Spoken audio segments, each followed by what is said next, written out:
There it is. I think it worked. Yeah, I think it worked.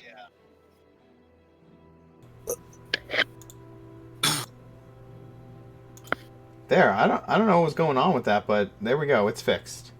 Sorry about that.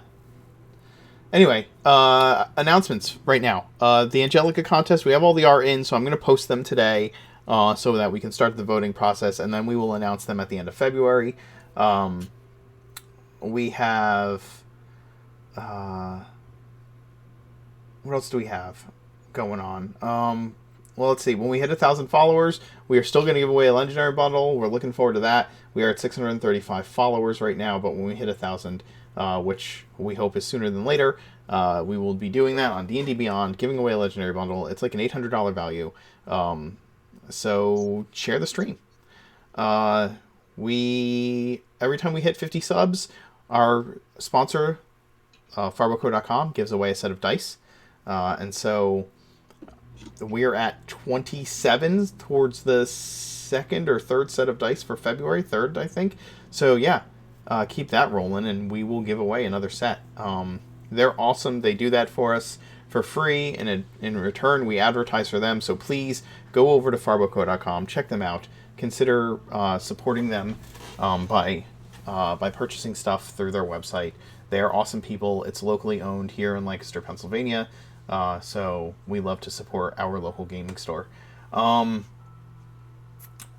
those of you who are not on the Discord server or do not frequent it very often, I do want to let you know that there are going to be some changes coming to the schedule for our stream. I am headed back to a day job post-COVID.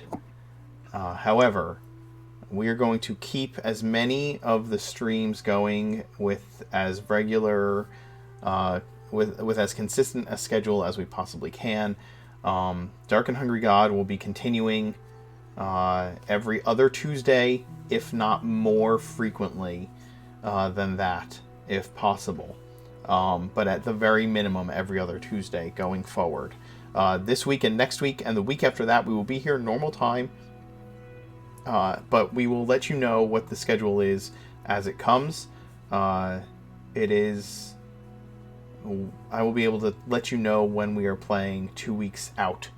So keep your ear to the stream, be on our Discord, follow us on Twitter, look for the announcements for when we are going live. The other games, we will let you know in the coming weeks. We'll give you further announcements on what is going to be happening with them.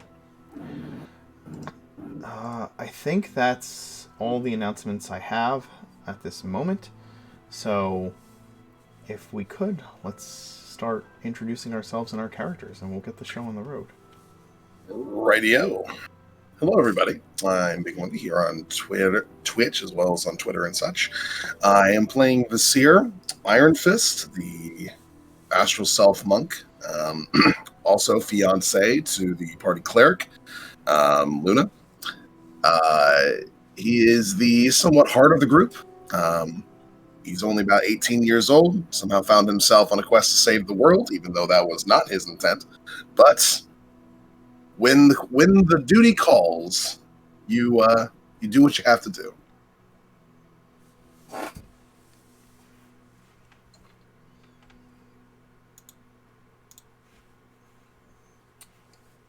Nor?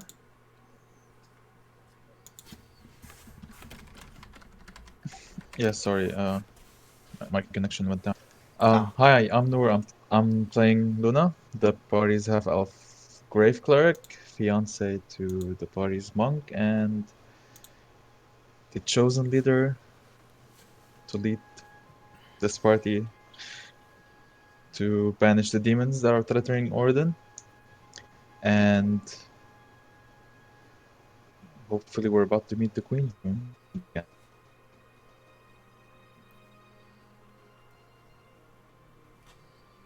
Hi, I'm David. I play Angus O'Galvin, the party's phantom rogue, who needs to go dress shopping before we meet the queen because she still thinks that Angus is a woman. And the dress that Angus ordered ahead of time hasn't turned up yet. Oh shit, forgot about that. Hi, my name is Kim. I play Mirth, the party's tiefling, eloquence barge, and fiend warlock. A curious arcanist invested in the stories of the past and his hopes for the future, and devoted to saving his family from the clutches of his asshole patron once and for all.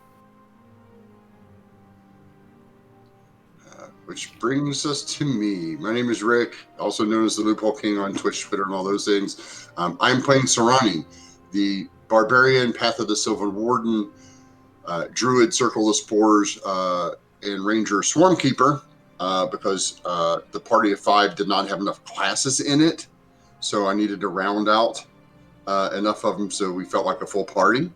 I am the resident toddler of the group. Sarani is coming up on his 9th month birthday. I'm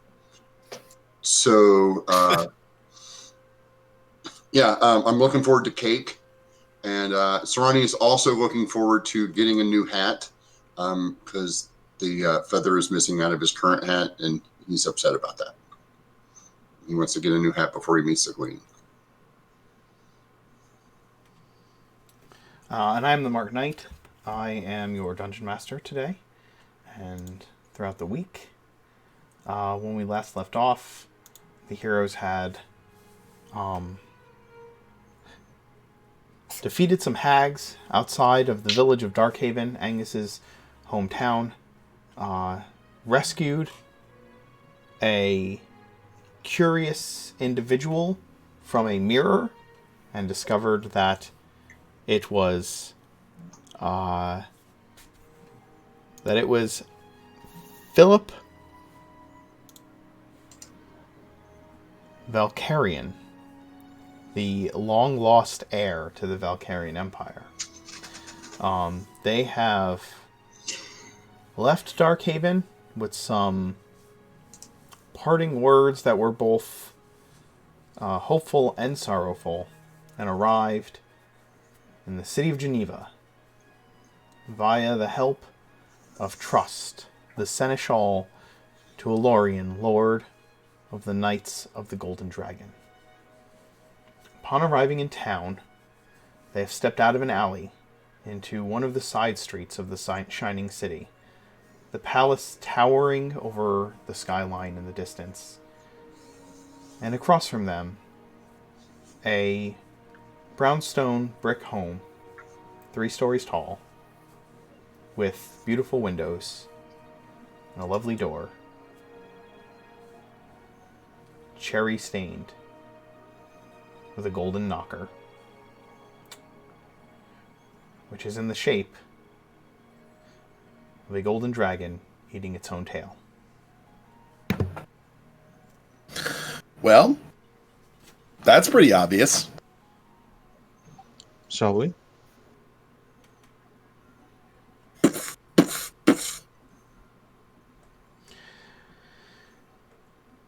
You knock. It is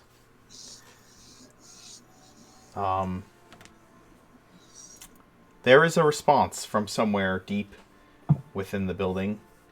A rumbling voice calls out, "Yes, yes, I'm coming, I'm coming."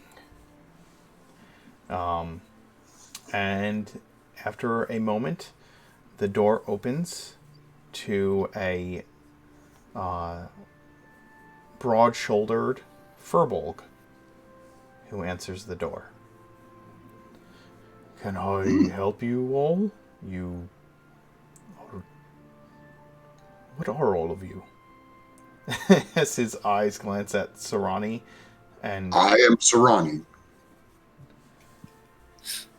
We are hoping that we can come in, and Angus is going to use an action to make his ring visible on his hand and just hold it so that it will be visible but not like super obtrusive. looking down the street and seeing that it is fairly quiet, as they have picked a more well-to-do part of the city where people tend to keep to themselves for this particular building. He opens the door wider and allows you entry, saying, Of course, I didn't realize that you were acquaintances. Please, come in and enjoy the hospitality of my home. I am Mercarin. Welcome. Who are all of you? Please, I would love to get to know each of you and find out your names. And he starts, like, in a very, like, friendly, overzealous manner, shaking each of your hands as you enter the door. And a broad smile kind of, or a wide smile kind of forms over his broad features. And he just is incredibly warm as you enter the house. Is this a double door or a regular door? It's a regular door. Okay, I'll let everybody go before me. Vizier shakes his hand and gives his usual beaming smile. Nice to meet you. I'm Vizier. Vizier Iron Fist. It's a pleasure to meet you, Vizier. You are a practicer of, it looks to be the martial arts. Monastic tradition of the astral self. As I understand, potentially invented by my own master. But he might have figured it out from somebody else. I don't know. Didn't really ask. Oh, very prestigious and exclusive training, then. Mm-hmm.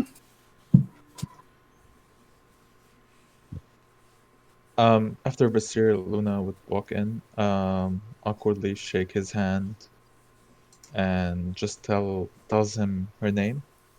Oh. And like right before she walks in, she does like just a 360 look around.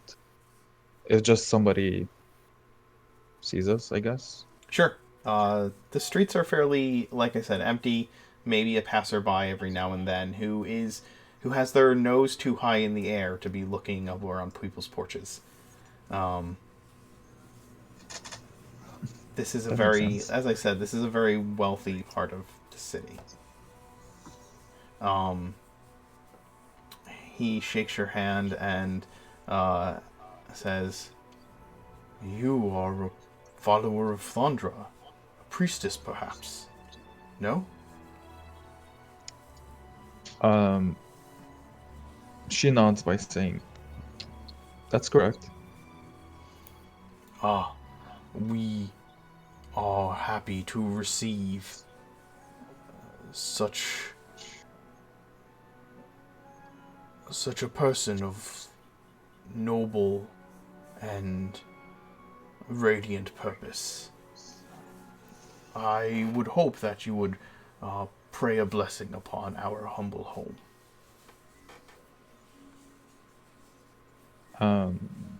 She gives like a quick bow and says, "At your service.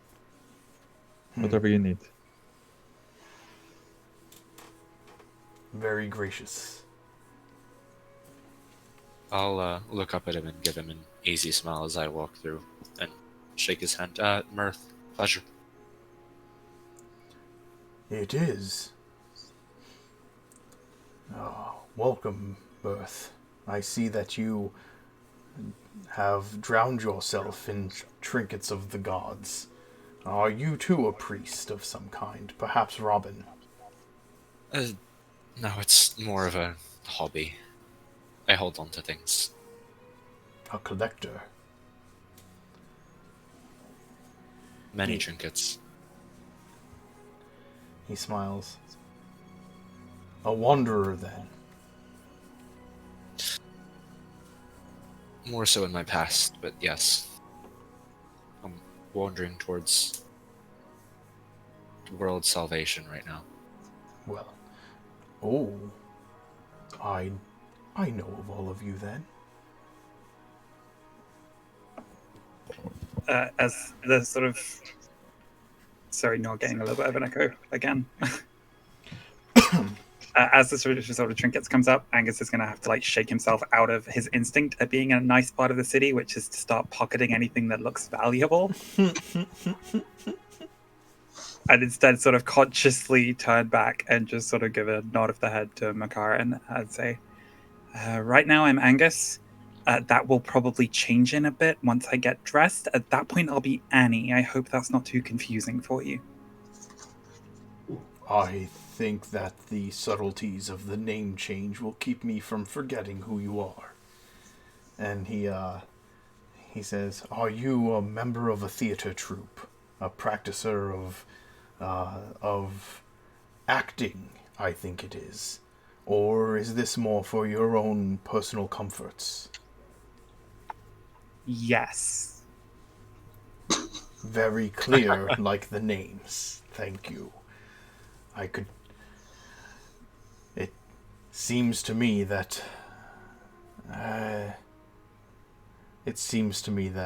your easy sense of humor will get us along quite fine.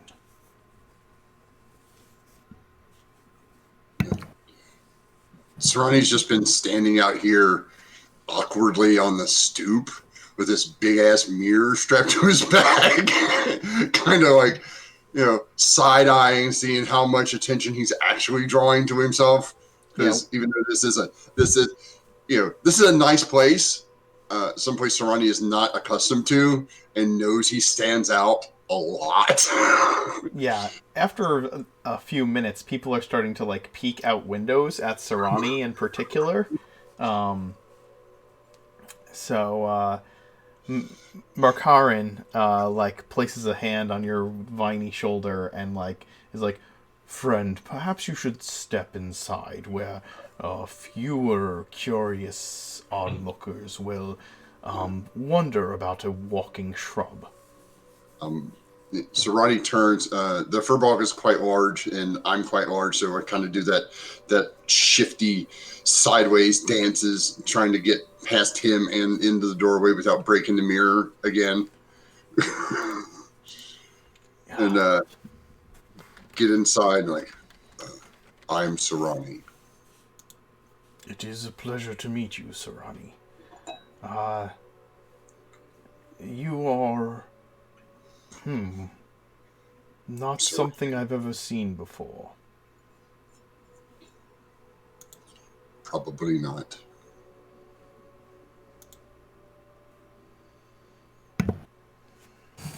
Well, I can tell you that for the first of his kind, he's a pretty good representative. I mean, so long as you're not an 8-year-old girl, he makes a good first impression. Mm-hmm. That was one time. To be fair, it Good was to see less that you've Serrani's learned fault. from it. It was less Serrani's fault and more the fact that he just didn't understand that you shouldn't just show a severed head to a child. Oh, I see that as a new creature, you've had some strange experiences in interacting with others. That's likely to be expected. You'll find no such judgment here, although you may continue to find the jibing of your friends and companions to be ever present, even in my home. Wonderful. And the one back there, Sharp-Eyed. That's Sharp-Eyed. Sharp-Eyed comes in and says, Sharp-Eyed. And Mercarin says, lizard folk are a noble and revered race, in my opinion, with traditions in both crafting and hunting. Please, you are welcome in my home as you carry royal blood in all the lines of the draconic-like peoples, and welcomes Sharp-Eyed into his home. He has shut the door behind him. He is wearing a kitchen apron, and has clearly been has clearly been cooking. There's evidence from the smells emanating from the back of the house. He has clearly recently wiped his hands on his apron before greeting all of you. Are you hungry? Please come in. I can provide food. I can show you to rooms. Will you be staying long?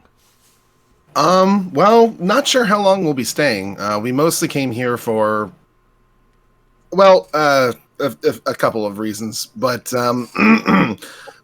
did you get any news on, I don't know, the items that we're looking for? Yes, I've been, and I was instructed by Trust that all of you were planning to head here after Ravenreach on a mission of some importance. Please come, sit. We'll speak. We'll discuss it.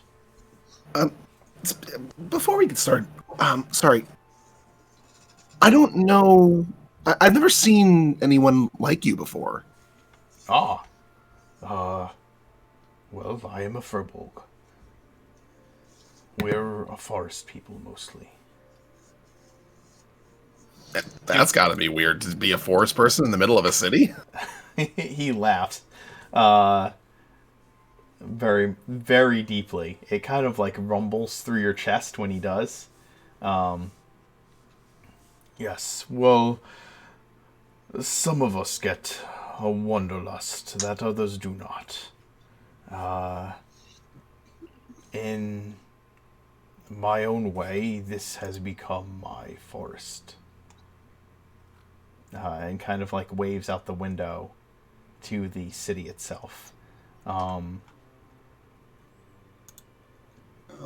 Excuse me, Mirth. Sarani? I think our guests would like to eat as well, since we've arrived. Here's the thing, right? So, the least attention we can draw to them while they're in stasis, they don't have to. And they won't know that anyone else has. So it might be best to keep them until we meet with the Queen, or a few hours preceding it. Oh, okay. They won't notice the time going by, and we have to subdue the hassle of having a retinue of people of import around. It's just that the mirror is getting a little heavy. Oh, I can take it. We did promise that once we got here, we would get him out. Yes, and we are here. We are here. I think, Makarin, Yes. is this the kind of safe house that can only really be used by members of the Order? Do we need to try to keep it secret? Or are we able to bring in guests temporarily so long as they don't learn the true purpose of this safe house? If we need to discuss things, orderly things, that should be done in private. But if you have guests whose safety is required, my home is open to them as well. This place is for the use of the Order in whatever way is necessary in times of need. We have 11 more suspended in this mirror here. 11? Yes.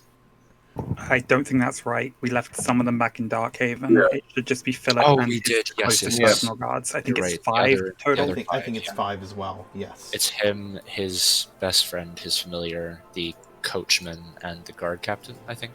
Yes, And the the night. Boy, the page. Yeah. Oh, yeah, God, we don't want him out. Yeah, actually I think it's just Philip, his familiar, and then the knight, the wagon driver, and then I think it's like 4 guards that are left inside. I think everybody else stayed behind. I think Stapes and Eric, or Staves, Eric, and the guard that you, or the, was it the guard that you one of the guards you let out? I can't remember. Who are still back in Darkhaven? I'm sorry, it's not. We should still have Eric, the coach driver, the familiar, the knight in armor.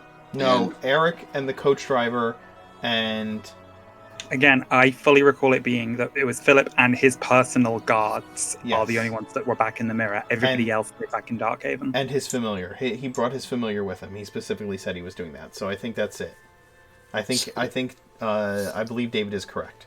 So 5 and a small magical creature. So all told, there are 11 of you altogether. Yes. I don't remember when the safe house was this busy. I will have to turn down more beds. People will need to share rooms. Oh, they can share, we can share. I have 5 rooms for guests. And I was expecting you, so I only turned them down for 1 guest apiece. Is there a small courtyard in the back? There is, yes. Then I will stay there. Can you keep yourself from drawing attention to the house? I'm sorry to say, but you're not our usual sort. I can appear as a normal tree while back there. Then that will free up some space. Sharp-Eyed indicates... Sharp-Eyed says, stay outside. No like beds. And the Furbolg nods. If we do need to end up making more room, some of us can potentially find another place to stay while we're here. It really would only be for when we go to bed anyway, so it's not a huge deal. We will make it work, I am sure. It will be tight, but there is plenty for everyone. Okay, perfect. Are there things you wish to discuss before bringing out your friends? That's what I was going to ask. Any order business plans for today? Rendezvous with the Queen? Well, I do wish to go around and buy a few things that I need. That's one. I did And put like, in the request with Archie for a new dress, but it seems that they haven't quite gotten around to it yet. So I will probably need to find some kind of clothier, something slightly high-end here in the city to find something suitable. Makarin, do you happen to know of anything that might meet that description? I don't want anything too common. It needs to be something slightly more high-end, something artisanal. Mercarin smiles and says, "You are in the Shining City, the alabaster throne of the Empire. You can find every sort of shop here. There is a particular weaver that I prefer in town. They are high elves, very rare in most cities, but I believe you will find that their textiles are, and the clothery is quite quality in make, and has a bit of the ancient flair of the elves to them." Okay, that sounds good. And Angus is going to quietly turn to Luna and just mutter under his breath, "The fuck is a high elf?" it never ends.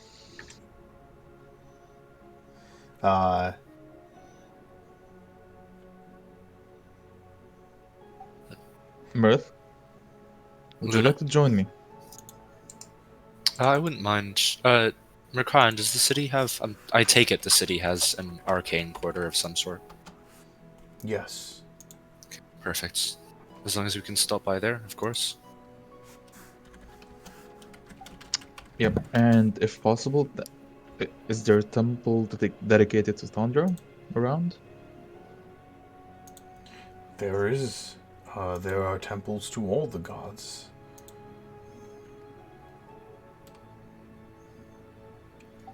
Okay, we have... Surely you are not simply in the city of Geneva to shop. And No, of course not. the Like I city- said, we're here for the items, but it's a good idea to get ourselves situated first. Yes. I'll stay and talk with you about whatever we can do right now. Is the queen in to right now? I don't know if she might be still out doing her thing.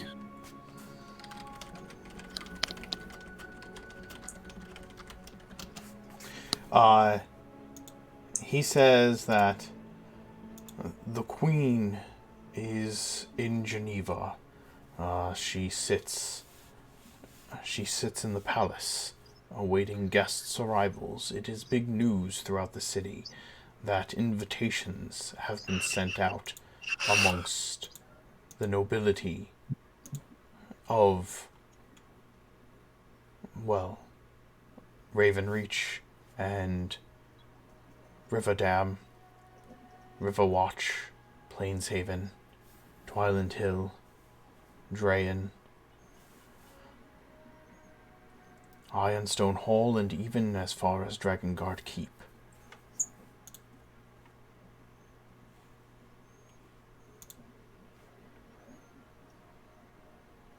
Well, she awaits best their to- arrival. Would be best to look our best now.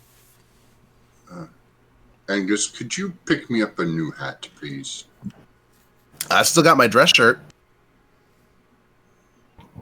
Yeah, it's hardly even worn. It's almost like new. Of course, Serrani, did you have something particular in mind? Did you want something, again, with a very sort of wide brim to keep the sun off you? Or maybe we could get you a fez or something? What's a fez? You know what? I can probably pick you one up. We'll get it, see if you like it. If not, we'll find somebody to gift it to. I was thinking one of those hats like I saw in the picture with the captain with the 3 points on it. Okay. You are aware that I understand what a captain means. So you're asking me to give you a signal of your authority when really that hat should go to Luna because she's the sovereign. Oh, I thought the picture was just a nice hat. I didn't know it represented authority. Yeah, those big three-point hats are for the leaders. Oh, It's like a crown, but for people who aren't like politicians. It's fun. oh. The hat marks you as you're a captain, and it's a captain's hat because the captain wears it. Is there a hat for the protectors of the sovereigns? Can I just minor illusion like a big bucket helm around his head? Oh, good God. Can we get him a football helmet? Nice, one of those old-fashioned leather football helmets. I'm sure it'll be harmless to get Ronnie the hat that he wants. No, that's. We'll go with the fez. That sounds nice. I tell you what, I'll pick up one of each, and if Luna says that it's okay, you can take whichever one you want. Oh, thank you.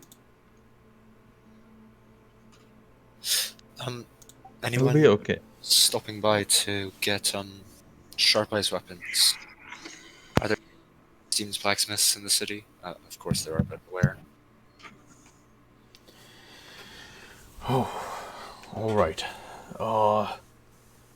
There are blacksmiths in the city, yes. There is an artisan's quarter. You will find it. And he kind of gives you directions to the artisan's quarter. You will find it because in the center of it is a temple to Thormodin. It is the primary forge of the city. In days of old, it supplied the arms and armament for the Valkyrian forces, and continues to supply the Queen with arms and armament, blessed by the god Thormodin himself. But are they the best? In the city, yes. In all of Oradin, I dare say not. There's, of course, nearby to that, there is the tower. Near the tower you will find arcane items, both true and not as true. Spare the alleyways. Stick to the main streets. You do not want what they peddle in the alleyways in that part of town.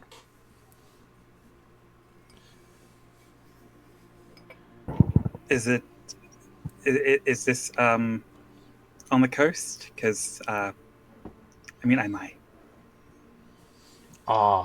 The docks near the coast. Avoid the Imperial docks if you do not wish to engage with the Genevan Marines. But if you go to the commercial docks, you might be able to find some watering holes that suit those who frequent the sea. And other practitioners of other very old professions, if that is something that you care to entertain.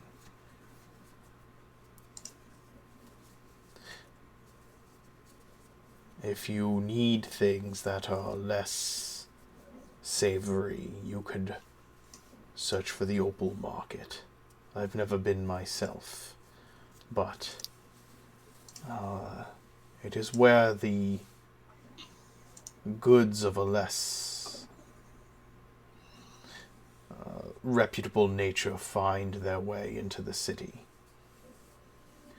If that was someone you were seeking to... If you are seeking someone who would deal in such things, you may want to wander there. Although I assure you I do not know the exact way. But something tells me that you will not have trouble finding your way there. And he nods to Angus as he says that.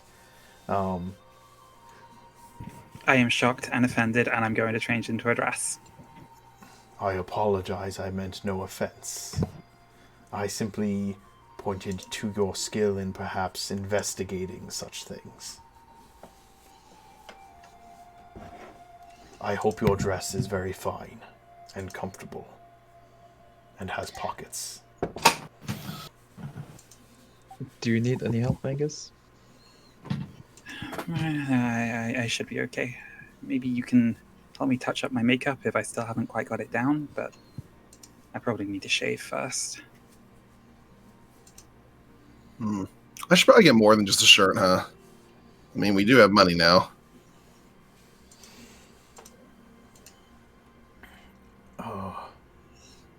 The temple district is fine, and you will notice it by the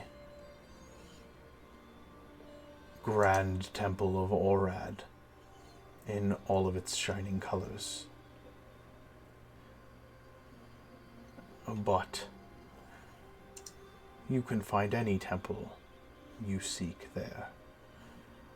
Even Thormodin and Robin have shrines in that district Though those shrines do not necessarily claim to be those gods' homes in the city. As I've said, Thormodin finds his grandest temple in Geneva, in the artisanal district.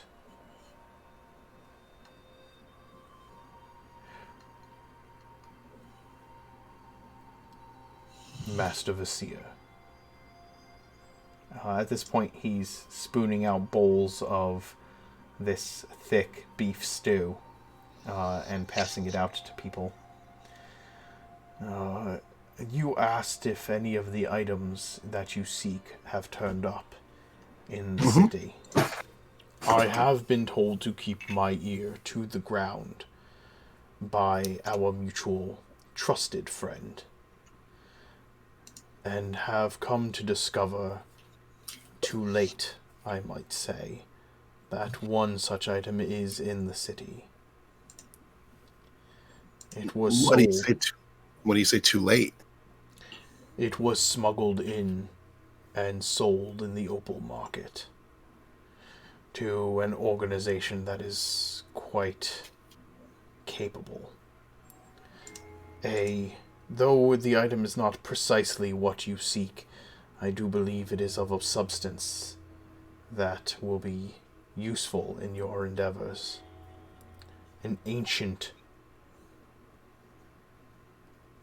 tower shield made of dragon-forged iron, forged by the dwarves of Drakengard Keep thousands of years ago, and representing the original and first general of the keep, wielded by him in his fights against the ancient beasts, has made its way into the city. It has been sold to an organization called the Iron Horn. They are a thieves' guild and run a fighting pit in the city. The item has been put up as a prize for winning such a contest. Mm. Well, no. Well, I mean, Luna will look at Vizier and like kind of whisper to him, "This kind of sounds something for you." if you gotta enter to win it, I mean, why not, right?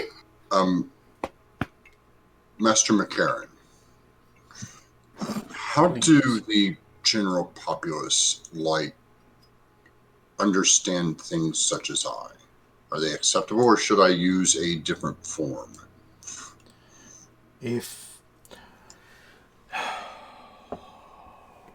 I have found that even I get strange stares in places, though furbolgs are not nearly as unheard of as plant men. I would say that if you wish to keep your presence in the city quiet, that disguising yourself may be a necessity. Most of Geneva considers itself to be tolerant and accepting of all peoples. But there are tales, and I have experienced that what the city believes itself to be and how individuals present themselves often do not align. I have come to notice that as well.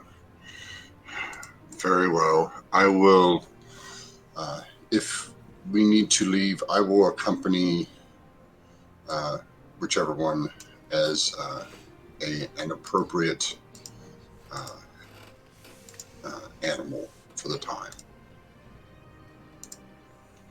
Well, it'd probably be a good idea for me to head out with Annie.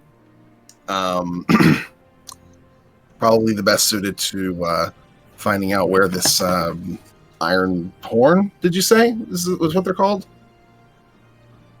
He nods. Yes. Probably best suited to figuring out where they are and how to get us into this little tournament that they're holding, which I am a little psyched for, not gonna lie. Been a while since I've been able to test myself a bit.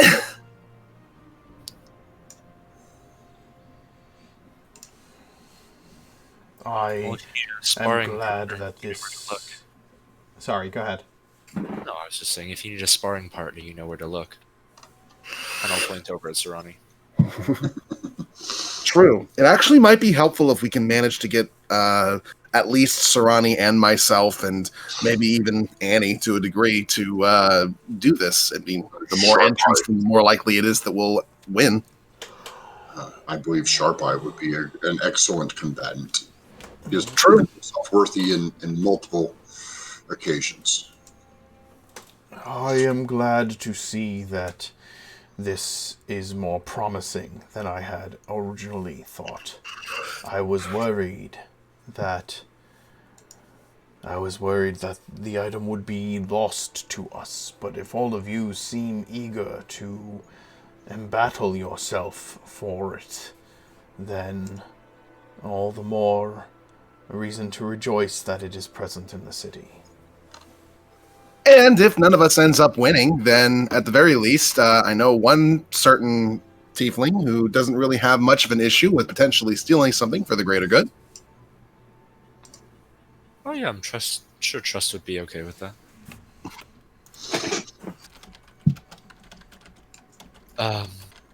Okay, so Vasir and Angus will go together. I'll accompany Luna.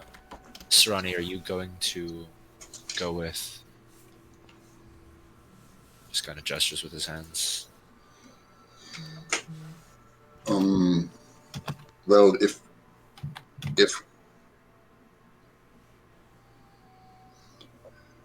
I believe I should probably go with you and Luna, and have Sharp Eye go with, or have Sharp Eye stay here and guard the mirror until we return.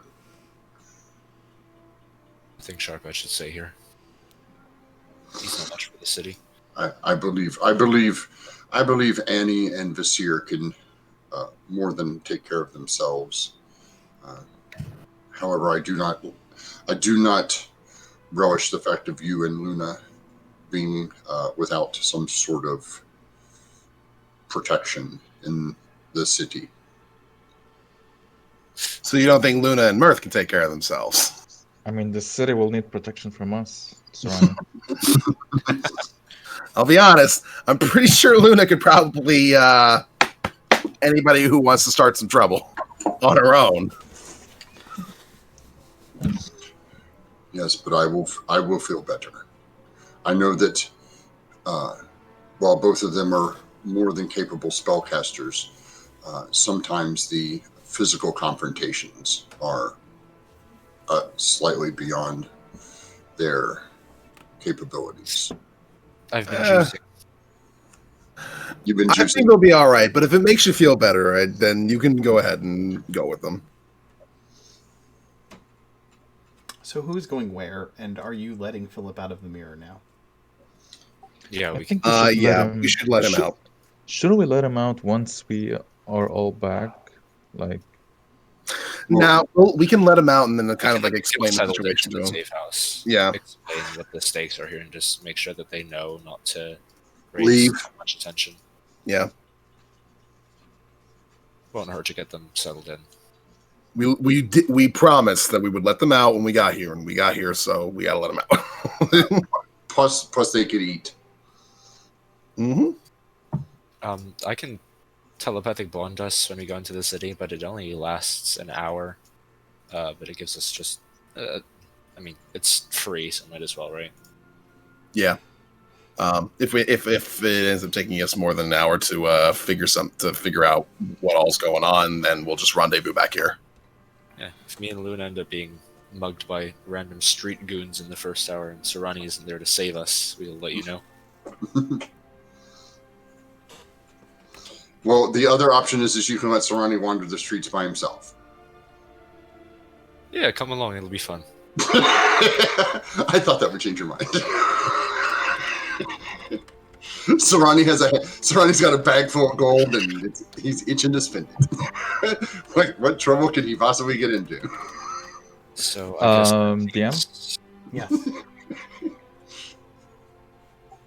I assume I need to visit a temple, a tailor's shop, and I'm not sure where I could find the rest of the stuff, like diamonds and stuff like that.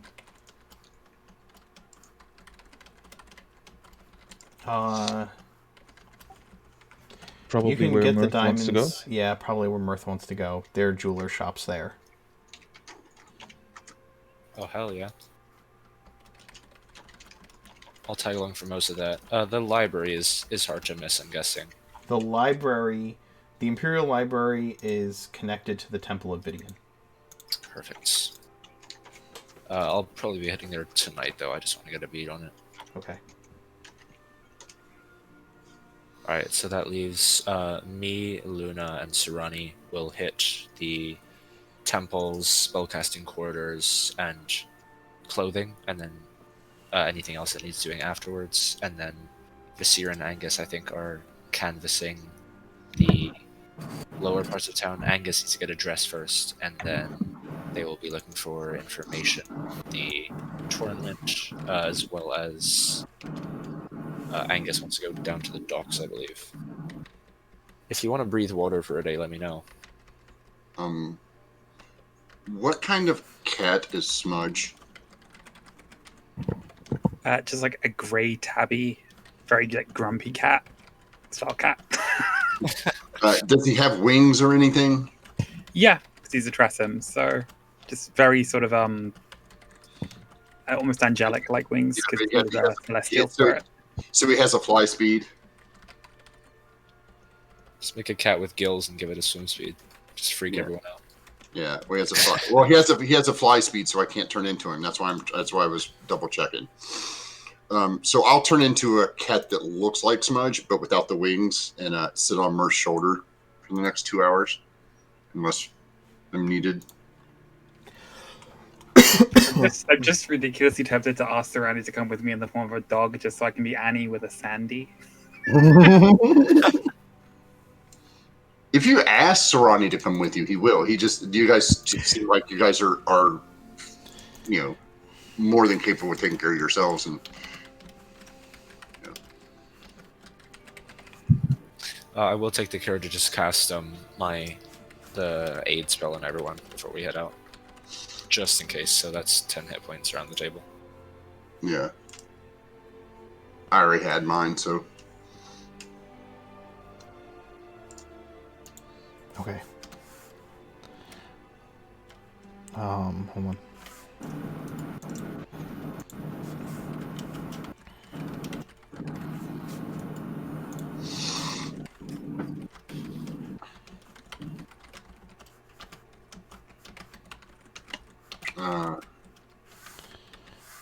Actually, I'll spend 2 of my wild shapes. One, I will summon Bob. I will summon Mr. Giggles, Steve, with my ability, and then and I will send him with. I'll let Mr. Giggles hang around with Visir. That way, when Mirth's telepathic bond disappears, we'll still have an extra hour on top of it. Okay. So we'll have 2 hours. So Bob, Steve lasts the same because of the way they did the Find Familiar for druids. Mm-hmm. Is you spend a wild shape and it lasts for as long as your wild shape. With mine, it'd be 2 hours. Okay. So yeah, Steve sticks around for 2 hours, and I'm in cat form for 2 hours, unless I need to change back for some reason. Okay. All right. That way, if they get into trouble after Merce thing runs down, then we can still find each other. Okay. So we have Luna, Mirth, and Serani going in one direction, heading to the Temple District, the Artisan's Quarter, and the Tower District. Which I will Nor, you and I can I can tell you where the districts are on the map once we after the game. This is where we have a map for next week of the place. But yes.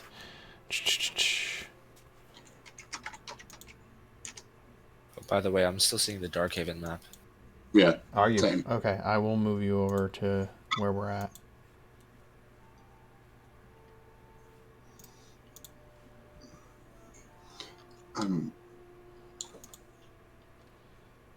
Mirth, I would like to ask you if you could send.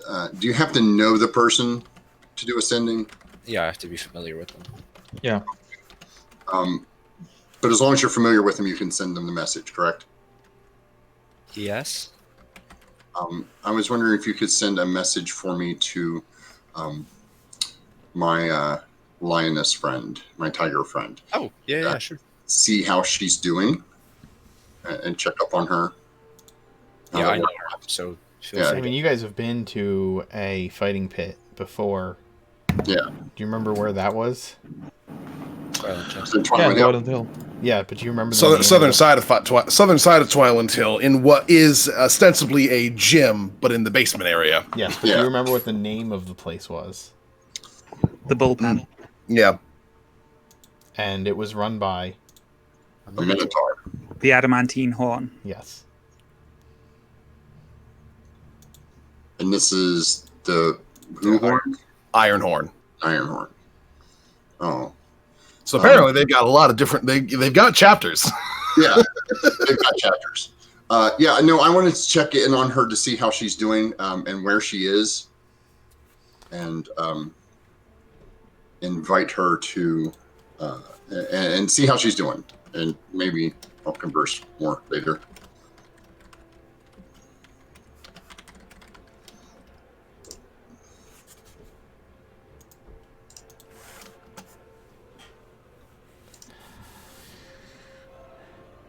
Okay. Yeah, Serrani's not so good at the speaking portion, so he's just like, could you see if she's okay? And find out. I need to actually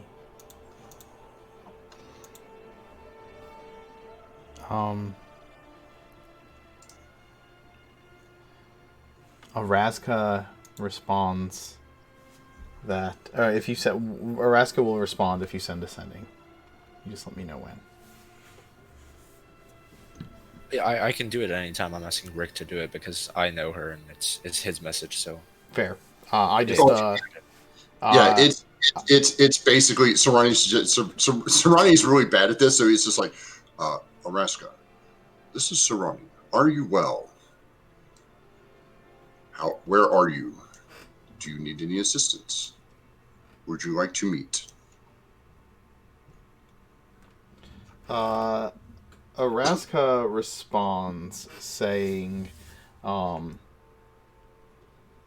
am well, Serrani. Still working for the Lady Lilith in Twiland Hill.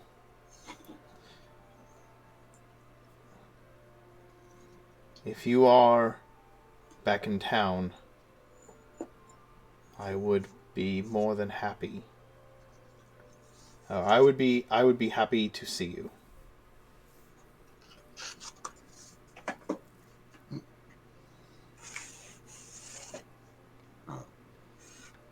And while Angus is getting ready, I'll knock on the door and say, Angus, Veraska is well, and so is, she still works for your friend Lilith, who seems to not have been killed in the blowback of the actions there in Twilight Hill. Wait, what was that? I would be remarkably astonished if any amount of blowback could land Lilith's way. She is remarkably politically connected within the city. Yes. I just thought you might want to know. seem to have a personal connection with her, and I thought you would like to know that she is still alive. I suppose that's good news. If we're ever back in Toronto way, I would like to check up on the orphanage. Make sure that the kids are doing okay. But for now, we have bigger things to be worried about. And Angus is going to finish up the last little bits of putting makeup on. Has done a serviceable job getting into Annie drag. Could be better, could be worse. But the best he could reasonably do under a certain amount of time is just going to relax the shoulders a little bit and settle into the very, very fake French bougie persona of Annie. Basir's going to get his dress shirt on. It is not even close to as ostentatious as Annie. Yeah. Wow. Busting out the big guns already. Yeah. But he'll kind of put it on, flex a little bit. Okay, so shall we go, milady? David, you know that you would have done much better with the makeup had you not wasted a bunch of it trying to look like you got beat up in the woods by a bunch of elves. I have no idea what you're talking about, and I don't appreciate you making light of the terrible injuries that those elves did to me. So terrible injuries. So hard to treat. Also, can we talk about Vasir saying "milady"? Hey, Vasir, do you want me to pick up a fedora for you while we're buying surrounding attacks? Hey, you're a woman, okay? It is proper nomenclature.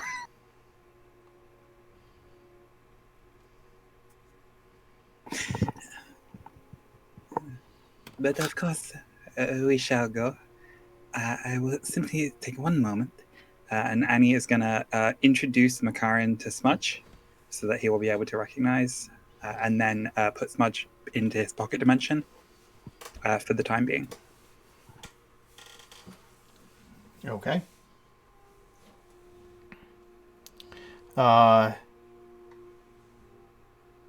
You all head out to the locations of your choosing. Whoever would like... I will give you the kind of narrative autonomy in who is going where first. You can tell me where you're headed first and which group is headed there. So,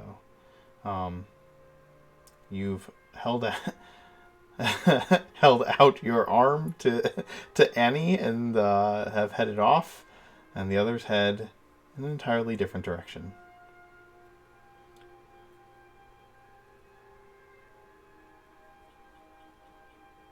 Who would like to? Where would who like to head first? Well, I'm just kind of following Annie's lead. I don't really, even though we've been to Twilight Hill, still have no idea how to traverse the city. Understood.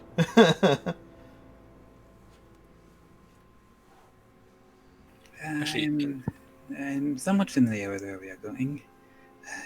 I know my way around the less sophisticated parts of the city a little bit better.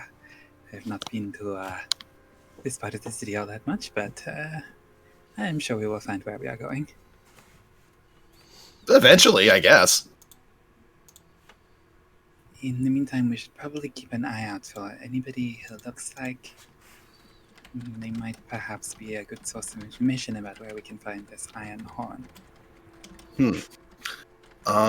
So would you say that somebody who might have that information looks shady, or somebody that you normally wouldn't trust, or someone who probably looks like they want to sell you something very bad? It could be any of those things. Karen indicated that they were a thieves guild of sorts, but thieves guilds can operate along a number of different lines. They could be the kind of muscle that intimidate shopkeepers into giving up their hard-earned gold for protection. Or they could be wily pickpockets that take advantage of people who let their guard down. I read in a story once that homeless people tend to be really well connected with guilds like that. Do you think that's true? It's not really my area of expertise. I know the seas better than cities. As I said, I know my way around the dark side, but that is about it, I am afraid. Basically, everything I know comes from the library, so it's probably not going to be all that helpful, considering those were all fiction stories. So, Nonsense, my friend. You are exactly the person that we need. You say that you think these people might know something, and you are very, very good at talking to people and getting them to open up. oh, not near as good as Miss Annie. But Miss Annie is a bougie, up herself little madam who would not deign to speak to homeless people. You understand? True, which also makes you a prime target for anybody who does want to steal from you. And with your bodyguard here... So I believe we have settled on something.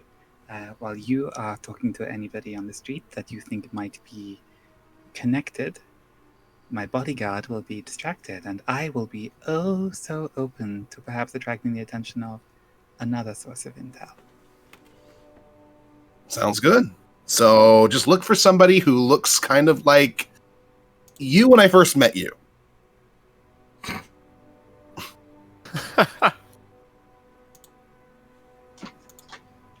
When you first met me, I was working in a bar. Mm-hmm. We should probably not see any of those people, much as I would appreciate the chance to drink heavily today. And there's my favorite Vizier moment for the day.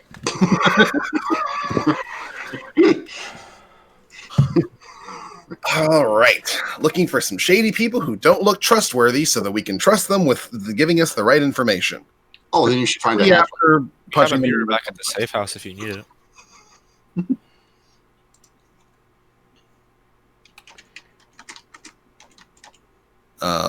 So Vasir will be on the lookout for anyone who looks like they might be a part of a gang. Okay.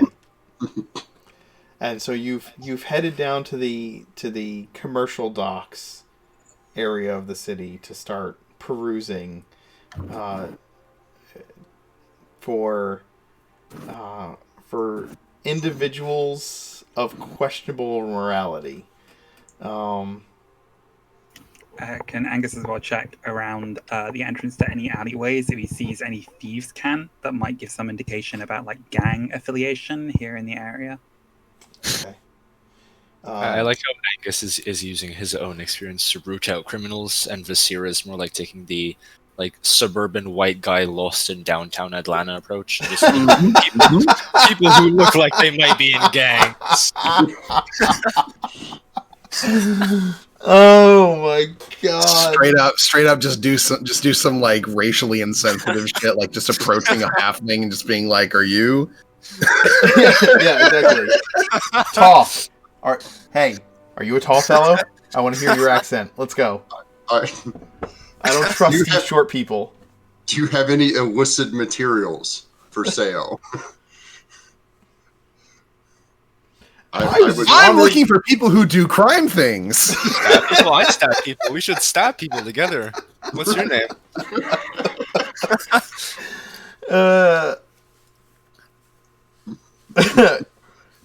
Hello, fine fellow.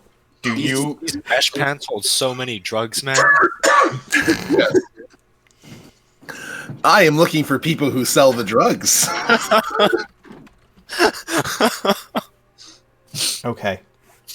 There's just some really nice, well-meaning people that are just like, oh, he's looking for a pharmacist. Oh.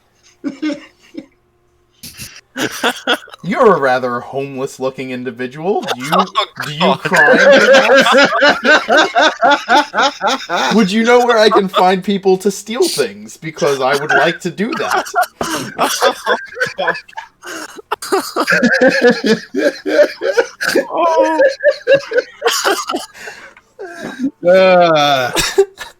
2 drugs, please. Yes. I would like some of your finest rot cut and 2 of the drugs, please. That would.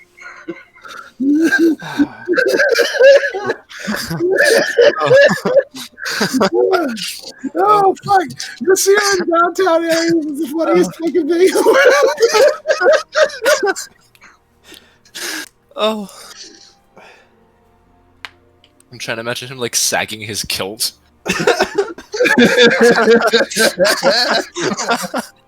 He's already got baggy pants. He can just like pull them down a slight. Oh, okay. Oh my! All right. Let's try and get our head in the game here. Excuse me, sir. Can you put me to the way of the nearest house of ill repute? That would be. Yeah, you helped us last time. I know, right? Hey, Angus, she's not wearing much clothing. Is she a monk too? No. No, she's not.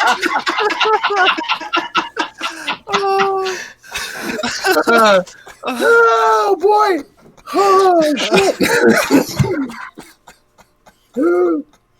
Just the joys of Vasir's innocence in the midst of like a crime-ridden, filthy underbelly of a city. Aren't you glad you didn't take Sarani with you? Oh, man. Like Sarani would just be grabbing people like, are you a thief? No? Okay, go away. Are you a thief? No, go away. Be immune to all those diseases.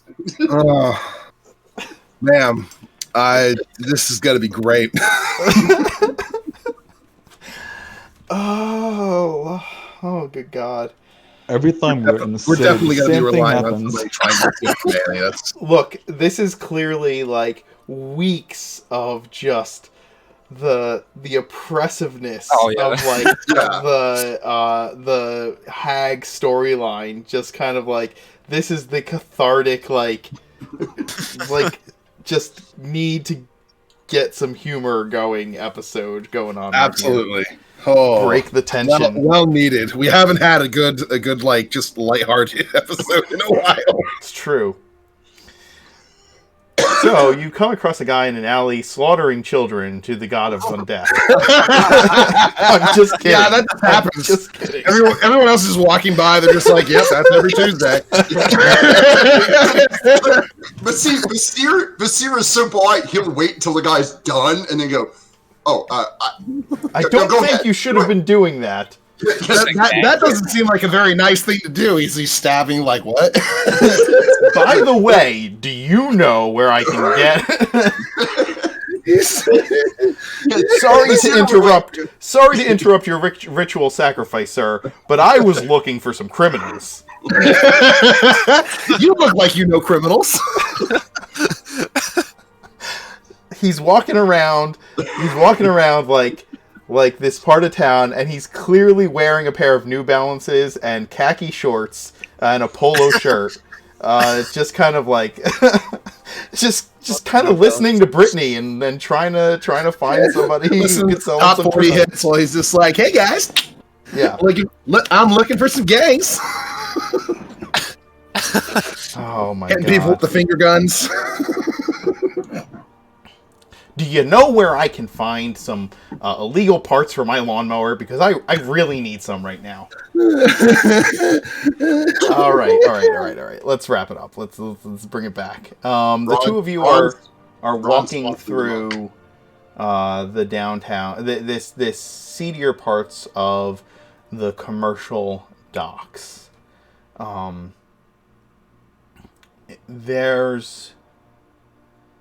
There are plenty of, as Mark Haran pointed out, there are plenty of places to have a drink that are filled with raucous laughter, and people who... There are those who are just common merchant sailors, and there are those who act as common merchant sailors. And Angus, it is not hard for you to tell the difference between the two. in fact, it is not long before you see someone that you recognize. Because crew members of smuggling or pirate ships do not always stay aboard the same ship once docking. And so you see amongst the riffraff, do you see signs of thieves' cant? Oh, every now and then, for certain. You see markings on certain alleyways that tell you they're like guild street signs to the Opal Market.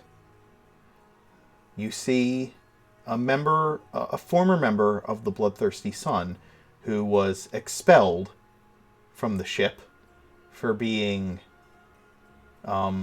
incompatible with the rest of the crew.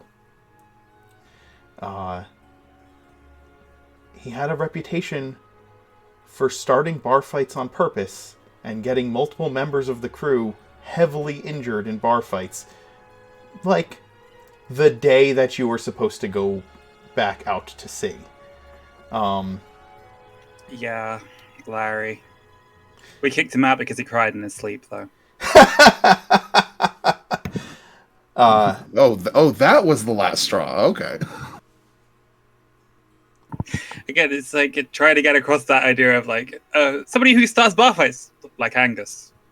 Yeah, starting a bar fight is fine. Starting a bar fight hours before you're supposed to set sail and having multiple people come back injured or dead is not something that the captain finds to be convenient when getting ready to cut line and head out into the open ocean.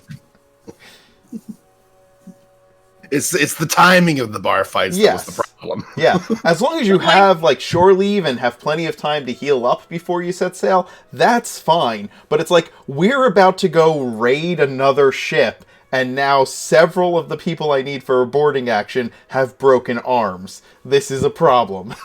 See, but I would argue that it's actually less convenient if you start the bar fight when you first get to town, when you still need to handle all the like selling all the illicit stuff. Sure, that's true. It's like if you create a bad reputation in town, there's going to be people who are like, we're not willing to trade with you now because you just caused a bunch of havoc, so we're going to fine you or give you worse prices on the stuff that you've got. That's Whereas why it's starting a fight right before you leave, it's like, screw the consequences. We're not going to be here tomorrow anyway. That's fair. That's fair. I didn't think of it that way. That's fair. Well, that's why you take a week in shore leave. So you got 2 days to sell everything, 2 days to screw around, start bar fights, and then another 2 days to recover and leave. It's more that he started fights he couldn't finish and consistently got people hurt, having to drag him out of it, and it got to the point of everyone being like, okay, we're tired of carrying Larry's dead weight all the time. Finishing a bar fight is fine. Big mouth that he can't check. And again, I'm just like, you're talking about Angus. Old Angus. Maybe we did start a bar fight in Twilight Hill. Maybe there's more than one reason Angus ended up in Anchor.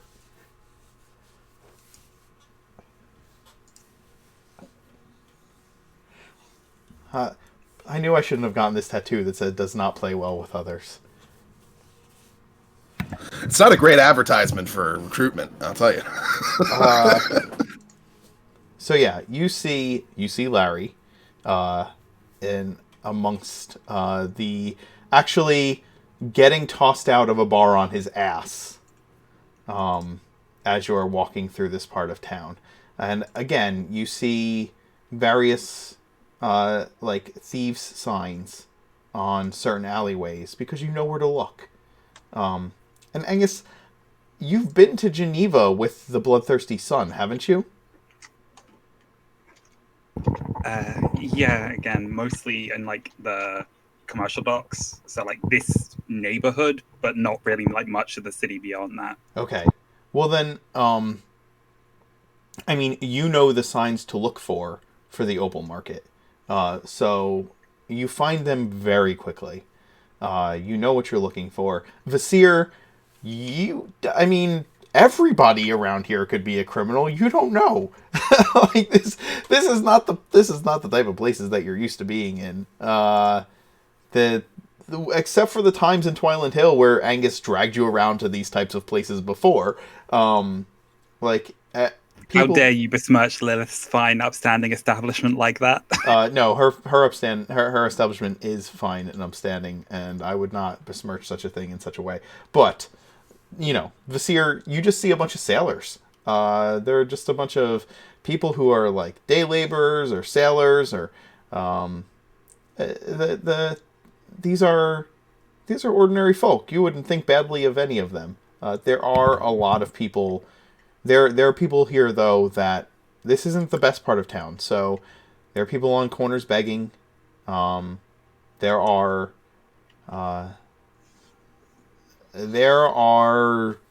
people who are looking to turn a trick in of various. There is no race, creed, sex, or religion that is hindering them from doing so. They are not defined by any unifying characteristic. This is just a place where the lost, the lonely, and the everyman might find their way at any given moment in life. So Annie is gonna see some of those people who are like begging on the street and go and take from the coin pouch that like Angus has prepared to take like some of his funds with him, not enough because we are going to a bad part of town, and just be like handing out gold pieces and just offering very smug upper class attitudes about homeless people. It's like, oh, go and buy yourself something to eat. Please don't spend it on booze. And just making it very like apparent that like I have like some gold here that would potentially be worth mugging me for. You do that to a couple of spots, making it obvious, and declaring yourself to be quite the upper class snob in the process.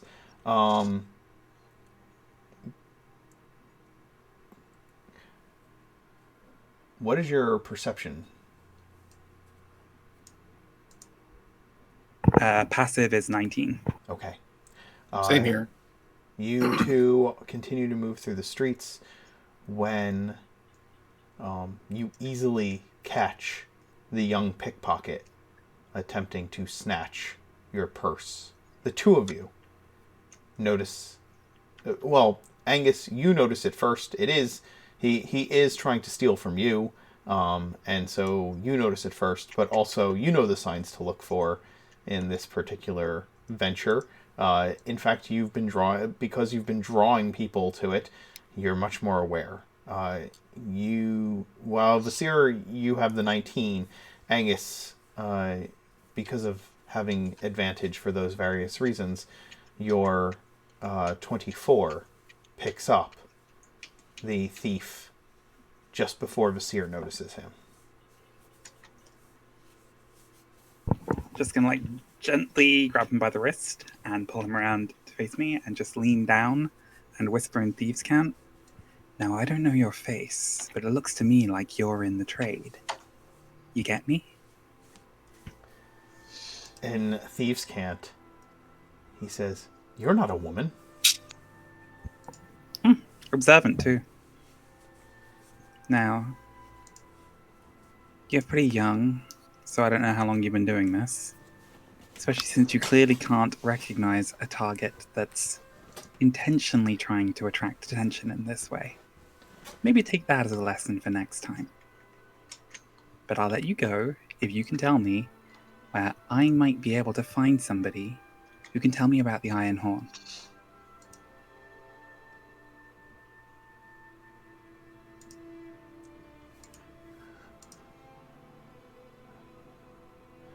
I'm not a rat, you big prat. Now that's funny. And Angus is gonna click his fingers and have Smudge appear like directly in front of this kid's face with just a very grumpy cat scowl and just yawn his mouth wide to show like the big angry like cat canines. Because Smudge here thinks you look very much like a rat. Why are you looking for the horn? We have business.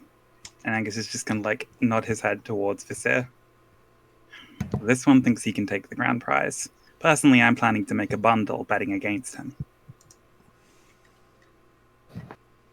I don't understand what they're saying, so I'm just sitting here just like, why are they talking about beef and butchers and that guy?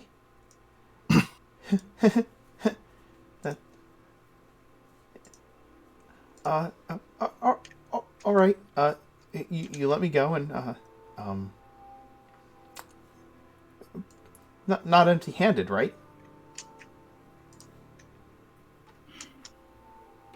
Now, I gave you some good advice, but you were persistent, which does seem to indicate you can go far like this.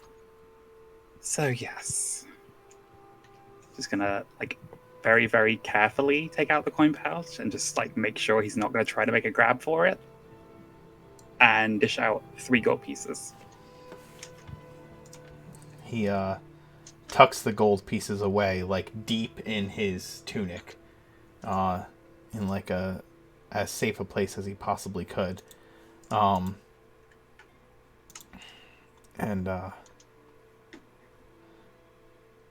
he hold on, he kind of like smiles, like, yeah, I got it, and he's like, hey, I can show you the way. I can show you the way. I know where they hang out. They've got a place. Inside that.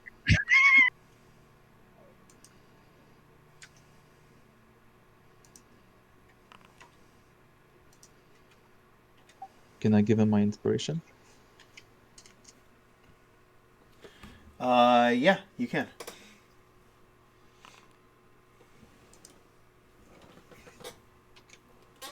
For all the difference it made.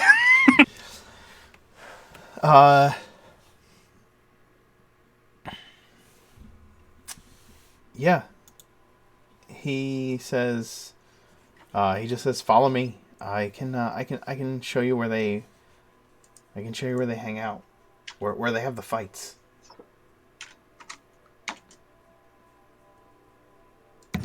He leads you into the. He like starts heading towards an alley, kind of looking around as he does. We following? It seems that we have found a guide here in the city who has offered to show us some places of interest. A very enterprising young individual. It only seems right to encourage him. Well, that's nice of him. Monsieur will just start whistling as he follows. And Angus is gonna like reach out and take Visir's hand again and just try to be playing up like it's a little bit scary to be going into this alleyway, and just like, please promise that you will keep me safe. And like, wink. Not a problem, ma'am. It is my job to make sure that nothing happens to you. You head into the alleyway, and at first you think that your leg is being pulled and this kid is trying to either get you lost or lose you. You're going... So as you can see, the city kind of like builds upwards from the docks, but the kid is taking you through these twisting and turning alleys that have steps going down, and the buildings are darker and grimier. These are like the bases of these alabaster buildings that kind of rise out of the city, and it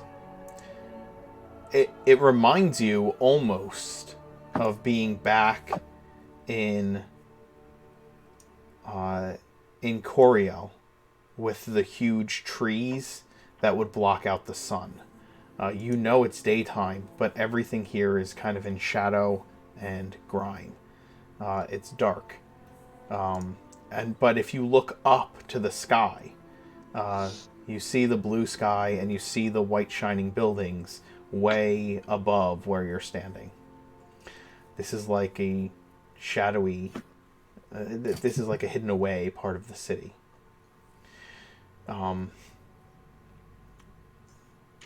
You see another kid up ahead, probably about 17 years old, 16, 17 years old, not much younger than Vasir. He's leaning against a wall and kind of eyes all of you coming down. He sees the kid leading you, and he's kind of like moving at a quick hop step, like running down the stairs and like jumping at the end and stuff like that. You have to. He can, obviously, if you tried to keep up with him, both of you could overtake him easily, but he is rushing ahead. When this other kid sees you, he looks like he's about to raise his fingers to his lips to whistle, and then the other kid like waves him off in thieves' cant, and he leans back against the wall and stops. He rushes up. Angus, you can tell that this kid is probably a lookout for. This kid is obviously a lookout.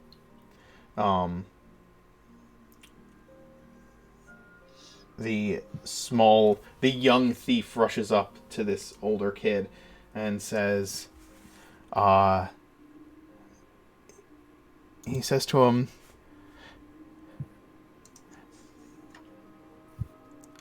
"Hey, why?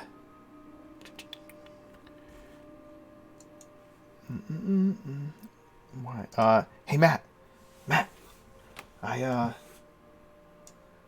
these guys, they're looking for the horn, and I got some coin from them. You know where the coin hangs out, or where the horn hangs out, right? I told them I did, but what I really meant is that you did." Tommy like pats the kid on the head, and 3 gold, huh? Not bad. You probably could have, if you were a little better, you might have been able to take him for more. Yeah, I'm getting there.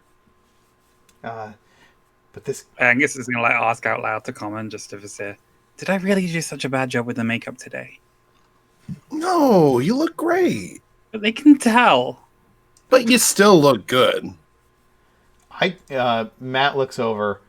I couldn't tell. He just said it. There, see? Angus is going to look across to Tommy and switch into these again and just ask, so you've got a lot of the younger ones reporting to you, huh? How many in total?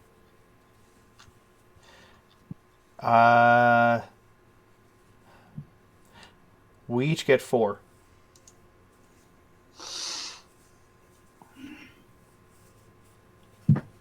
Never really had a older brother myself.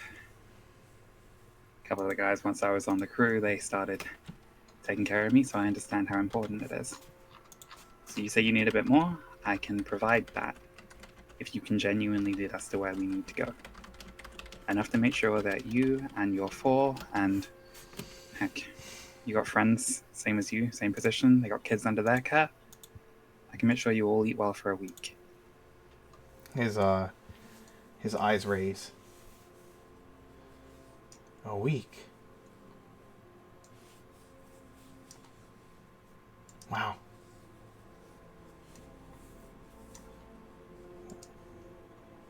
What do we got to do? We're looking for where the Iron Horn are based. We have intel that they've got a tournament going up, and my friend here is rather insistent on entering. Oh, hell yeah. Yeah, they've got a tournament going on. Well, they will. They're still taking fighters. Sure, I can take you to the Horn.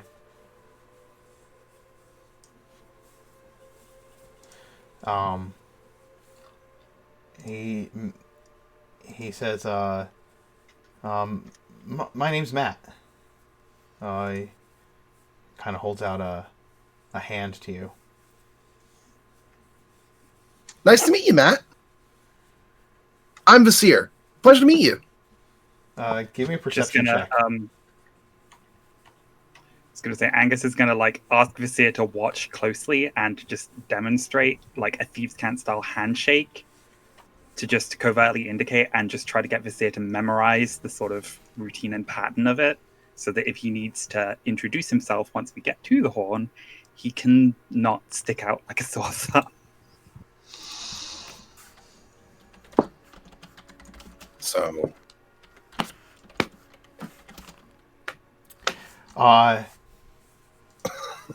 Angus, make a perception check as well.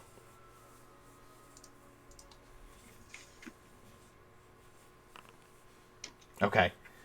You're busy showing Vasir how to do a proper thieves' cant handshake, and Vasir, you notice that this kid is is going right along with what Angus is doing and like trying to give you the thieves' cant handshake. And Angus, you don't see it, but Vasir does. This kid reaches with the other hand towards Angus's coin purse that is sitting very prominently in order to attract attention. He's using the handshake as a distraction. the seer will quickly dart out a hand and like grab him by his wrist. All right. Hey, look, I wanted to see if you were for real. I don't know what for real means, but I do know that when you reach for a coin purse without asking, that's not nice.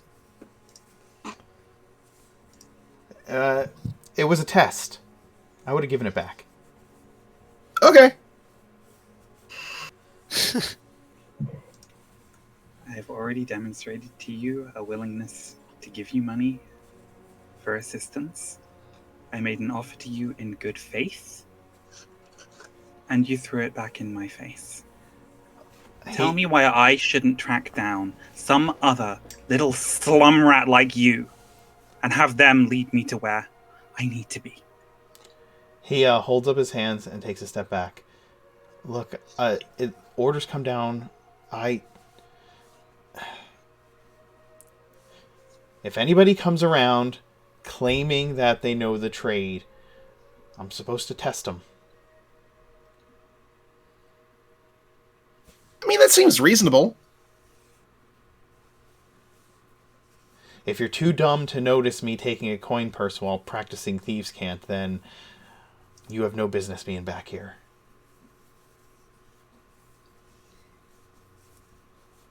To be fair, you're pretty good at that. I was focused really hard on the handshake, but you're pretty slick with the hand movements.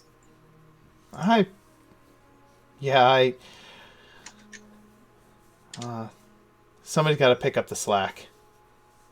He nudges the smaller boy with his elbow when he says that. Got to teach the kids. You know what I mean?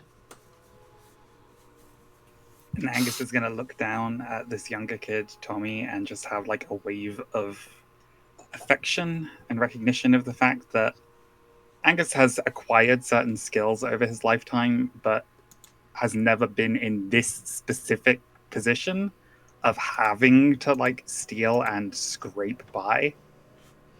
And so it's just going to like quietly gather the skirts of his dress around, like duck down, reach into the coin purse, take out like another 3 gold pieces, just let them like clink into the pouch a little bit, just demonstrate like I am good for the money I have promised you, and then pass another 3 gold pieces over to Tommy.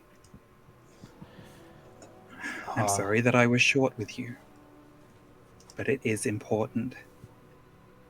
If you know where the Horn are, you need to get an invitation as soon as possible. All right. Follow me. I'll take you through. And he leads you through an illusory wall. And on the other side is a bustling marketplace. It is filled with people of all shapes, sizes, colors, and clothing. There are bazaar-like booths of every sort. As you move through, it is hard to keep up with the young charges that you have offered the gold to. Our cameras will fix shortly. Sorry about that. Nor will be right back. So I'm not going to shift anything around. He takes you through the streets, through this winding back alley hidden from the world. There are things, Angus, you know, are things that would be prime targets for Captain McGilroy being sold here. There are things that you know that if a certain satyr were here, she would buy every ounce of it for use in teas and stews. There's anything and everything you can think of. There are places selling knives and swords and weapons. There are places selling mundane things, snacks. The smells of various foods waft to your nostrils, and some of you may or may not recognize the smell of rodent cooking on an open fire.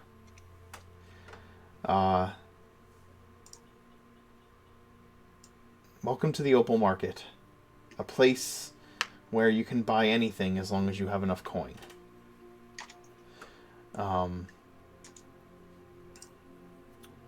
As they push their way through, you see, as I said, various types of people.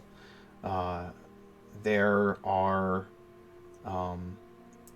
half-ogres in the crowd, and tabaxi, which you may never have seen before. There's a Loxodon in one spot who is offering authentic totems and tokens from the wastes beyond the mountains. There's a red tiefling and a blue gold dragonborn perusing some jewelry at one booth. Just a variety of peoples that you would be unexpected to... that you would not expect to see in the central hub of the Valkyrian Empire.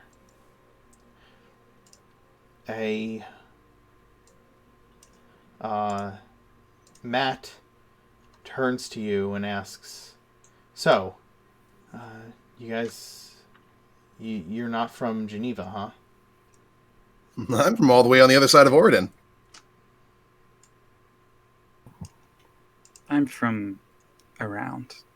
Specifics don't really matter. You ever been up towards Ironstone Hall? Never had the pleasure. Can't say I have. Darn.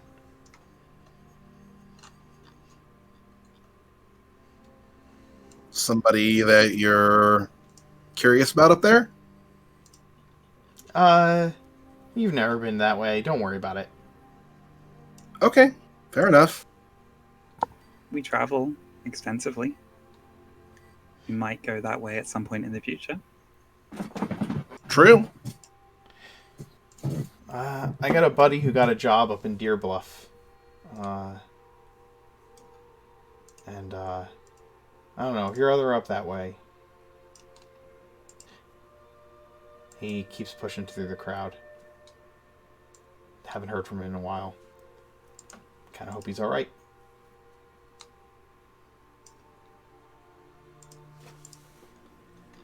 His name's Aramil. Aramil. What's he look like? He describes this 17-year-old elf. In detail. That's going to be fun if we ever do meet Aramil and we're expecting a 17-year-old elf.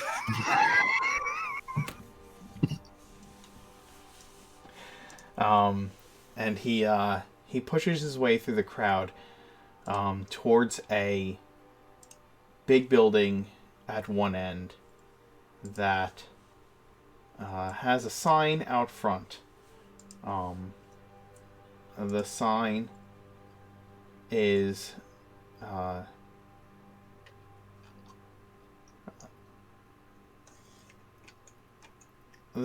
just labeled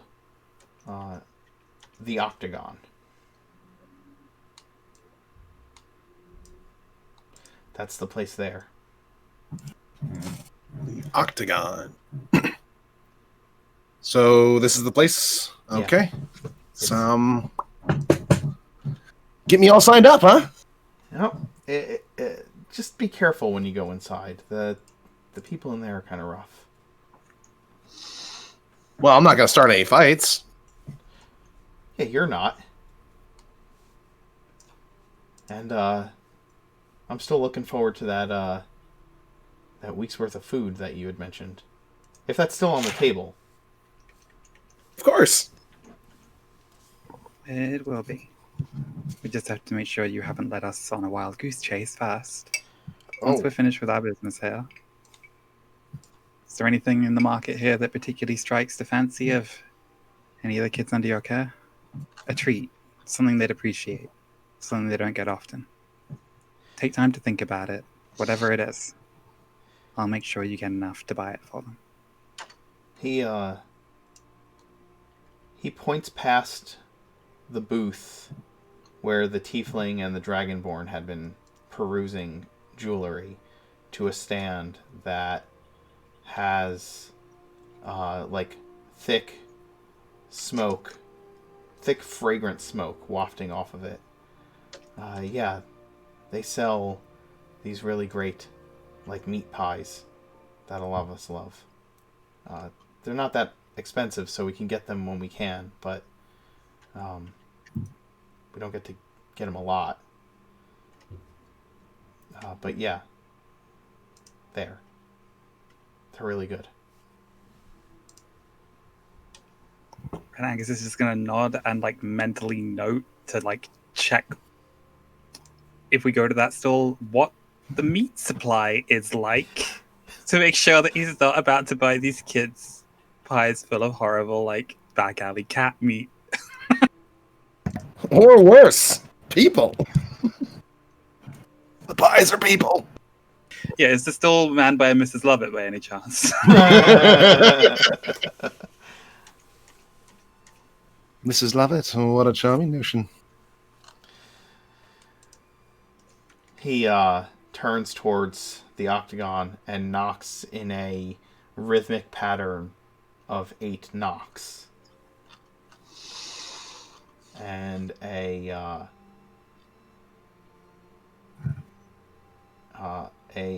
window slides open in the door. A pair of fur-lined eyes looks out of the window.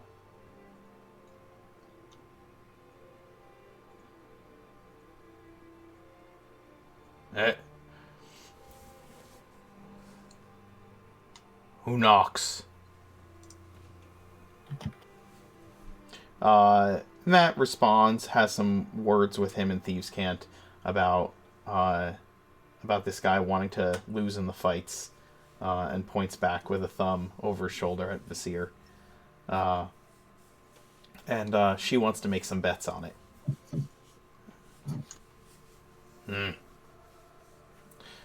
He speaks out in your... The voice on the other side of the door speaks out to you, Angus, in Thieves' Cant. You know the tongue. I know it fairly well. Picked it up on ships, mostly. What crew you run with? Oh, I'm between assignments at the moment. Then most recent vessel. You know Kenny at all? I'm one of hers.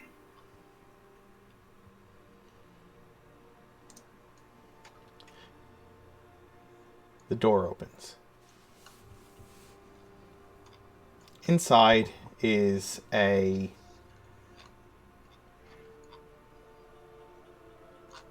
large room, an expansive room. There's a bar. There's a lounging area. There are many services being offered here in those areas. And they're in the center of this huge room, surrounded by, in the center of this huge room, lowered, surrounded by a series of seats that kind of go down in an amphitheater-like manner, is a large octagon-shaped cage in the center of the room. Above it is a balcony where more people could sit. And you can look up and see that this building, as it goes higher, probably used to have other floors, but has been abandoned long enough that it's just a vast empty space up above that balcony, of just darkened walls and streams of sunlight that come through these high broken windows, where birds nest and dust kind of floats in amongst these beams of light. In one spot on the balcony is a large iron seat with a pair of bull's horns that run along the top of it. Who sits there? The half-orc that has answered the door, his can't be orc and human. The fur that lines his features imply that he might have Leonin blood in him.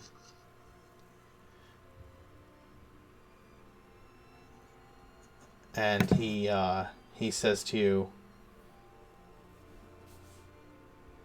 Torek sits in that chair. See the boss around here? Yep.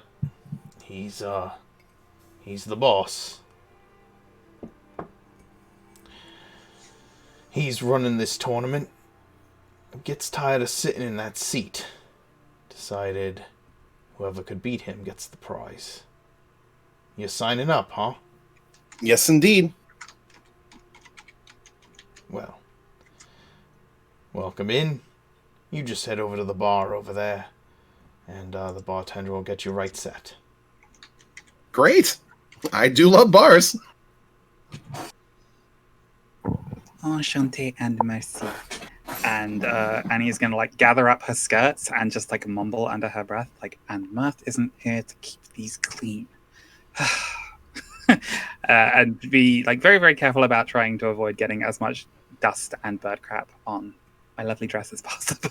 Understood. The place looks like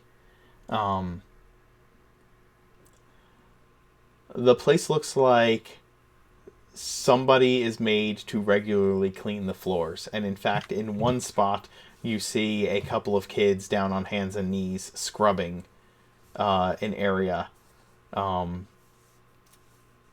It is...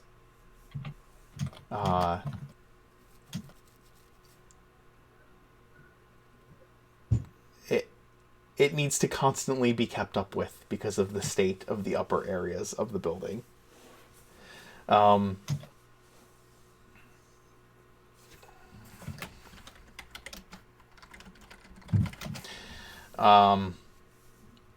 you guys settle in to the Octagon, the Thieves' Guild, for the Iron Horn. In the meantime, Luna, Mirth, and Sarani, where are you headed first? Mirth wants to go to the library again.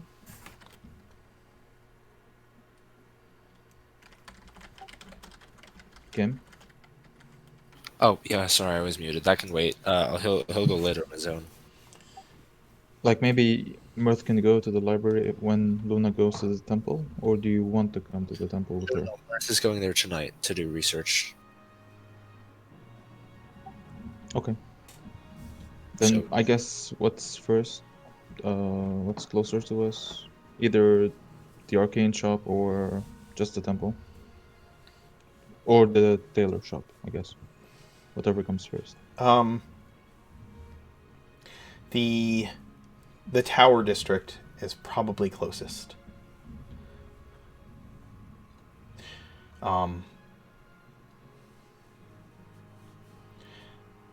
You head there, and it is a large square. There's a large square in this place with a huge tower, a huge mage's tower in the middle of this square. There's a fountain in the center of it, and standing upon the fountain is Merwin, a statue of Merwin, made of bronze. He holds a staff that looks like two staves twisted around each other in one hand, and a book of arcane lore in the other. There are shops around this square, as well as a small shrine to Vidian, and it is filled with people moving about.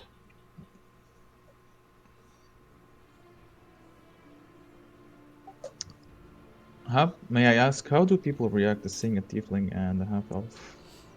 Just out of curiosity.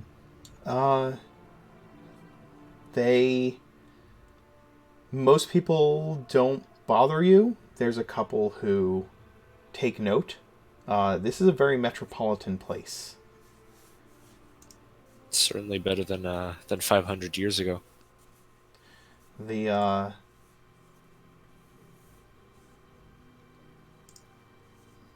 Especially in this part of town, there's not a lot of a reaction. However, there are Genevan watch that are going through the streets, and you see them taking note of your ears, Luna, if they are uncovered. Like if she sees that, she would probably adjust the queen's brooch that she has, like showing it. Okay. And she would remove her hood. Okay. Seeing that, they nod and keep walking. You are aware of the elf attacks on the queen and on the various cities, and yeah, it makes for an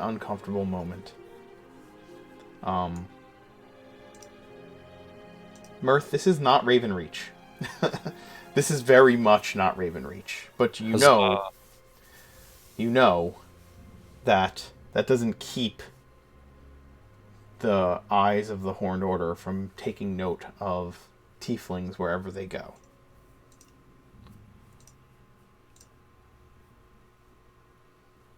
I think he's okay with it. He's got Luna by his side and Sarani on his shoulder. Yep. And, he's good. He's got his cloak wrapped around him, just tingling with magic. And actually, on the way in, I'll quietly cast Fly on myself and just be drifting a few centimeters off the ground. So that nobody can notice it, just you. Just enough so that people can notice it if they look hard enough. I just God. glide along slightly above the ground with my cat. You realize that the cloak turns into wings when you do that, right? No. That's not ready yet. I need 2 more nights for that. Oh, you're just casting it on yourself. You're not using the cloak. Yeah. Not Understood. yet. The cloak is fancier. Show off. Understood. So yeah, just the fly spell this time. Okay. So just a few inches off the ground, hovering around, following Luna. What are you looking for here? Oh, by the way, Sharp-Eyed has stayed back at the safe house with your guests. Yes. We can start by the tailor shop. That's Sure. perfect, actually. Just on the edge of this area, and Sorry, it's just, you said that Sharp-Eyed stayed back with the guests, and so now I'm just imagining Sharp-Eyed teaching Philip how to speak more like the cousin of Angus, and that all that amounts to is him learning the word badass.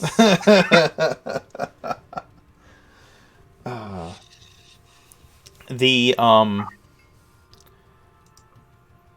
between the tower and the forge, kind of halfway between those two districts, you find the weaver's shop that Mark Harron instructed you to head to for quality clothes. It is called the Starlight Weaver. Oh. Poetic. It is not as busy as you would expect a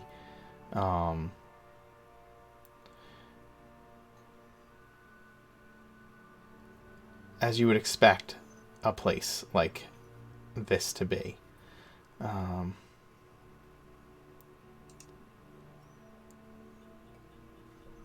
It's and it's rather small, kind of tucked away almost.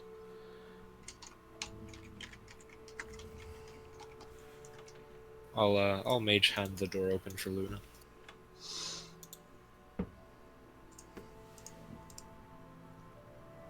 Before we go in, she would have probably told Mirth, if these elves are assholes, feel free to rob them. I've left that life behind me. I would never do that anymore. I know. Unless necessary, Unless necessary, then it's okay. which is defined by me at any one given time. Oh, holy cow. How many freaking subs is that? 10 Yes. plus 5, that's 15. Yeah, it's 15. Looks like That brings us to 50. What?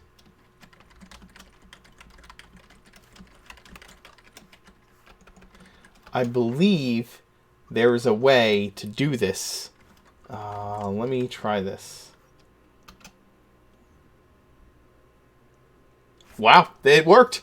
I could just type exclamation point winner, and Nightbot will pick a random follower that And Bowie. that has commented in the stream within the last 20 minutes, and bam, Bowie, you get some dice, man. Pat gets his dice. Yay! Pat gets his dice. That's perfect. That was perfect. Yep. That And worked all it out. cost you was an equivalent amount of gift subs to the amount that you could have probably bought the dice anyway if you wanted. Oh yeah, he probably could have bought multiple sets of dice, but he'd rather give the money to a good cause, and because of that, we will be sending him some dice. Pat, I guess I'm gonna need your address so I can get you some dice out. So, yeah. Sweet. Congratulations. Won't be a big ship, so he's not far away from us. Nope.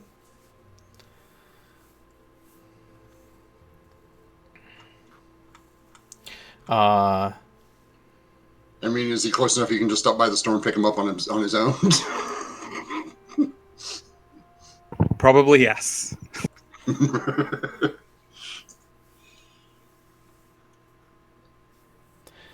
I need to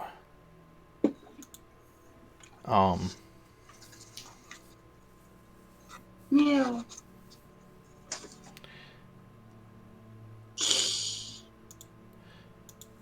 You head into the shop as Mirth kind of mage hands the door open, and two Sylvanriar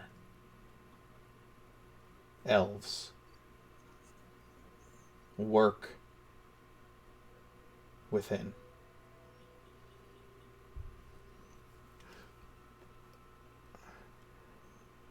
There is a rack of beautiful clothing in here, of wonderful styles. They work hard, and greet you with a smile when you come in. They seem nice. They smiled at you. I think you're setting the bar low.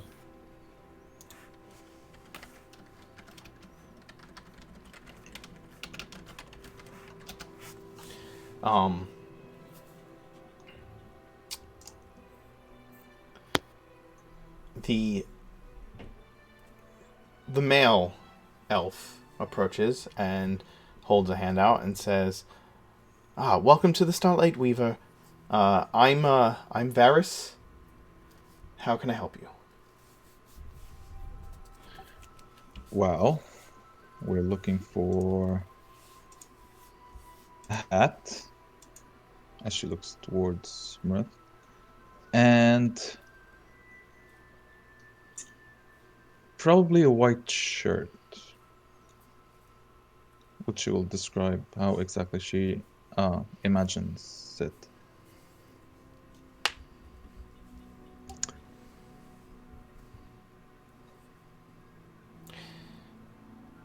He smiles. I've got just the thing. Let me show it to you.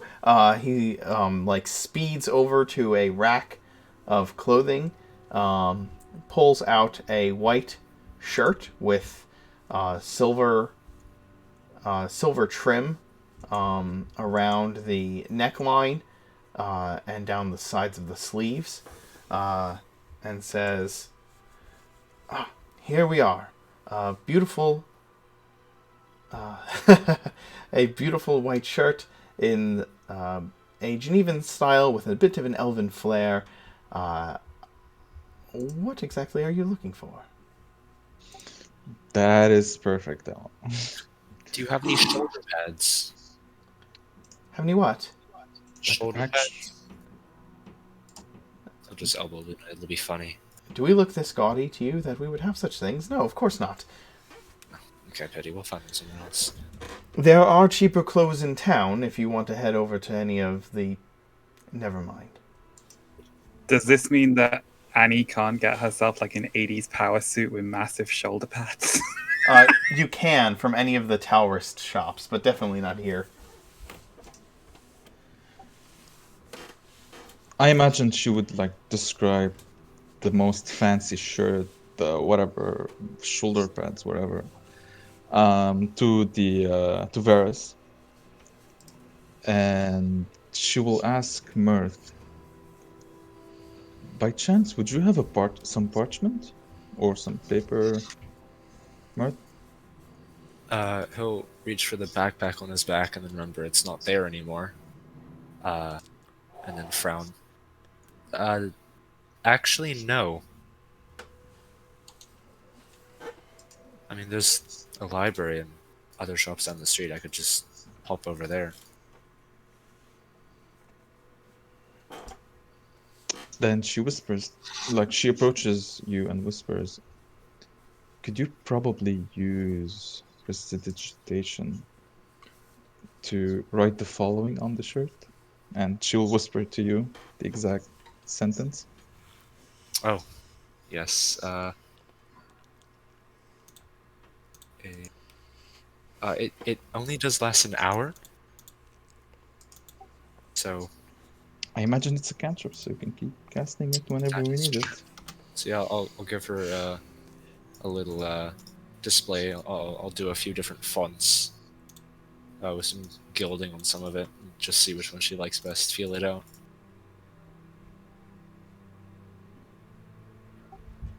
And eventually she'll turn towards the elf, acknowledging the shirt and like, yeah, this is good enough for me.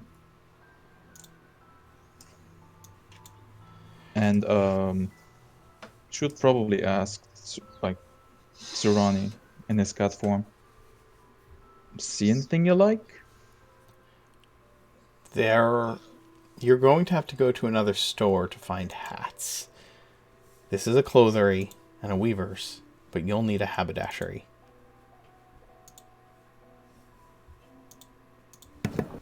I love all the old names for different like types of stores and such. I need to go to the haberdashery today.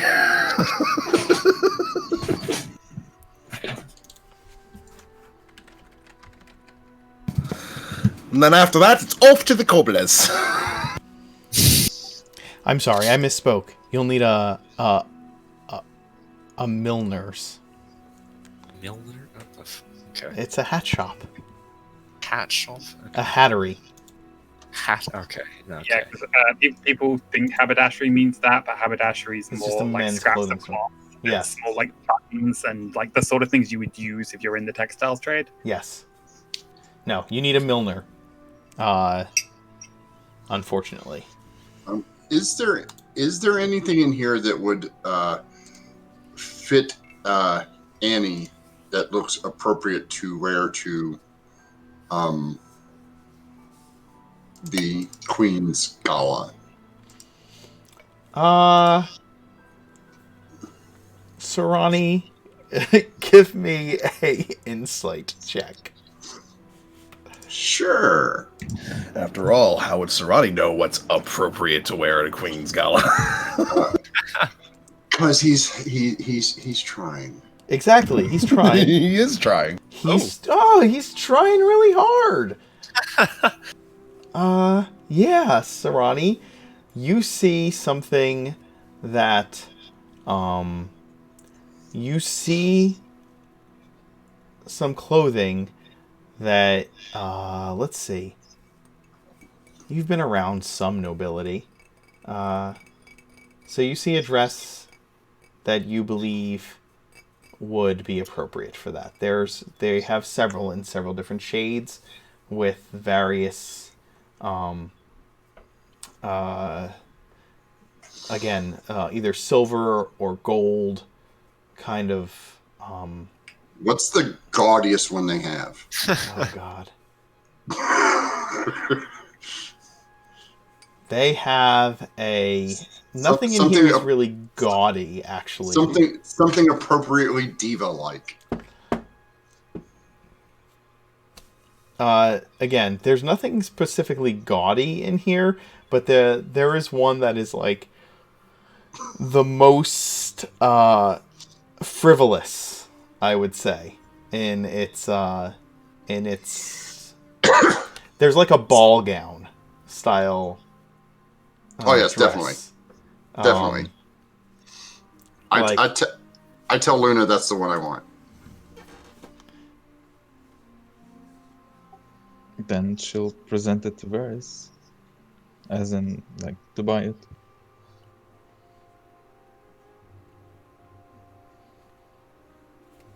That's so sweet, Sarani.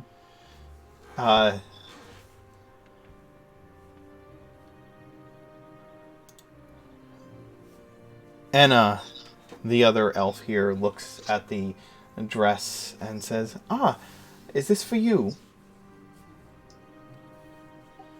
It's actually for a friend. They couldn't be here today with us, so... Well, if we're going to properly fit it, they're going to have to show up. You can't simply buy things like this off the rack and expect it to look, well, perfect on you. It needs to be adjusted. Are they attending a ball?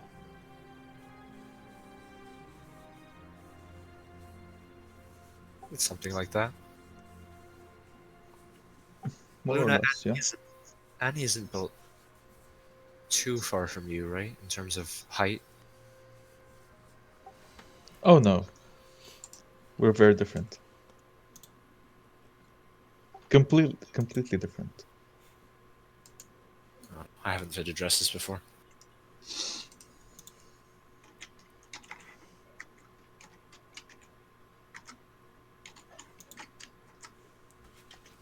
Yeah, neither have I. Then, each will be 15 gold for the shirt and the dress. Or probably it will total out to 30 gold, right? The dress is probably 20 and the shirt, or like the dress is 25 and the shirt is 5, something like that. Yeah, I guess she'll pay for that, for both before we leave. And she's repeating in her head, he better keeps wearing this shirt. Keep wearing it? The horror. Listen, I understand little events and such, but come on. You purchase the shirt and the dress from the Starlight Weaver, and there are, again, these, both articles have these threads of accentuation through them, and embellishment and embroidery, and you can see that there's this beautiful imagery of starlight worked into those embroideries.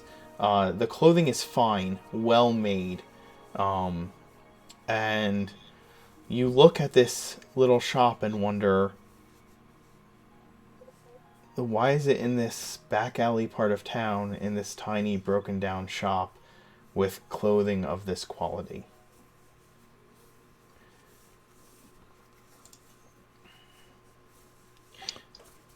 You head back to the Tower District, and I know that... What's that? Back for a few minutes. If he'll just tell Luna to go on ahead and he'll catch up. Okay. He needs to get some new pants because his were torn.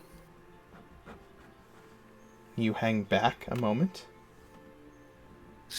I'll kind of just pull the elf aside. I need some new clothes. Simple shirt will do. I'll grab them myself. Would it be possible for you to fit the lady who was just in here with me off? Could you get a bead on her build from just her being here? Varys and Enna eye one another quickly and then look back to you, and Varys says, "Oh yeah, we can do that for sure, absolutely." Do you have anything in the back that would fit? Something nice. Without a doubt, I'm sure we can work something up. It might take a little bit to get it fit properly, but yes. Can you have it done by this evening? By this evening, a rush job. For pay. 50 gold, we can have it done. 50 sounds good. Find one in grays and blacks if you can. They smile at each other again. We'll have it done. Feel free to throw some silver around. I'll toss them half now, and then probably another 15 for my own clothes. Okay. So 40, and then I'll have the other 25 when I get back tonight. And then yeah, I'll leave with like a No, like this nice, creamy beige set of loose pants, and just another simple shirt. And hustle up to. Well, actually, no, I wouldn't hustle. I just glide across the town square up next to Luna. You can see as you're leaving Varys, who seems to be this font of energy, rushes back into the back room to start working on preparations. While Mirth is shopping, I do want to look around since it's like you said they're sort of out of place back here. Is there anything that stands out about them in particular? They're different than the elves you met in the woods. They're a bit paler, a bit taller, and a bit more angular features to them, as opposed and not as stabby. And definitely not as stabby. But no, there's nothing that you pick up on as to like the fact that they're off in this back, like in this smaller, quieter kind of area of shops when their clothes are of such fine quality. I don't know that would dawn on Sarani. No. So yeah. But being that they're elves, he was just more concerned that they're elves and wanted to gauge, are they, being shady? Nope. For some reason. They are kind. Hey, Mark, he just wanted to gauge. That was an unintended pun. These are Aramil's parents from the Artifact Recovery Corporation game. I got the Weaver part. I was struggling to connect the profession, and then they met Matt earlier. They did. So yeah. You head out of the shop and back to the tower district to buy the necessary magical items that you need. And why don't we take a break here real quick? We'll come back. I need to get some water. We'll be right back.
Okay. We are back.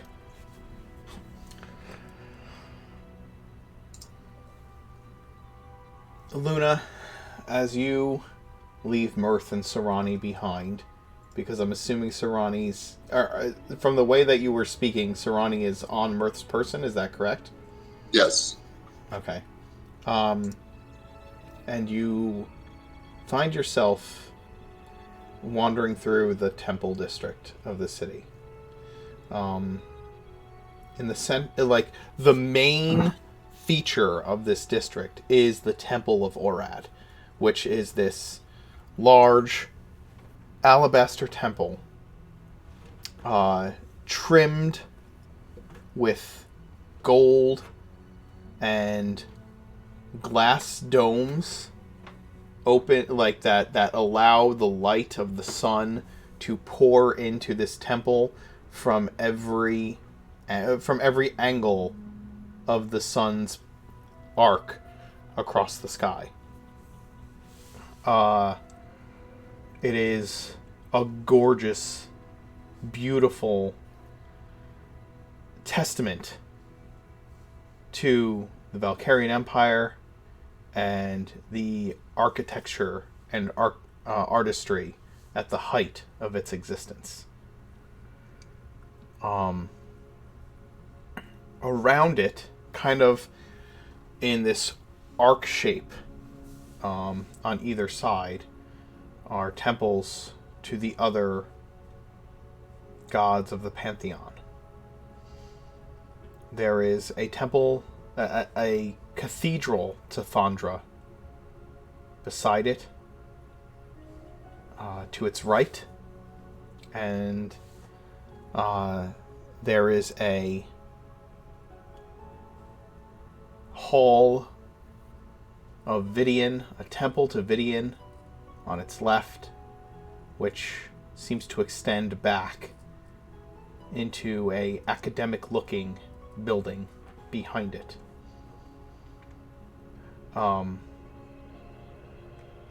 There's a Hall of Morrigan. There's a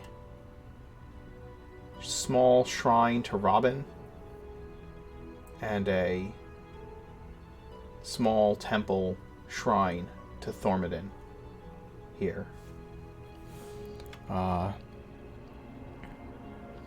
And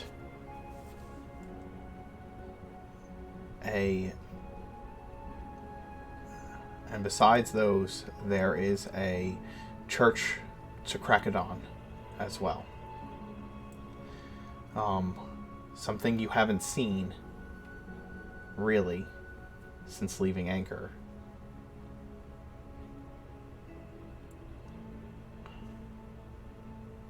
I imagine that church would kind of bring back some memories from Anchor. Probably how she met the seer in front of that church back in Anchor, specifically. Mm-hmm. Dreams of... Knowing... I'm sorry. I was going to say memories of failed kidnappings and tying up old priests in a back room flood your head. First dates. They always go strange. Wow. Yeah, so knowing she's in this kind of district, she would, there's no need to show the broad shows, so if she can put it away or just cover it just cover it before heading towards the Church of Thundra. Okay. Specifically. Sure. The Temple of Thundra is... everything here is gorgeous, and even the dark stone points of this cathedral, with the silver circlet above the door, just seems... This place is not as... It is nowhere near as ostentatious as the Temple of Orad, but it pales in comparison to the. But are there grotesques and gargoyles? Of course there are. There have to be. There have to be both grotesques and gargoyles, and people need to know the difference. It's important.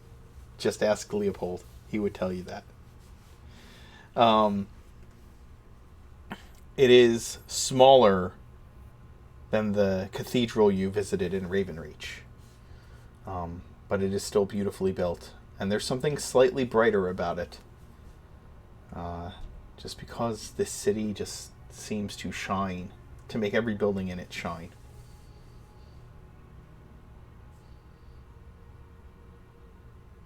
As she walks through the doors, she would she would bow her head as a sign of respect, and entering, maybe she would feel like a sign of relief almost, as she looks for the head priestess.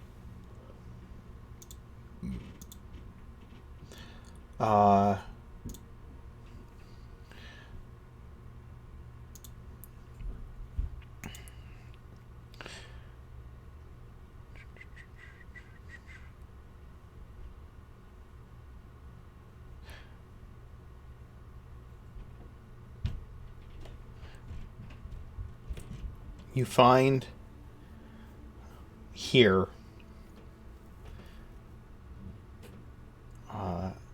an Archbishop of Thundra attending this temple, this chapel. She wears her holy robes that in a way that is not dissimilar to Mother O'Galvin, though there is a bit more flash to them than the simple blacks that were at the Church of Solemn Night in Darkhaven. The woman has steel gray hair. She has a kindly face, one that just shows compassion, mercy, kindness.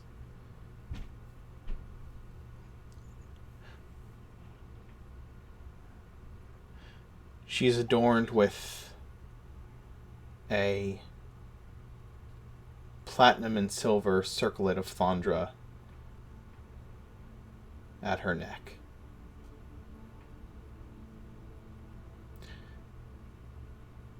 You can see that she is tending to the holy items of the church, the altar, and this large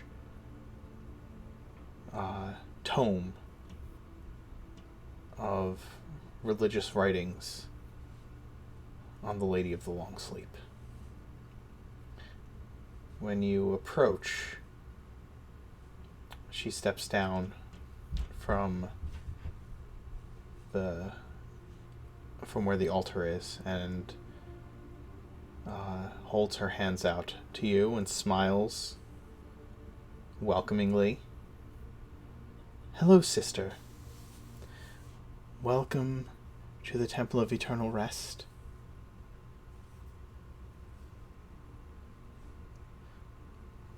She replies, greetings, mother, and she bows. But before she approaches, she would probably have left her shield on the first row, I imagine, if Okay. that makes sense. Sure.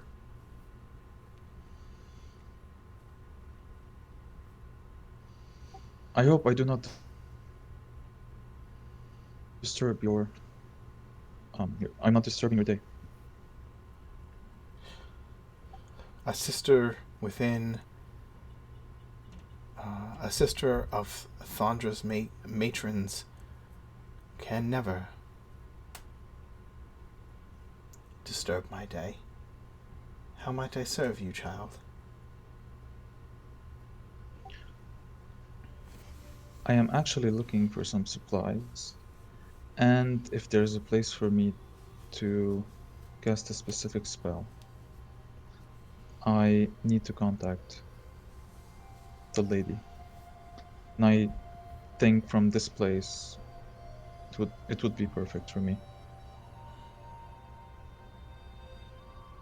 We do have quieted prayer rooms for those sisters who serve the temple, but if you wish to use the sanctuary, you should remain undisturbed at this time of day. It is for your use. And tell me, what items do you require?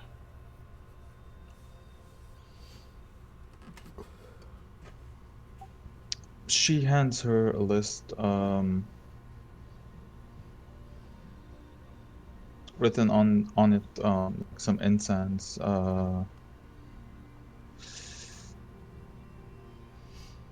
If they're just components, for cleric spells, even if they have a cost, if you have the money for it, you can just say that you will get them here. That's fine. Yeah, she'll. The thing is, she'll ask for a golden reliquary. I hope I pronounced that correctly. Did. I'm not sure if that is something I can actually buy from this place. You can, yes. And if not here, I'll say this: if not here, you can get it from the Temple of Thormodin. So you can definitely get one in the city.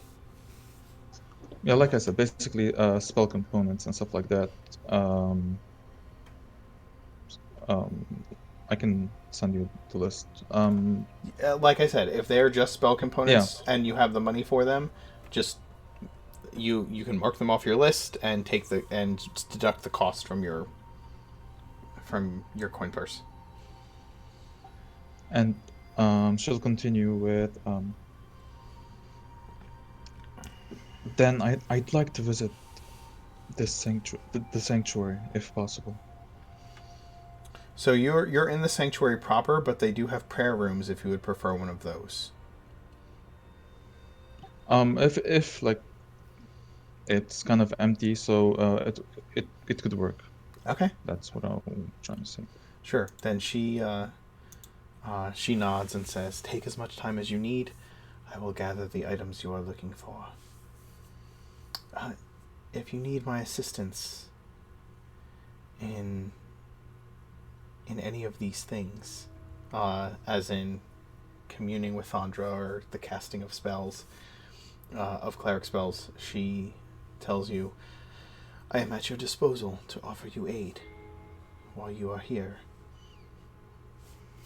She would smile back and tell her that I got it covered, but thank you for offering. And she would excuse herself and find the quiet corner. Okay. Like she would sit cross-legged in a quiet location, like I said, place some incense and have one of her holy water vials in front of her, and she tries to concentrate. She tries to calm herself. She tries to remember how Vasir does it, how he meditates, and she'll keep probably finding it hard at first, but eventually finding that calmness she is looking for as she casts Commune. Okay. And I displayed it in chat for you. Mm-hmm. You quiet yourself, and you're right, it takes you some time to practice this, to get yourself to a place where your thoughts are silent, and you can focus on reaching out to the divine. You light the incense. You breathe in the incense and call out to your goddess. And you once again find yourself in that darkness, walking towards the light of her lantern. Even now, you can more easily than ever before recognize the green light that comes forth from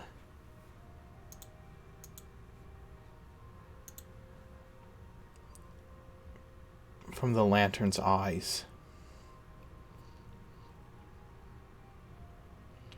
The shape of the demi-lich skull swaying to and fro as you draw near, and she draws near to you.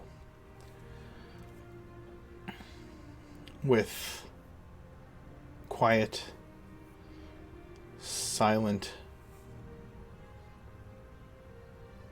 steps,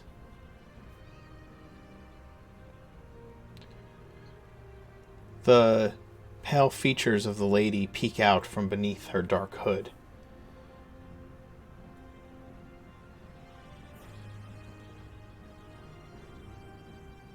And you hear her voice whisper to you. What questions do you have for me, my priestess? Approaching her, she would keep her head down, also as a sign of respect. And when she hears those words, she'll ask her first question. Are we in danger here in Geneva?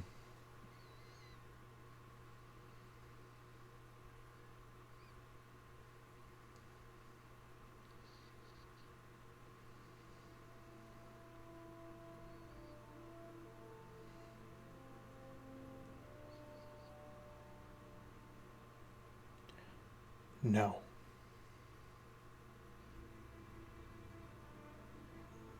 And yes.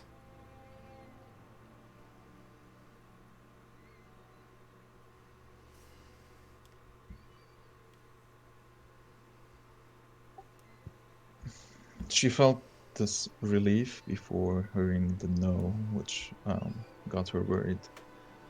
And then she'd ask, is the Queen in danger here in Geneva? Not at this time.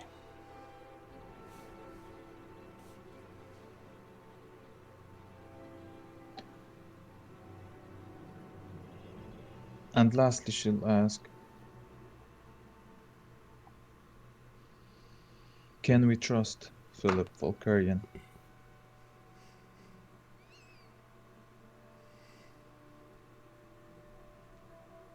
Yes.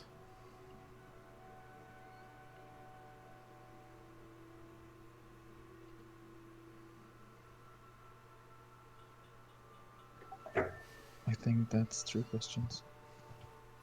Mm-hmm. She places a hand upon your head for a moment. And then you find yourself slowly opening your eyes and back in the cathedral.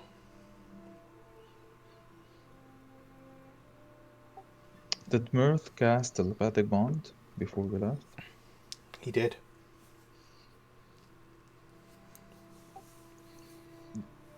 Then she would like ask everybody about their whereabouts and what are they doing at this moment. That would be her first reaction when she gets back, when she gets back from the vision. If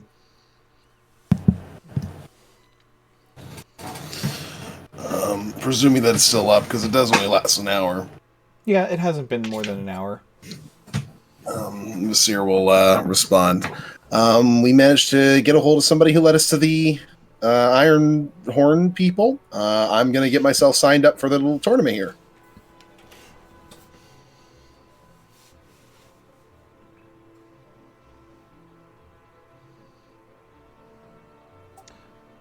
Should we meet? Should I come to you? I think we're fine where we are. And I don't think the tournament's today either, so we're not going to be sticking around long. Angus, what's your assessment? I think for the moment, it would be difficult for us to relay precisely where we are to you. It would probably be easier for us to meet you somewhere else outside and bring you back here later if we need to come back for this here to participate.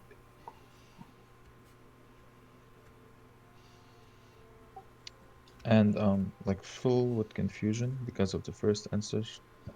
Because of the first answer specifically, she would probably go stand in the center of the sanctuary, looking at Thundra's probably statue, as she says the prayer while waiting for the Archbishop to come back. Okay.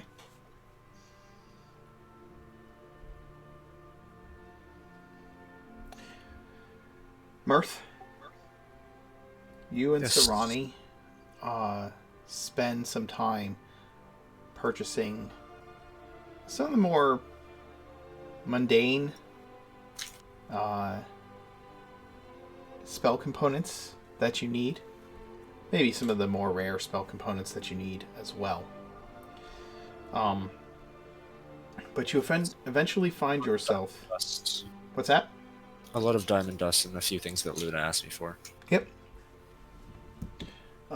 You eventually find yourself at the point where you need to purchase the components. Well, you need the diamond dust, correct? For the cloak. For the cloak as well as a few of Luna's spells. Okay. And diamonds, I'm guessing, which we can find in the same place. Yes, that's fine. But then there comes the point of enchanting the sabers. Do you have the sabers with you, or are you planning If we went out with the knowledge of with that prerogative, I'd have brought them. I'm assuming. Okay.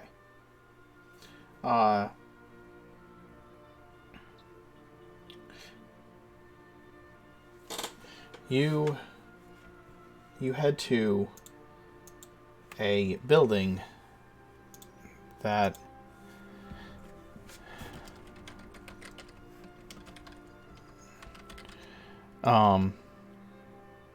you head to a building that is this smaller 2-story tower. It has a bronze dome on the top that has these gears sticking out of the dome, and a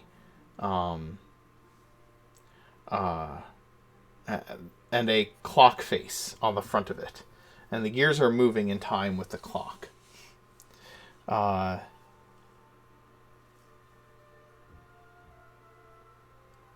And on the sign over it, it says, Gads and Gadgets Workshop. It's one word. Gads and Gadgets. Right. I'll touch down outside. Sarani, do you mind waiting outside for a minute? Put one paw up if yes. I can hear you. Oh. Oh, shit. Okay. Mind if I just set you down here? That's fine. Okay. I'll put this little cat on, like, the... next to the door jamb. Okay. And then push through. You head inside to this Gnomes Workshop. It is disorganized.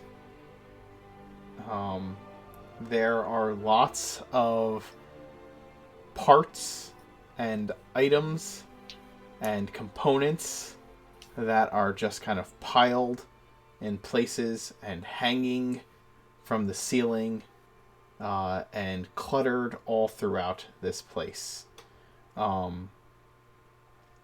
A wiry gnome with hair that juts up in every direction. This either pale blonde or white hair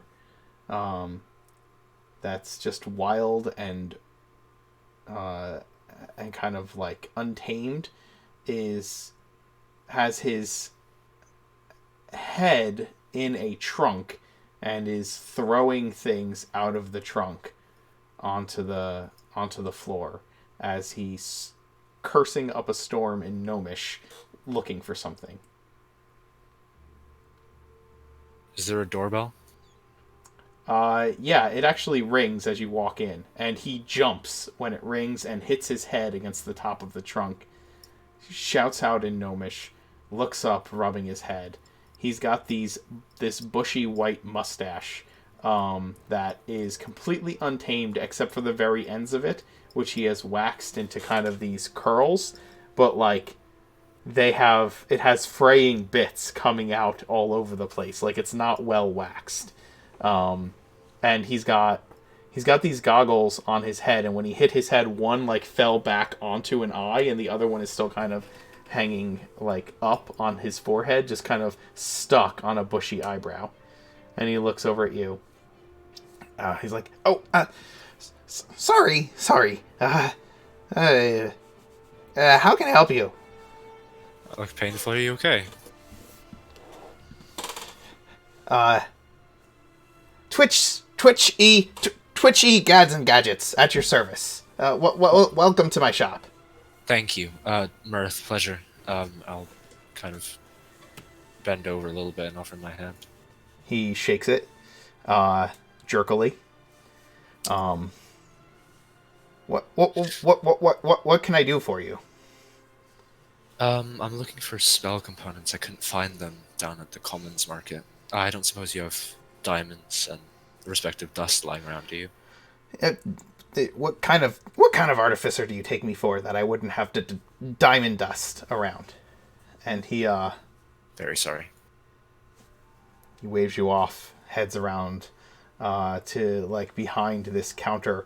The counter is at waist height for a person, but you see him like open the door to the counter, step behind it, close the door, and like you hear like a vroom as something lifts him up so that he is now standing at like eye height for you, and he walks along behind the counter and grabs a jar full of diamond dust and is like, how much do you need? I'll put you back 250.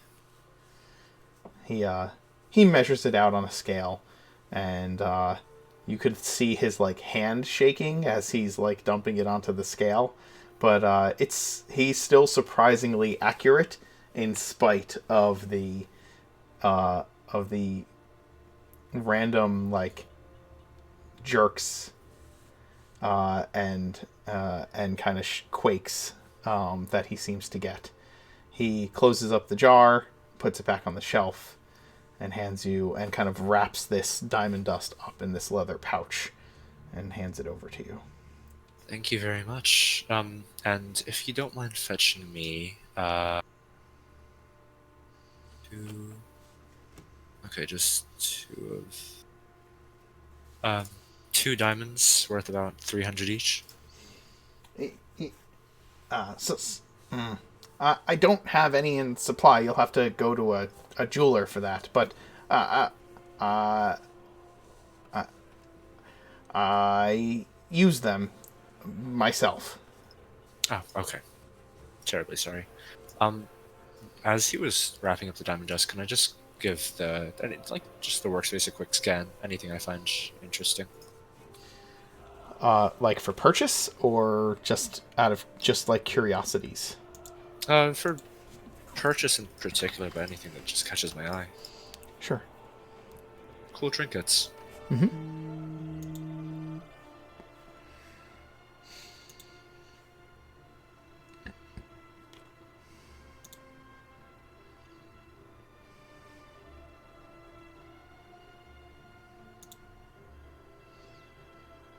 Yeah,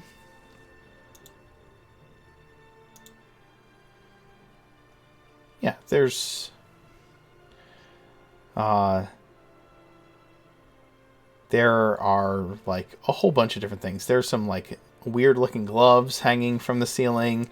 There's just like a shelf with like a couple different types of rods on them. There are vials of potions that look like they are haphazardly piled in one corner of the room. Like if something fell on the pile, it would just be this giant steaming pile of fluids and broken glass. There's there are scrolls that are just kind of stuffed in a trunk that looks like it's been attempted to be closed, but hangs open with the scrolls peeking out in every direction.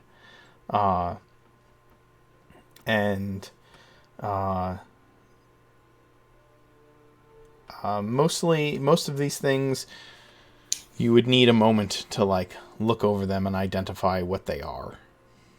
Yeah. If he has like a little like section of just, I don't know, toys and trinkets, could I pick out maybe just, you know, like a clockwork wind up seahorse or something? Yeah, absolutely, you can do that. I'll do that. Okay. Put it back 5. Yeah, that's fine. All right. He doesn't happen to have a scroll of teleportation circle, does he?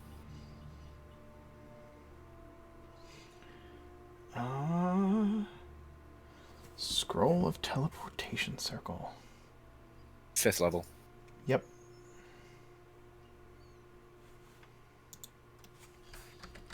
I think there's 640 on sane magic items, if that's what you're checking. I have kind of moved away from using that. But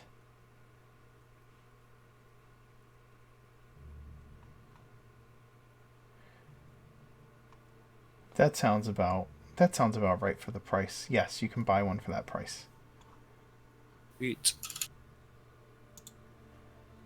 Do you need me to? Well, can I interest you in any artificery while you're here? Give him a little hand wave and yeah, give me your pitch. Well, I craft items from wondrous to weaponry. Good quality things that that can be fashioned for anyone who has the proper payment. Yes. I kind of cut him off and snapped my fingers. Right, I did have something. You don't suppose I can make something better, can you? Put a little spark in it. Oh, yes. Yeah. What did you have in mind? So I'll pull the dueling sabers off my belt. I have these from a friend. Suffice it to say, they're losing their value. You hear a vrrr as like the platform lowers and he comes out from behind the counter and like grabs one of the blades out of your hand to examine it. He lowers the goggles onto his eyes when he does so. Yeah, that's the sharp edge. Be careful. I know my way around a sword. Thank you. Spark in it, huh? How do you feel about lightning? It's my favorite element to work with. Oh, clearly you've used on your hair quite a bit. Would carrying these swords in a watery environment do anything with the lightning? No. It would be on. You could turn it on and off. If you can make them magical, and put that little spark in them, yes. It might cost a bit. You understand, artificery takes time and money. Clearly, yes. I will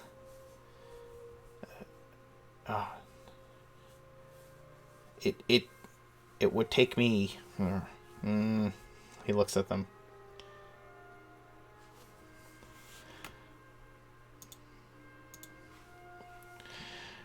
Looking them over, he tells you it will take.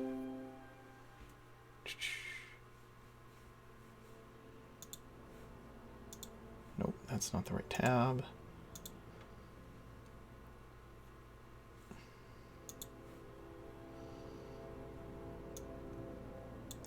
It tells you that it would take, depending on how powerful, like how much lightning you want these things to exude, it will take between 2 and 3 weeks to craft. Yeah, we'll go for it. We'll lowball it and go for the 2 weeks. We need these operational as soon as possible. He nods. All right. I'll do what I can. I have some apprentices that can help me. Perhaps we can get it done even faster for a little extra. And that little extra would be what? Because you still haven't given me an original price. Oh, yes.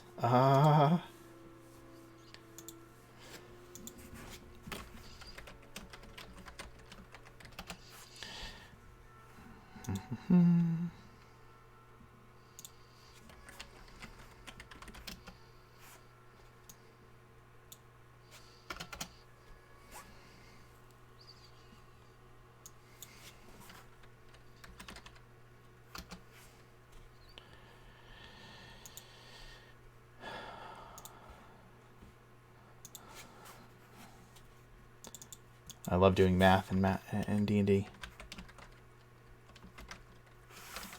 So you love D&D then? Yes, correct.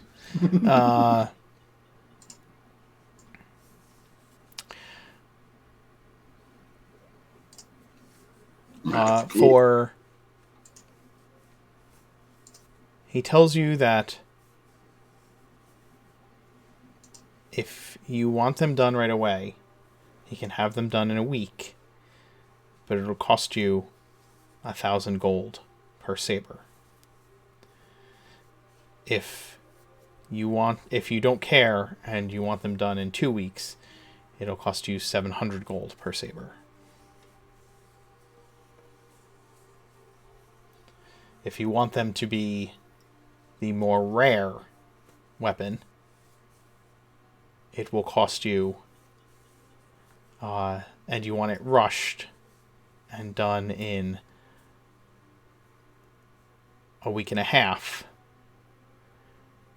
then it will cost you 4,000 gold per saber. And if you want them to be the rare variety and done, and you don't care about time, and they can be done in 3 weeks, it will cost you 2,500 per saber. I'll just scoff out something along the lines of, do I look rich to you as I count 2,000 gold onto the table? You've got a week. Rich enough. And he scoops up the gold and the sabers. 1 week. Done. If he ends up electrocuting himself and taking it out of your insurance. What? No. Nothing. Have a good day. Thanks for being so cooperative. Sarani, we're going. I think Rick stepped out, but I... Yes. No, I'm here. Sorry. Oh. I was preventing everyone from seeing me eating my peanut butter and jelly sandwich. Fair. Oh, yum. You head out. Yeah, he just walks out, looks down, picks him up. Alright, one last stop. Do you know what a gnome is? Yes. Do you trust them? I have no reason not to. Okay, so it's just the specific type of short people you don't trust. Halflings, yes. Okay. Plus, of course, they're clerics. Wonderful. And then I'll just hop over to the jewelers. Can I just take a moment to appreciate that we probably have more reason to be distrustful of gnomes considering what Felix pulled on us, but Sarani has no idea about that. I like gnomes. Felix is the only gnome I know, and they're perfectly fine. As far as you're aware. Yep. I'll hop over to the jewelers with Sarani. Sarani, you don't wear jewelry, do you? No. Are you heading there just to buy the diamonds? I want to buy diamonds and also jewelry for myself. Okay. You head over to the jewelers with Sarani, and we're going to switch back to Vasir and Angus inside the Octagon. Vasir, signing up was painless. You went over to the bar. There was a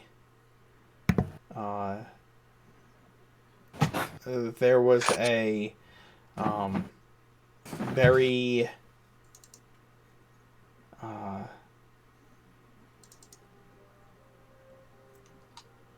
a very attractive looking woman, scantily clad, behind the bar, handing out drinks. And when you informed her that you were going to be signing up for the fight, she shook her head and pulled out a portfolio of parchment, and she said to you, "You think you have any chance of winning?" Well, last time I did a fighting rink, I didn't do all that well, but I think I've advanced a decent amount since then, so yeah. I think that confidence is the key, Mancha. And then switching into Thieves' Cant, where do I place a bet? Against my friend her. She doesn't even give you a response in Thieves' Cant. She just nods over to the other side of where the cage is, and you can see that there's a large pair of chalkboards of like slate boards on the walls and that side, and there are a number of halflings at tables, like kind of moving around on there, taking money and writing things down on the boards. Merci, monsieur.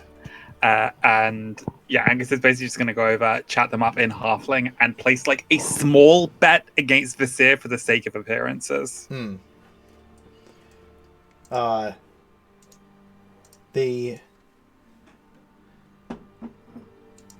halfling there is like, "Who the fuck's this Vasir guy?" I'm not sure if you have received word. He did participate in a tournament several weeks ago now in Twilight Hill, and was thoroughly trounced. Hot All tip, don't bet on him. Halfling shrugs. "I don't place the bets, I just take them." And he writes in Vasir's name and starts marking down numbers in halfling, like jotting down odds and things like that. "Haven't seen you around here, lady.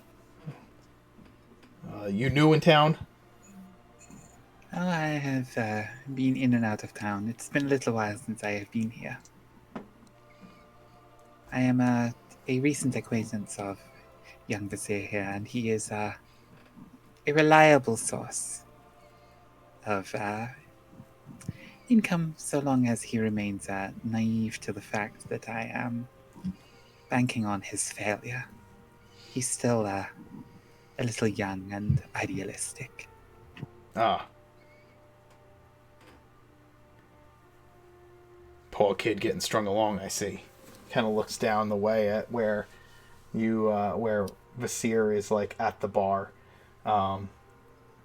You a boyfriend or something? Now, what kind of woman do you take me for? He is a boy. I would not do that to him. I will stand back and watch him get significantly pummeled in fights and collect money. But I would not have sex with him. He is but a child. Inspiration point, David. Inspiration point.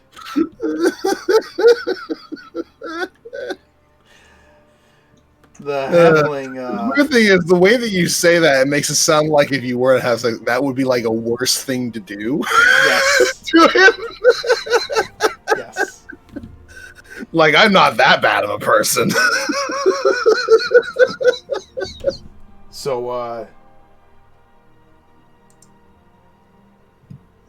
what are you doing later?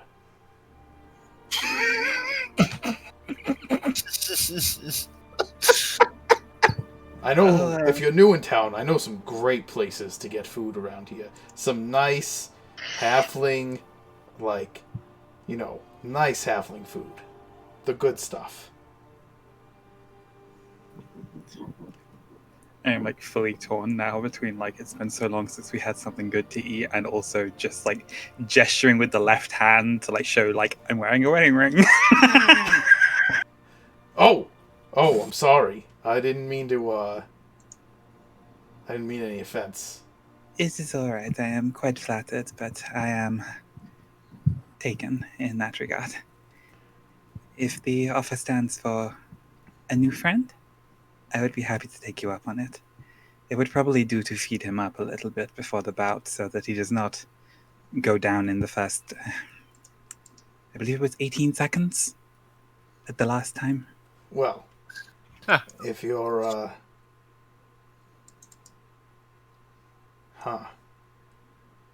yeah, that'd be good. And especially for the tip, I could, place a bet on this fellow's loss in order to cover the cost of the meal. We should all work out, for all of us. He introduces himself. Tony Tallfellow.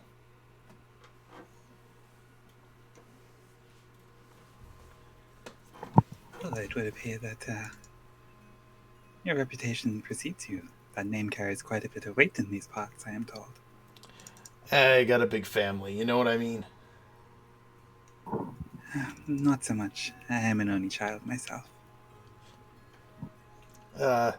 Halflings, rabbits, there's not much of a difference. I'll just put it that way. No, I would quite disagree. For you see, the city of Grover was infested with rabbits, and that is why people settled it.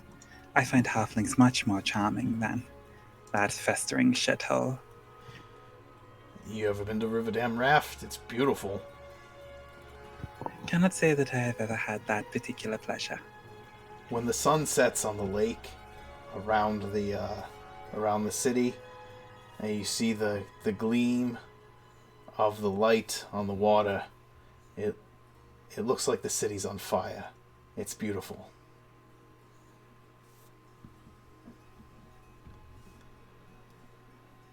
And so right now I just have Tiger Tiger burning bright in my head. Mhm. How beautiful would it be if somebody were to light it on fire?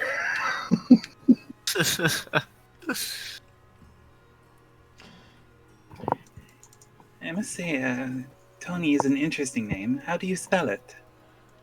Oh, it's with an I.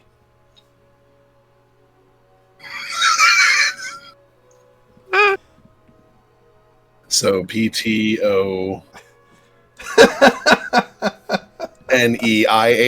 or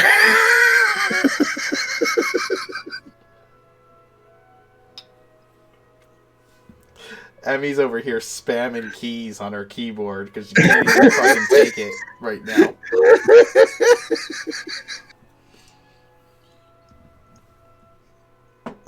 I don't think anybody noticed when he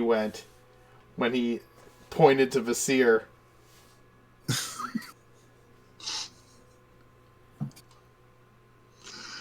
I have no idea. Oh, God.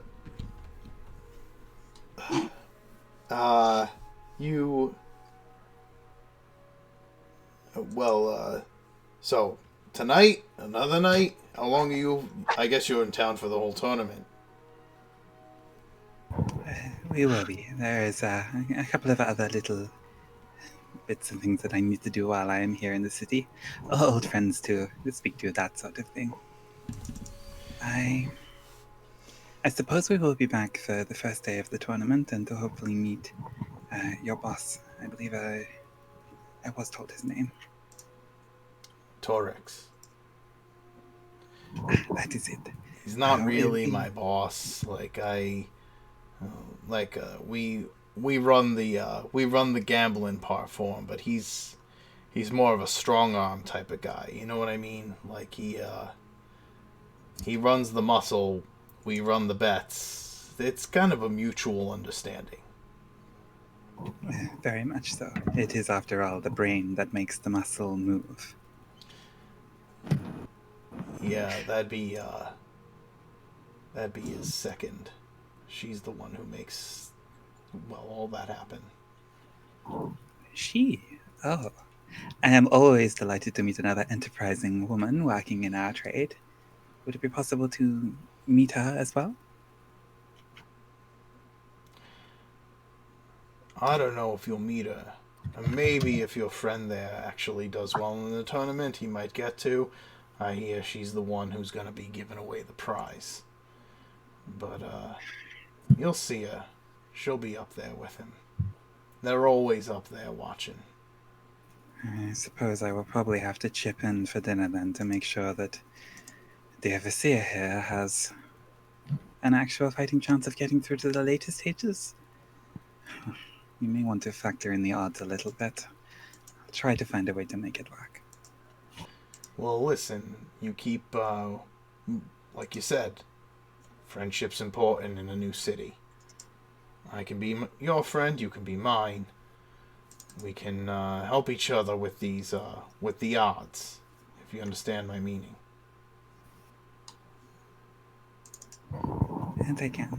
As I said, I'll be back. There are perhaps a couple of associates that I will have with me, if that is okay. If we are allowed to bring guests along to witness the bouts. If they're willing to place bets and pay for drinks, I'm pretty sure you can bring as many people in as you want, if the money's good. Just make sure they watch the pocketbooks. You know what I'm saying? I believe there is one friend of mine who you will be quite excited to meet. He is very, very fond of betting. I will be happy to arrange new homes for all of his gold coins.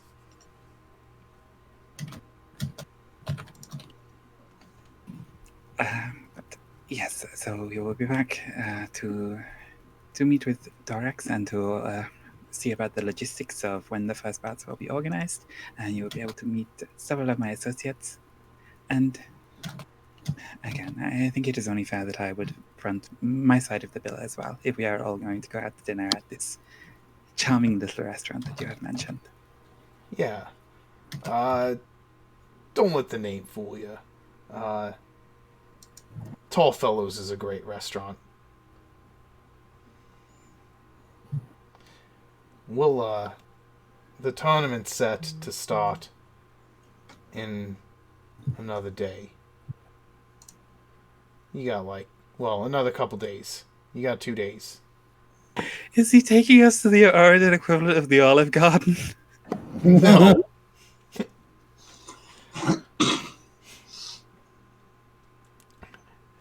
No. No, God. No. Come on, don't do that to me. I'm Italian. I wouldn't do that. No. And You wouldn't disgrace yourself by even acknowledging Olive Garden the thing. no self-respecting Italian would be like, hey, I'm going to take you out to this really nice Italian restaurant, the Olive Garden. Maybe if they were like an eighth Italian. Because they know no difference. He's taking you to the halfway equivalent of Red Lobster. That's still one of my favorite nostalgia chick videos, is when they did the nostalgic food and they made Nella eat the Chef Boyardee ragu. Oh. She's like, I'm Italian, this is offensive. Yes. And Rick, you may not know this, but for a very long time, Olive Garden and Red Lobster were owned by the same company. They are the same restaurant. They are.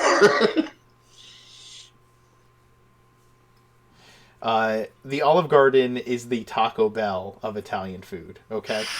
Yeah. That doesn't necessarily mean it's terrible, but it's not exactly authentic. Yes. You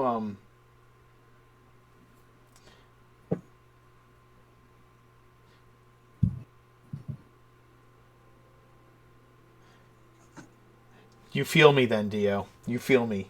Right here. Right here. Seer will confirm, by the way, with the bar lady that the tournament is in 2 days, I believe. Yes, she tells you it's in 2 days.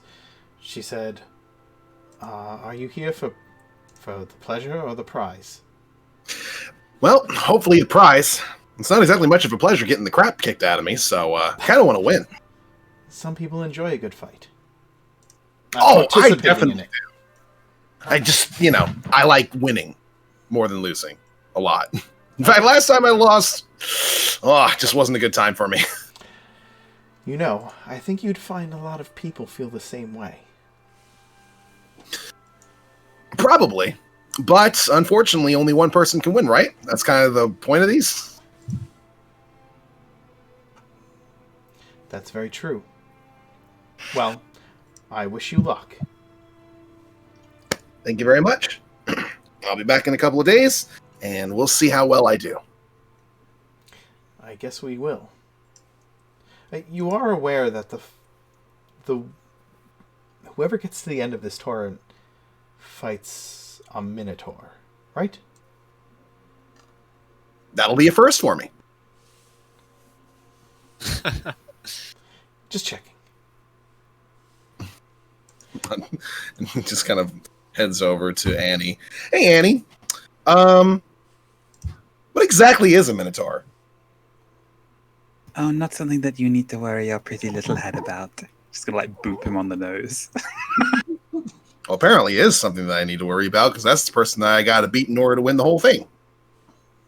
Oh, but you are getting ahead of yourself. I've told you this before. Focus on one bout at a time.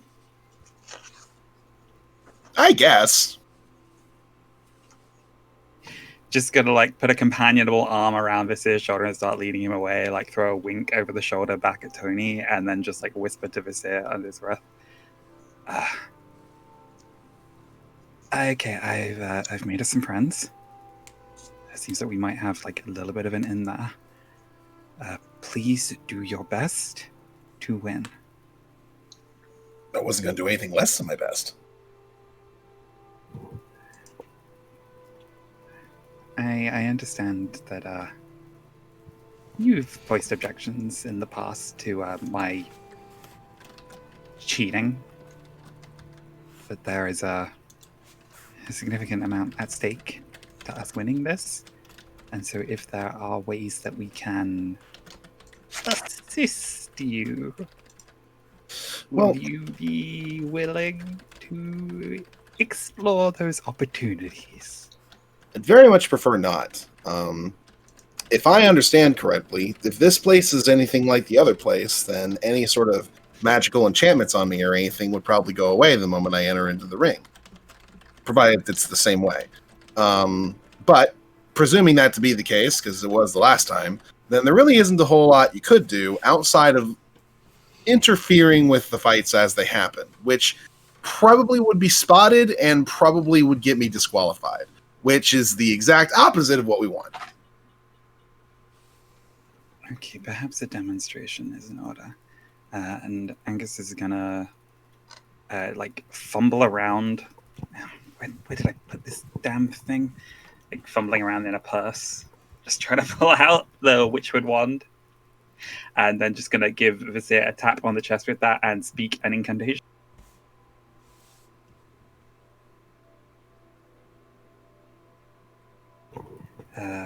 Usnel Zaro.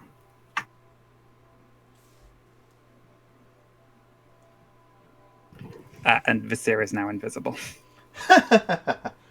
He doesn't notice it at first. He's just kind of staring at you. Okay. It's not quite the vision that somebody who is a bit more powerful would be able to provide to you, where you would be able to maintain an element of surprise. And as you said, I have no guarantee that they will not have measures in place, but allowing you to land one solid blow or engage with an opponent on the best of terms after you have had a little bit of time to gauge what their approach will be, it might help. You know, I have been kind of meditating a lot lately, and these hand wraps have a lot of power in them that I'm really excited to test out. I think I might be all right. I have a lot of respect for the way that you have continued and have grown only stronger since the last time that you were in a situation similar to this one. I understand that I was unkind to you in the aftermath of that. You were emotionally distraught, and I put you in a situation anticipating getting a reaction out of you that I would find amusing. I should have been a better friend to you in that moment, and I am trying to be a good friend to you now. That was a good while ago, Angus, and all things considered, I mean, it was a fun experience. I didn't know what I was getting into at the time, but it's not like I actually did anything. It did make Luna a little upset with me, but we got over it. And we all moved on. I learned my limits, at least at the time, and I think I've gotten a lot better at figuring out what exactly I can do to fight somebody, too. I tried a little bit too hard playing the defensive game. I need to be a little bit more offensive, and I need to make sure that when I do so, I'm not, well, leaving myself open too much. And I've been working on that a lot, so I should be all right. As for a Minotaur, I believe that we will have to check in with Mirth and perhaps Surani. Hopefully they will be able to tell you about some common exploitable weakness that Minotaurs have. That would be good. He's a man, right? You could always kick him in the bollocks. True, but that just feels like opening up a can of worms.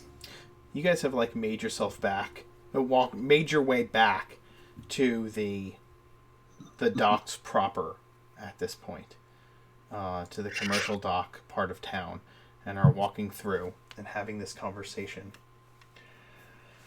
And then you see Roger.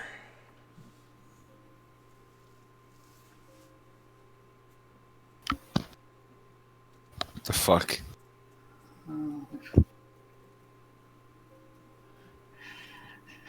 Vizier, I need you to... fuck it. I'm just gonna run and just throw my arms around him. Roger starts fighting his way out of the grip of this unknown woman who has, like, thrown themselves on him, cursing up a sailor storm in the process. Zero will kind of, like, rush over and see if he can't, like, stop this or, like, help in some manner. He's a little lost.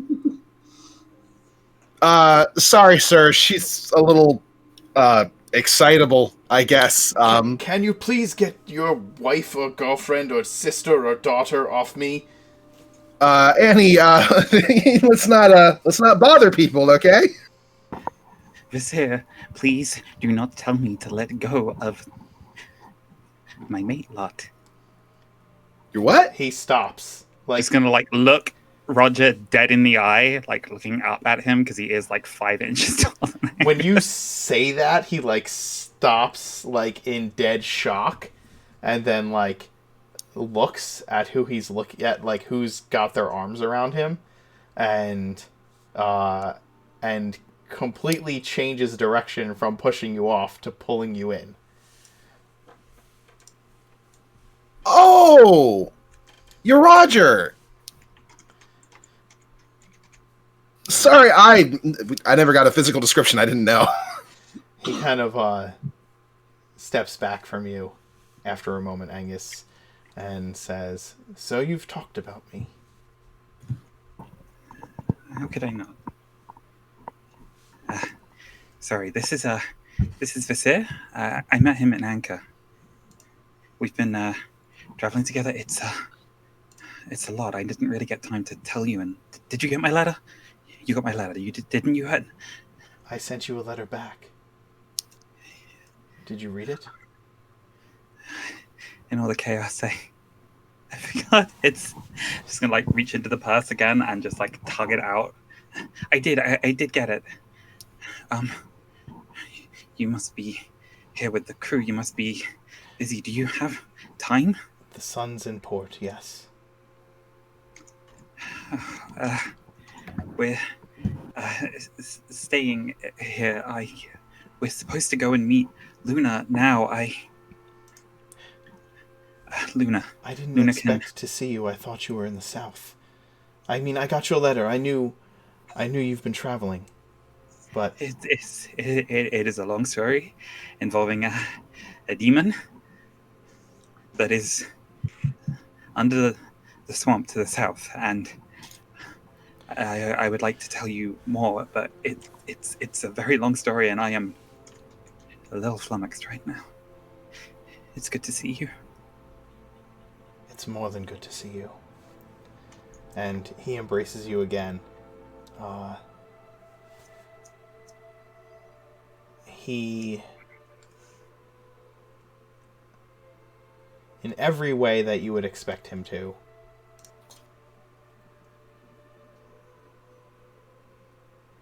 he says to you, while you're held, he kind of says, being taller than you, into your hair, we're in port for a couple of days. The captain has a deal that she's making. It's supposedly important. I don't know much about it. But we'll be here a couple of days. Do what you need to do. And we can... Well, we always enjoyed our nights more than our days. Luna, she's a cleric. She can do that thing where you can send people messages in their head, so don't freak out if you hear a woman's voice. I'll find some time where we can meet up somewhere safe and give you the full rundown. Angus, there's no rush here. If you want to just be with him for a bit, I'm pretty sure everyone will understand.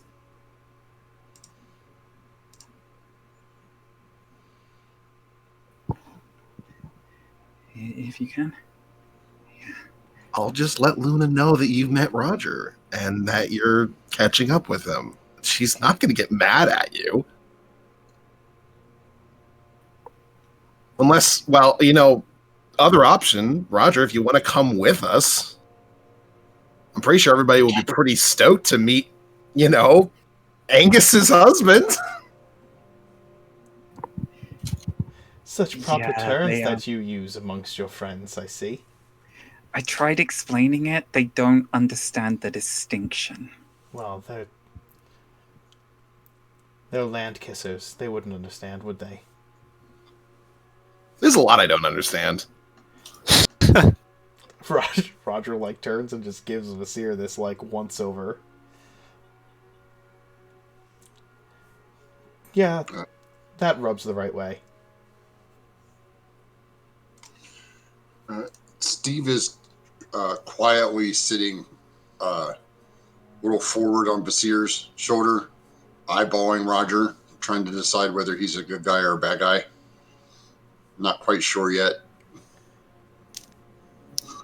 So, these are your options. I mean, if you want to, if you would prefer just to hang out with Angus for a bit, or Angus, if you want to introduce Roger to everybody, that either way is okay. Roger steps back again, to a more, opening the conversation so that Vasir is included, and gives you a proper look over, Angus. Strange name for a woman. Annie. Well, I was just going to get a drink, but if you have... If there's ale or something harder where you're headed, I'm glad to go along. Not that there aren't other things that would tug me in that direction.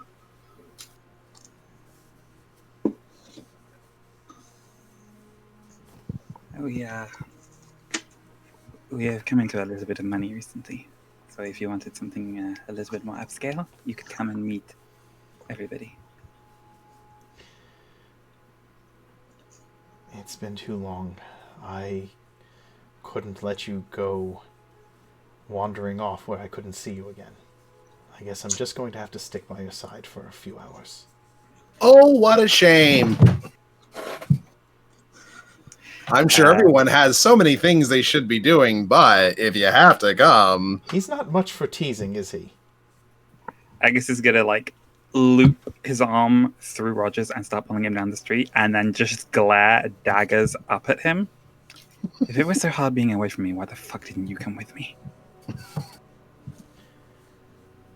He looks down and away. Shit, sorry, no, that isn't fair.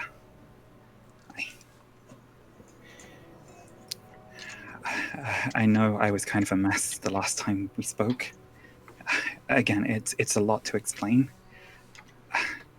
Turns out I'm cursed.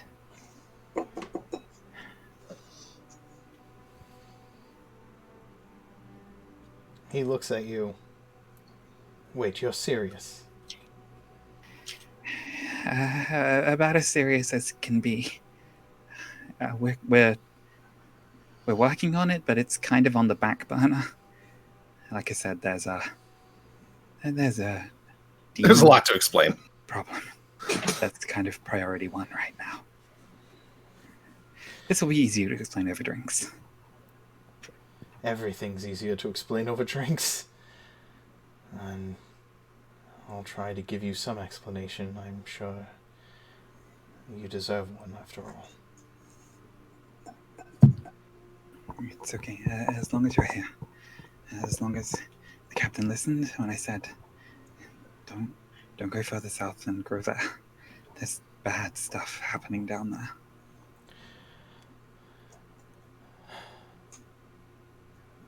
We've kept our distance.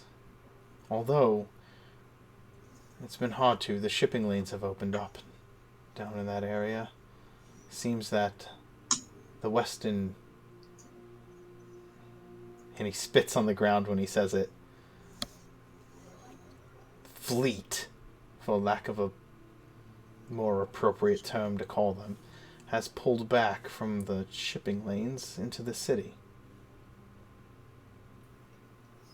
That's odd. Well, Grover is in the midst of a civil war. We think it has something to do with that. A civil war? Oh, yes. We need to tell Mirth. House Keaton has nearly been wiped out, from what we understand. What are the Legion? How are they holding up?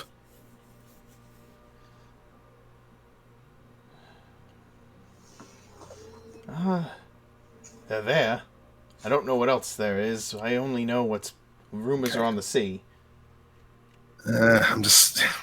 One of our friends has a relative that's in the Legion. We just want to make sure that they're okay. But if you don't know, then you don't know. I would touch base with them if I were you. Things are not safe in that city. Not that they ever were. That might put a damper on the whole Phoenix Fire thing as well. The what? Phoenix Fire? It'll be a part of the story. We probably should walk faster then, because it sounds like you've got a lot to tell me, and maybe 2 days of shore leave won't suffice. Okay, here's the short version. I kicked a priest in the nuts because you weren't there to stop me. Fair. And now I have to save the world. See, these are the type of things that happens when I'm not there to stop you. Since when are you interested in saving anything?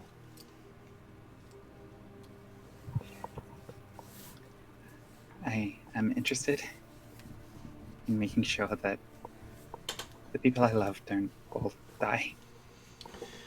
Those are the stakes we're dealing with here. If we don't find a way to stop it, everyone dies. Again, you're serious. Again, I know it's not like me. I tend to make light of things, but yeah. You've got your arm tucked through his, and he takes his other hand and places it over yours and squeezes. You'll be all right, love. You always are. Besides, I'm sure the captain still has your bunk available. We can set sail off in some direction if all this place goes to hell. Or the abyss, or whatever. The pit. I don't ever remember that stuff. Let's call that Plan B for now. Then, alright. Take me to your friends. All right, this is gonna be awesome. You're gonna have to meet Luna. You're gonna have to meet Mirth. We're gonna have to explain Sarani to you before you meet him, because everybody always asks what Sarani is, and then he has to say, "I am Sarani," and then that doesn't really answer any questions. This is gonna be great. Annie, if you need, I don't know, maybe like a special bit of like time to spend with Roger, maybe like outside of the safe house that we're currently using, then you feel free to get yourself, I don't know, like a really fancy room at like a really fancy hotel or something, like anything along those lines that you need. And if you need anything to do that, then just let us know. I'm pretty sure we'll all be down for it. Does he have a command word to shut that off? Nope. If I did, trust me, he'd be using it all the time. Luna has a spell that can kind of do that, but it only works for 6 seconds at a time. But 6 seconds is a lot when you're putting up with all the subtlety the 19-year-old can achieve when talking about matters of intimate relations. She also has banishment now. I haven't aged up yet. I'm still only 18. It's only been about like 5 months since I left. All right. Well, maybe we should get him in a group.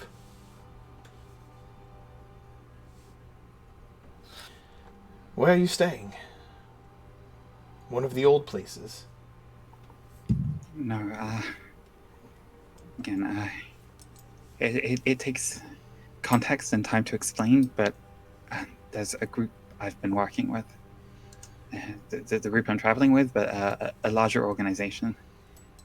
There's a guy who found us, figured out that we knew that there were these demons out there, and we were trying to do something about it, and they've been helping us.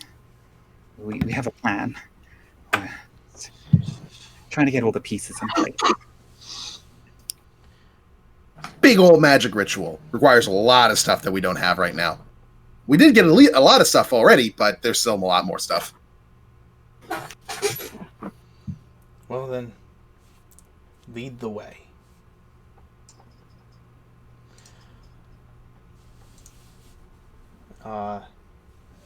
This is so awesome. As you and as you're walking off, Roger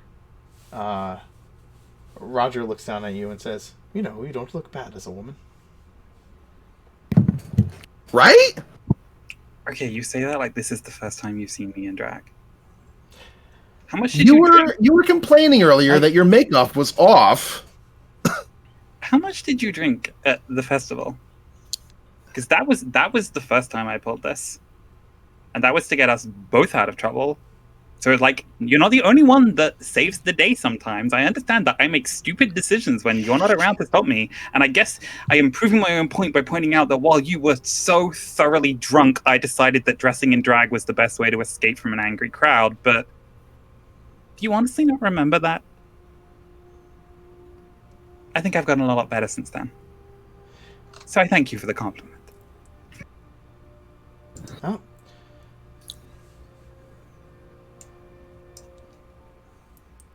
Yep, that rubs right too.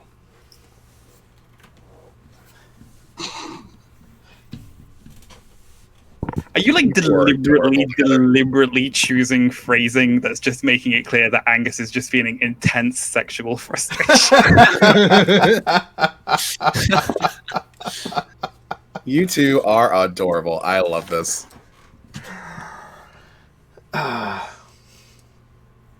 It's like you don't even have to say anything, and he already flusters himself. It's great. Oh, well, Annie here, she tends to fluster easily with the right motivation. Or the wrong situations. Or the right situations. I was about to say that. And you head back to meet up with the rest of the group at the safe house. I have absolutely no idea what you mean. I am an ocean of serenity and calm. And Annie is going to like square her shoulders, head upright, walking with the posture of a queen. So, Vasir, you said your name's Vasir, right? Vasir Iron Fist. Nice to meet you, by the way. Do you ever see how adorably his eyes blaze when he's about to stab someone through the heart? Ocean of Not calm. exactly one of the main parts that I've observed, but I have noticed that when it's time to stab something, it gets pretty intense. Ocean of calm. Ocean. Serenity is the first word that comes to mind. Mm-hmm, definitely.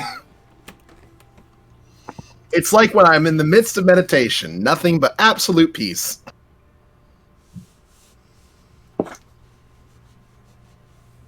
He squeezes your arm. Just to let you know that he's joking.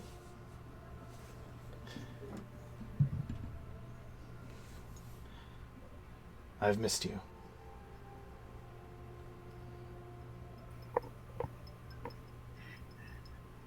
I missed you a lot too. It's not been easy. There's been times that I was really, really worried that I'd never get to see you again. I understand the feeling.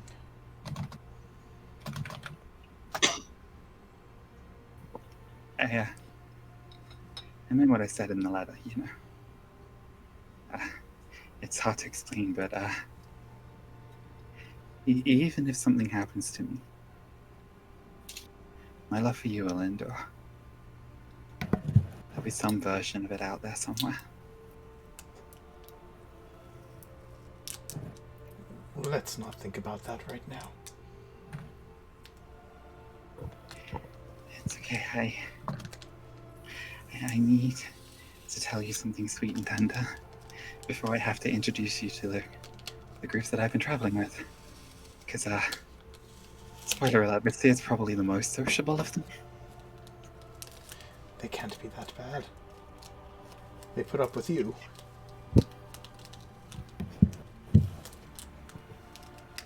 And what does that say about you that you married me?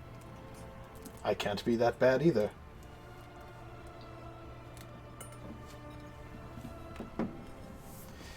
And then you head back to the safe house with everyone else. I am so delighted that I'm going to be greeted at the door with Sarani going, "Here, I got you the ugliest dress I could find." Ugliest dress I could find. It's the best dress he could find. It's just Sarani's taste, so it's Hey, Luna and Mirth have to take some responsibility for it because they allowed him to do it. No, I'm not. Yep. No, they just let you spend your money however you wanted to spend it, and they cleaned their hands with the situation. If we have learned anything about Luna, it's that she does not take responsibility for the rest of the party's stupid decisions. She washes her hands and walks away. That seems like a response among clerics in Orad. I should take a dip in cleric. That sounds really peaceful. How long has it been since we left? I mean, it's a little while. Probably the telepathy is worn off. Well, no, has it been 2 hours? I think that knowing your limitations, the party would get done doing their shopping and get back. Plus, you have a lot of other things to do that day. Yeah. I just didn't want Sarani to turn into a pumpkin. Sarani. Sarani to turn into Sarani on Murph's shoulders while we're walking down the street. Oh, that would be amazing. I mean, you'd probably just fall off because I'm flying. You all meet up back at the safe house where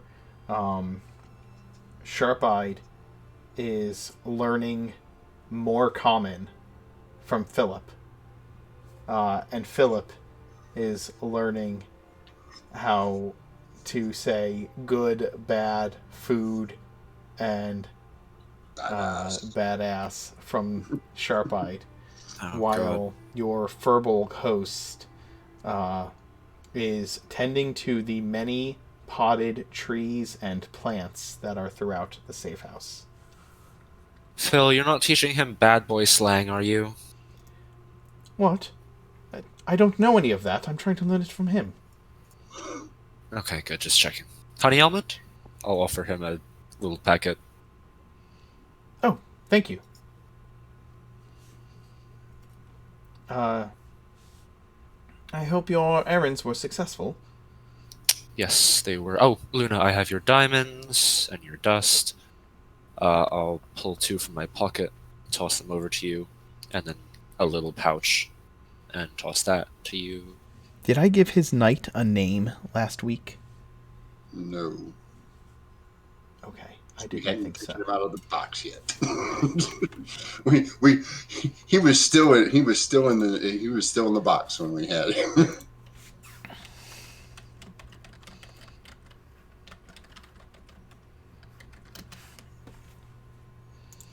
Okay. Philip is there. He looks like a Reginald, though. What's that? He looks like a Reginald, though. Mm-mm.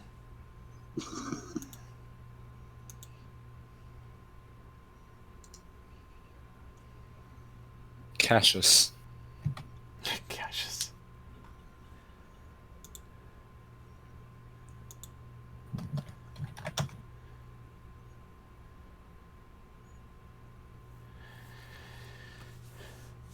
There we go. That works.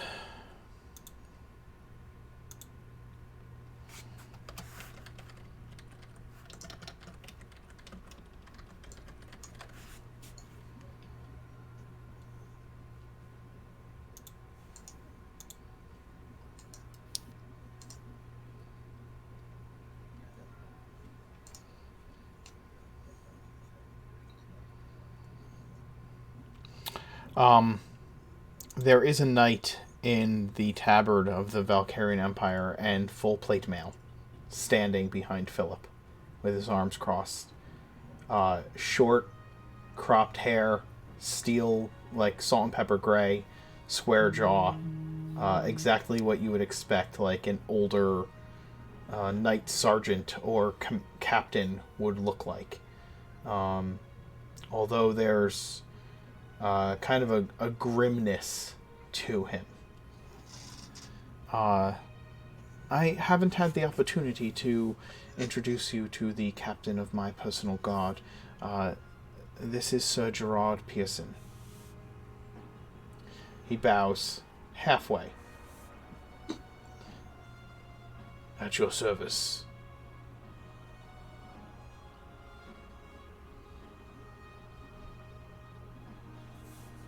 I'll give him a little nod bow.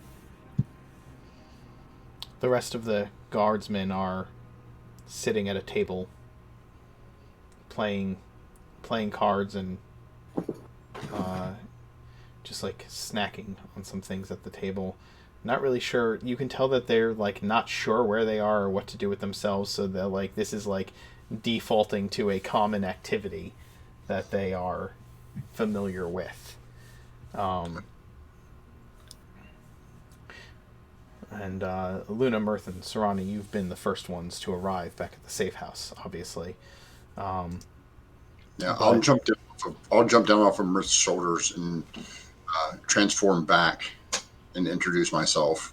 Just like I'll hop down and just like, well met, Sir Gerald.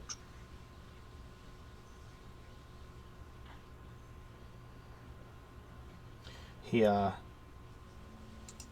raises an eyebrow, and you see that the expression on his face only changed with a raised eyebrow, but Luna, you've noticed that his hand has gone to the hilt of his sword when Sarani suddenly transforms. Like he does that. Luna is like combat ready in case, and almost ordering him to stand down.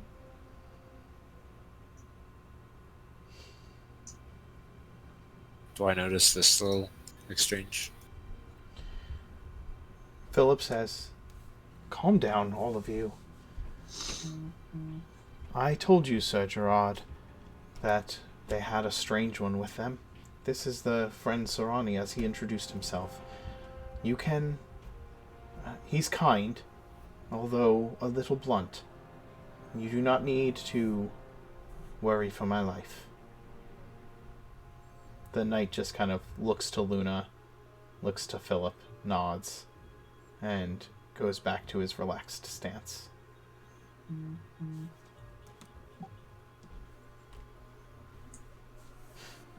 Luna would probably walk up to Philip and kind of whispers to him,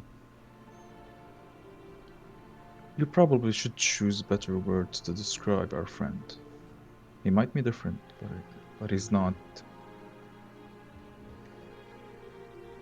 strange." I meant no offense by the word strange. I simply meant that he is not the usual sort one would find on the street. He is unique. Would that be a better word?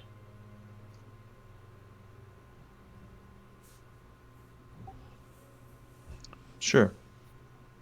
Just don't make that mistake again. If it is... I don't take it kind that people insult my friends. Again, I meant no insult. And if I offered you one, Sarani, I deeply apologize. I simply meant to point out that he might be a shock to see for the first time for my knights, and I did not wish for them to overreact. He is, after all, a wholly unique and interesting creature. Person. It is fine. I am used to it. It doesn't happen as often as it used to. I think highly of you, as I said. He is both kind and blunt, which is not necessarily a bad thing. Sarani's thick-skinned, so it's fine. And I don't think Philip is the type stupid enough to insult the people who saved him. Don't fret it. Philip, did the others get back? It's Lord, Philip, please. I must retain my title, though our relationship is friendly. It is a matter of propriety, you understand. Of course, it's Father Mirth to you, then. I'll go find my Pope hat. As you wish. I was unaware that you were clergy. Oh, neither was I until a few months ago. It's field promotion. And to answer your question, the rest of your compatriots have not arrived. Oh, quick out-of-character question. I'm assuming that we let everybody out of the mirror, and then we put the mirror in a very secure and safe place and told... Yeah. That was my expectation, yes. I'm really hoping we told Sharpeye to put it somewhere safe, and he'd put it under a mattress or a pillow somewhere. Someone's gonna go to sleep, and then the illithid is just gonna pop out. No one find it under the mattress. It's in it's in Vasir's bedroom, so that it's half covered by a curtain, so that when he rolls over at night, he'll just see the illithid staring out of the mirror at him from halfway behind the curtain. Yeah. No, I meant McCarran. Did we tell him that it needed to be wherever the safest, most secure spot in the house is that's where it needs to be? Yes, he has it. He would have stored it safely. He understands the danger of certain types of magic items, so he would do that. Yeah, I just wanted to make sure that it wasn't just sitting over there in the corner waiting for somebody to walk by and go, oops. Shortly after this interaction, Vasir and Angus return to the safe house as well. Can I like stop Roger and Angus before we go inside? Okay. You gotta let me introduce you guys. You gotta do it. You gotta let me do it. Is this something he does? Not normally. I don't actually have the opportunity to do this a whole lot, so don't take this away from me. Go ahead. Alrighty, ready. Vasir will go over ahead of them and see. I don't know if the door's unlocked or anything. Maybe a drink beforehand would be more would be helpful. Yeah, I guess this is just gonna like squeeze once again to just show that he's joking and just go like, maybe running around the ship should have been plan A. He opens the door, steps inside. Attention, everybody! I would like to introduce all of you to the lovely, lovely couple that some of you might be aware of and some of you might not be, but it is the first time any of you get to see them together in one spot together for all of us to meet you all for the first time. It is Angus and Roger! You know that's still an option, right? Welcome back to our secret society safe house as well, Vasir. Thanks! Wait. Say that again? Quieter? Angus's husband is here. And they met, and they're both here together. It's not quite like husband and husband. It is basically that. You're right. You've tried to explain it. I won't try. Luna will go to Roger, like take his hand and kind of invite him in. I mean, if you really, really wanted to get back at him, Vasir and Luna are engaged, so we could just get married before them and steal their thunder. Oh, That'd be a way to get back at them, right? Vasir, are you going to move and let them in the house? Or are you going to stand in the doorway all day? No, Of Angus and Roger are course. fully hovering on the doorstep, both fully debating, like just turning and running. No, I said Luna will go to Roger and take his hand and bring him inside. I guess we have no choice. I have been... He sees that, like, this cleric of Thundra is, like, pulling him into the house, and, It doesn't get any awkwarder than this. Is this what they mean when they say being dragged to salvation, kicking and screaming? Well, you're not kicking and screaming yet, are you? I mean, Honey, you I'll- joke, but I'm hoping to I think later. Luna's made If I won, I would be very tempted to kill them right now, but... Hi, guys. This is Hi, Roger. Angus. Hi, I'm Roger, Principal- as has Principal. been said multiple times now. I'm just gonna walk up to him. He's feeling good. I'll offer him his hand. Hi, I've heard a lot. All good things, of course. He Oh, greets yes. Vasir, this isn't a product of your search for the homeless looking, is it? you. Excuse me. He looks down. Do I look that bad?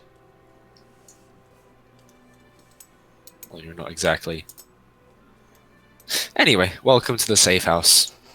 Don't worry about him. He has to tease everybody. It's almost like it's a biological function. 6 months on a ship will make you quite ripe. Angus is just gonna like spin on the spot and point at everybody as he just like runs through introductions rapid fire. It's like Luna, Mirth, Sarani, McCurran. He's really nice. We only just met him. This is cousin Phil, and like points at Pearson. I have no idea who that is. So they're all Cousin Phil's bodyguards.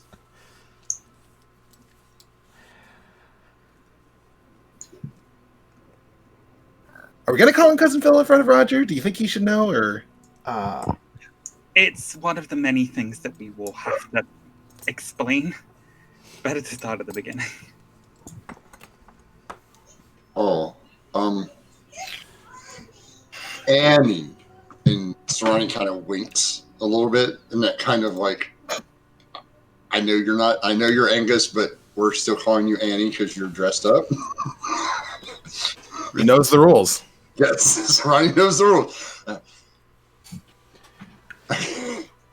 I got you a gift for you to meet the queen. And he holds Meet out this. the queen? Oh, what trash hell is this? Come on, Angus, it's not that bad. Oh, it has a corset. Annie. Oh, it does have a corset. That's neat. Do you need a corset? Well, it'll probably look good regardless. It's a gift from Duran. I'll post it again for everyone to see. You're meeting the queen. Angus is gonna like gingerly like accept the box with the dress and just look down at it and then sort of look helplessly over at Roger and just be like, yeah, that's why we came to the city, was to seek an audience with Queen Evelyn. She gave Luna a brooch the last time we met her, so that means that we have her favor or something. Wait, let me put this together.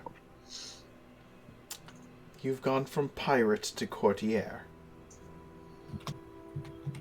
Technically, no. That's why Queen- you're dressed like that. Queen Evelyn believes that my name is Anne Gus, and that I am a woman who runs around with this band of idiots saving the world.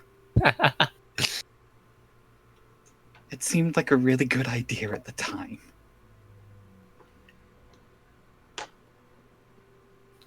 Not a bad thing to be on the good side of a queen. No, stop! You're kidding!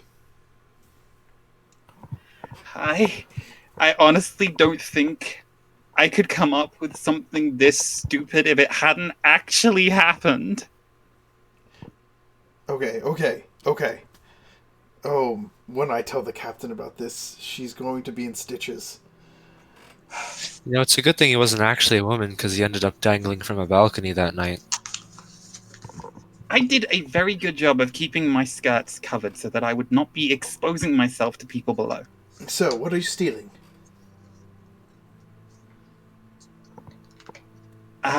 This is a con job, right? That's what you have going here. I mean, if it is, this is not quite the crew I would have picked out. A priestess and a naive child. No, To be fair, Murph's really good for con jobs. No. I fully assure you that this is us doing our utmost to try to save the world. I'm going to switch into Thieves' Cant. We found the entrance to Myth Font. Most eyebrows shoot up, because Angus has been steadily teaching me this for the past few months.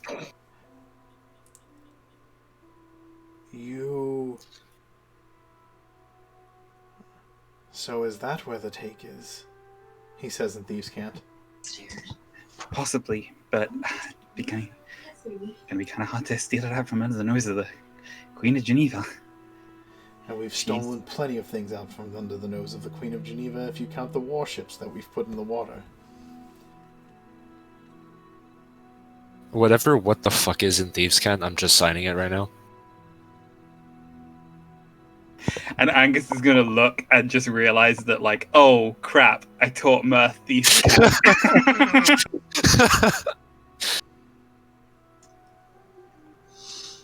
And just gonna like flash back the signal like, be cool. You stole warships? We sank warships. That's an entirely different thing. You sank I stole a spool of copper wire. I mean, to be fair, they were trying to sink us first. Did I neglect to tell you that I have been a terrible person for the majority of my life? You told me you burned down a church, not sank a warship. I don't think you've ever been that terrible. I mean, we're pirates. What else do you expect us to do? Pirates are cool. They buckle swashes and swing from ropes, not sink warships. We sink warships that try and sink us, and we steal from merchants, and we sink their ships too. Like, we're pirates. We're essentially, Bands of raiders, but on a boat. Do you have Yeah, a parrot? I am Yeah. very confused by this, Muff. You know stories, right? Yes, I have stories. It mostly involves you jumping from windows onto the deck of a ship with your loyal parrot and sailing off into the sunset. Do you not know the story of how the bloodthirsty sun got its name? Oh, that's a good I story. don't dig too deep into the specifics. I only know it because you told me.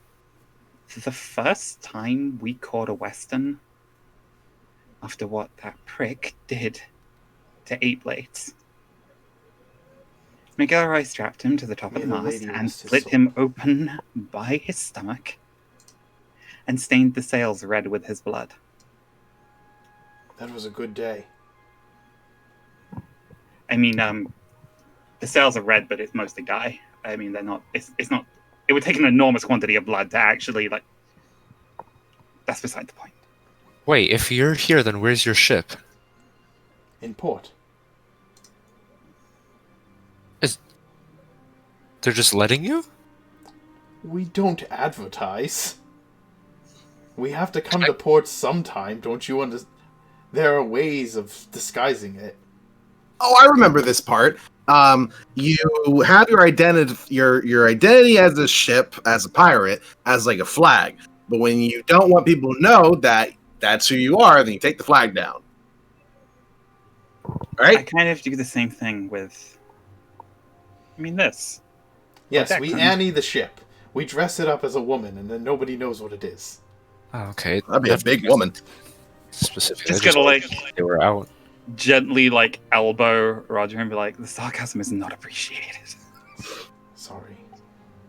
DM, if Yes. there's a window giving on the street, Luna, hearing all this, Luna will just go and see if they were followed. Like, just look out the window to see if somebody followed Sure. them. Give me a well, you have a passive of like 20,000. So, I can roll if you want to. you don't you do not see anybody following them on the street, and anybody who would be following Roger in particular would stand out pretty heavily on this road. Can I touch your boat?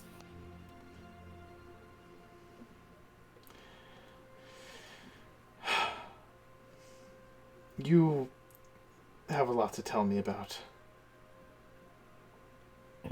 Hey, it's have you eaten? We should have dinner.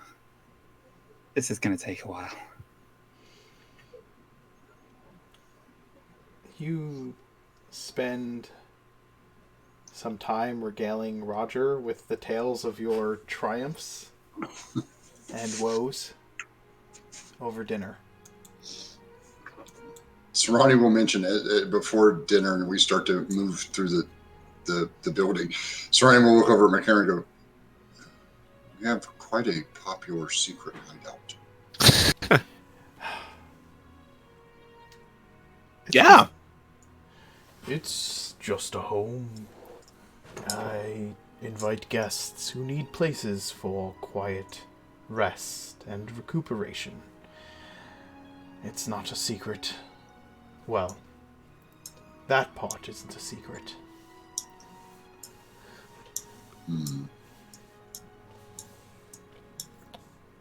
Have you been able to accomplish everything that you needed to do today?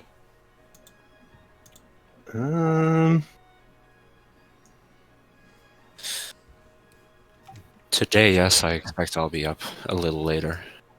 Yeah, the tournament's not for another couple of days, so I'm basically free if anybody needs to do anything and needs an escort.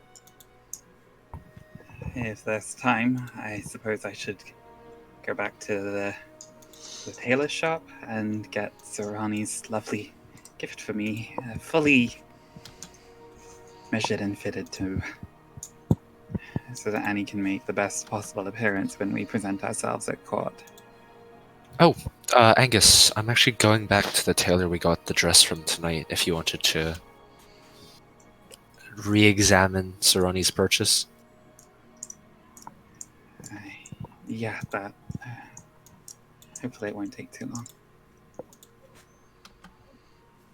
And just gonna like squeeze Roger's hand. maybe we'll take Vizier up on his suggestion and find a room at an inn somewhere where we could have some privacy. As much as I love meeting all of your friends, I think that would be much more fun. Besides, the drink here is a bit too rich for me. I haven't tried it yet, so I wouldn't know. Are you old enough? No, but I can taste it. Also, who's going to stop me, really? Do you think I could get some of these esters while we were here? I've been trying to mix it up with rum and OJ, and I can't get it to work the way he does.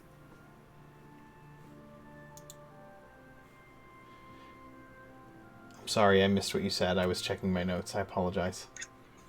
I was just asking Roger, while the ship is here in port, if he can visit and get some of these homebrew Awathan esters. The Angus has been trying to replicate it using rum and orange juice, and it's just he can't get the blend quite right. Yeah, he's just kind of looking at it, and nothing beats the real thing. Well, Vizier, are you going to be the only one fighting? Or should we have more of us? Should Sharp Eye and I also attempt it? It might not be a bad idea to sign more people up just to have more people as a chance at winning. But at the same time, if we end up fighting each other at any point, then that might tire us out pretty bad. And whoever ends up winning the whole thing has to fight a Minotaur? A what? I don't really know. Serani, do you remember the fighting ring we were at in Twiland Hill, and you asked me what the big bull-headed man in the shadows was? Yes, That's the Minotaur. Bull-headed man. Oh, yes. Yes. Oh, that shouldn't be a problem. He's only half bull. The rest of him is man. I'm full man. I'm pretty tough. So that doesn't really say a lot. If we want to make multiple entries, I suggest Vizier and Serani. I think they have the best chance of winning a straight duel. No offense, Angus. You work better with a little jab to the back. None taken. I'm almost entirely human, but I have been reliably told that I'm full of bull. Should we devise a plan in case the duels don't go as we expect them to go? Probably be a good idea. I want to make sure that we don't anger any people if we don't need to. That way we can continue to operate here as long as possible, get everything done, talk to the queen without having people hunting us down or whatever. But if we don't end up winning, we still need that iron. Yeah, it is rather important. How much do we need? We need enough for some bands, right? Mm-hmm. To be able to wrap around the head of a staff and act as a fastener. But this is a tower shield. If it's possible for us to get hold of it, how strong is Dragonforged iron? I'm not sure if we could file off enough to make the bands with. I imagine it being very strong. Well, I know a blacksmith with a very good anvil. Yeah, but that would require getting the whole thing, so there's no getting bits and pieces off of it. Well, then we'll win the whole thing. That's the plan. But it's always good to have a backup plan, right? Okay, so Vizier and Serani are team try to win the tournament, and I guess that leaves the rest of us for team figure out how to steal it. Code word, high explosives. I'll take Serani down to get them all signed up. Probably in the morning, because we don't want to walk through the streets with you looking like you are. Well, at nighttime would be better. We could just... I probably wouldn't be as noticed. You could put a big cloak on him, perhaps. See, I said the same thing when we were in Anchor, and he just didn't do it. I made him a mask. And he just... I don't think a cloak can hide all of this. Maybe a sail. maybe a big sail. Yeah, but I think that would draw even more attention, wouldn't it? Just a massive sheet just wandering around. But Somebody might this mistake was him for a my ghost. point, is that if somebody sees him and he's covered in like a big sheet and a cloak, we can say like, oh, he's terribly sick and so he's having to cover himself, and that will make people ward off and stay away. I explained all of this back in Anchor and just nobody listened to me. What if you got Well, a because rickshaw? the silly hats were funnier. What if you got like a wagon or a rickshaw and had him lay down in the back, and then he would just look like you're moving like, Lettuce. landscaping around. Why are we even bothering at this point? I thought the way we concluded things in Anchor was hitting the point of saying Serrani shouldn't be ashamed of who he is. Queen Evelyn's met him before. Well, is it Word shame will get or to is it? her that You're we're in the one- city. Sorry. Continue with what you're saying. I apologize. No, it's okay. I was just saying, Queen Evelyn will learn eventually that we're here in the city. Once he has the token, the brooch, who cares? He's visible and recognizable, yes, but does that matter? Do we have it's any not reason really- to believe that there's anybody hunting us while we're here? We don't really know that. Look, we've been to several places already where the servants of the demons have been going after different pieces that we're after. It's like they know the pieces to the ritual and they want to prevent anybody else from getting their hands on them. So it could be possible that there are some assassins that are like looking out for us to be around here and are also probably going to try and get that shield. I agree. I am We not. should be on our highest alert. It is not about me being ashamed. I am not ashamed of my appearance, friend Angus. But as you and friend Mirth have taught me, sometimes discretion is easier than straightforward boldness. You know what? After everything we've been through, fuck that.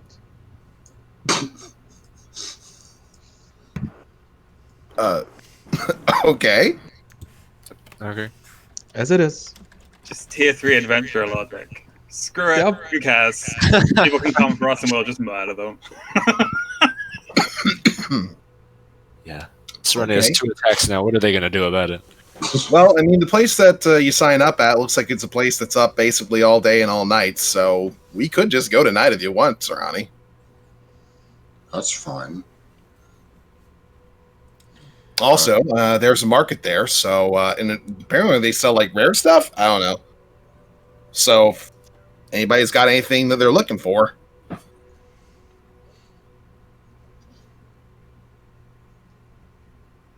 I'm okay with it. I'm assuming that after we have our conversation, that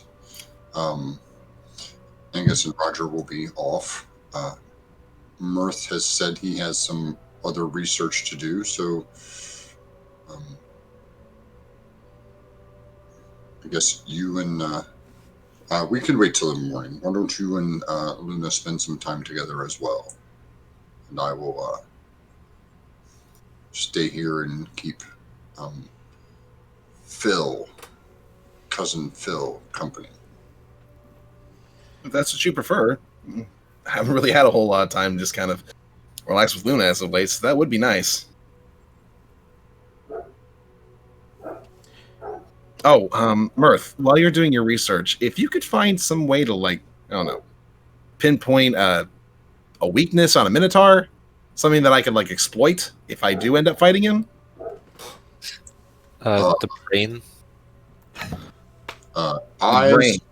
Yeah, just kick him in the head really hard until he falls over.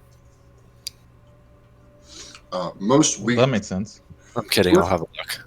Most weak points on a humanoid are the eyes, the throat, and for the males of the species, the genitalia.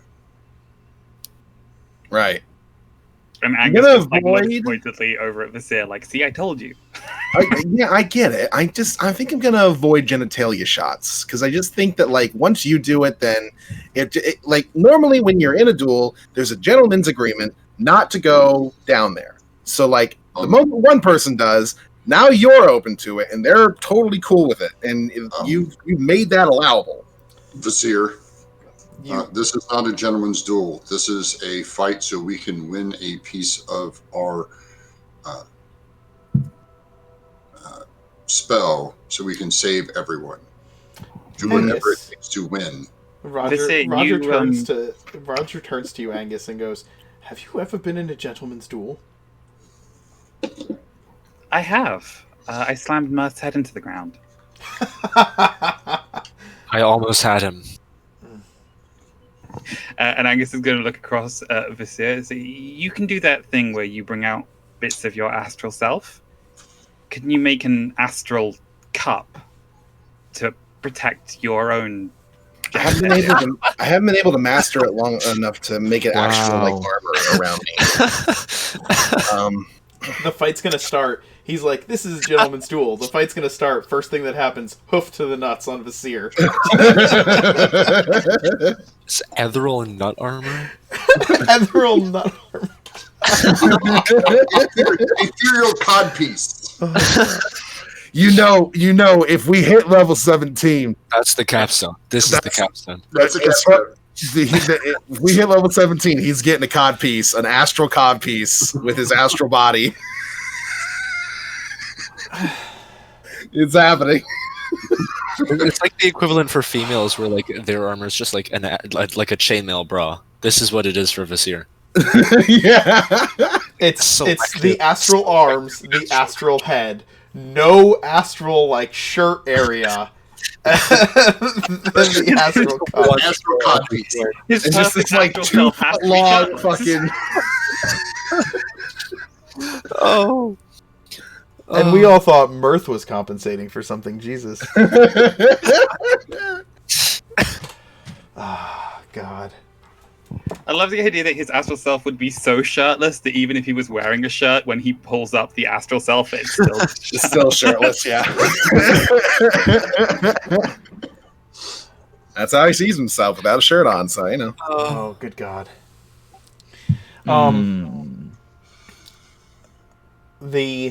You spend time together as a group in a safe place, enjoying dinner, introducing Roger, and your new friends. You have to head back to the Weavers. You have things on your agenda still. You have a few days in Geneva. But I think that this is kind of a good place to end it for today, with all of you together. If I can add one more thing, DM, Sure. because I want to get it out of the way. Sure. Because I know I will regret this. Okay. So, at some point during the night, Luna will remove her ring of protection and give it to Vizier, so he can attune to it for the fight. Oh, I still have mine. Yeah, I think that I don't know Doesn't- that you it can doesn't have that they stack. They You don't. could give Yeah. the brooch that would turn, like if he had a cloak, it would be a cloak of protection, so that would stack. Yep. Yes. The cloak and the ring can stack, but 2 rings won't stack. The only Yeah. problem with that is that it would mean that he would go into an underground fighting ring wearing an insignia that marks him out as somebody favored by the queen, which might raise questions. Also, this is assuming that there is another anti-magic zone. Yes. Also true, which would just douse all of your magic items anyway. Then never mind. Yeah. Oh, good. That's- No worries that's a about me. Bullet touch. Literally, a place where magic is not capable of being used is a monk's fucking playground. So. It's true. Yeah. And he's twice the level he was before. Round 2. Yeah. I think you and Sarani do have a kind of an upper hand, as it were, an upper limit on being in a magic-free melee zone. Mm-hmm.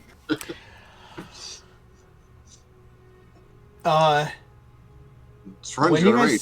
When you guys get back to the safe house, do you inform Mirth about what you found out about Grover, by the way? I was gonna ask about that, but at the time, Yeah, sorry, there was like so much going on, but yeah, that would be something that we would probably bring up when we were like covering just general discussion. Bringing Roger fully into the loop would be like also relaying like information he has relevant to stuff the party would need to know, including that Grover is in a lot of trouble right now.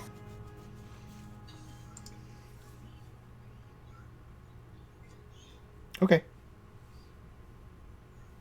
I'll expect to be doing a lot of sendings to Silver later on. Mark, if you want to go over that, or we can do it. If you want to give a sending to Silver, go for it. But we can end on that note then. To Bert. Okay.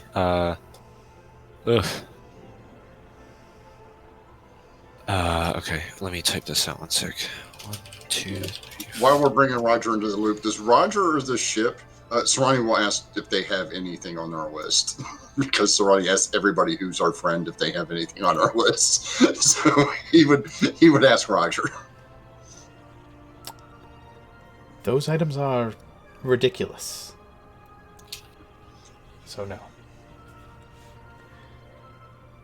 Do you want to start with affirmations while I get this typed up? Because I have to like. Oh, Nor's still here. He's just off camera, and yeah. Okay, he stepped away. 2, 3. 2, 3, 4, 5, 6, 7, 8.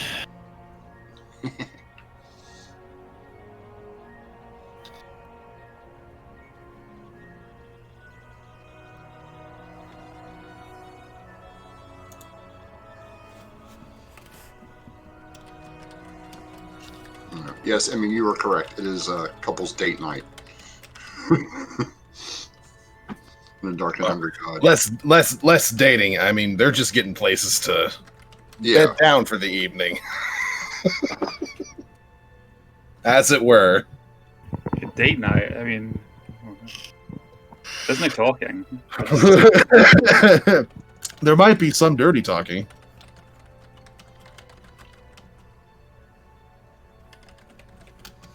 No, I'll wait till you send the sending.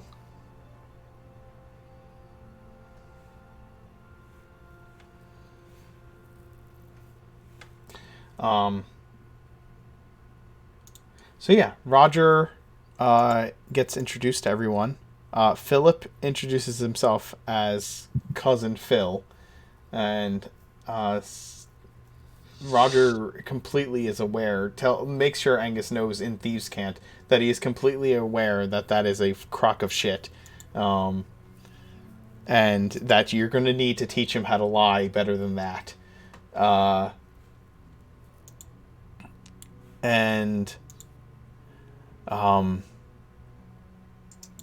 Yeah, you all enjoy each other's company for a while. Mirth slinks off to send a sending to his brother.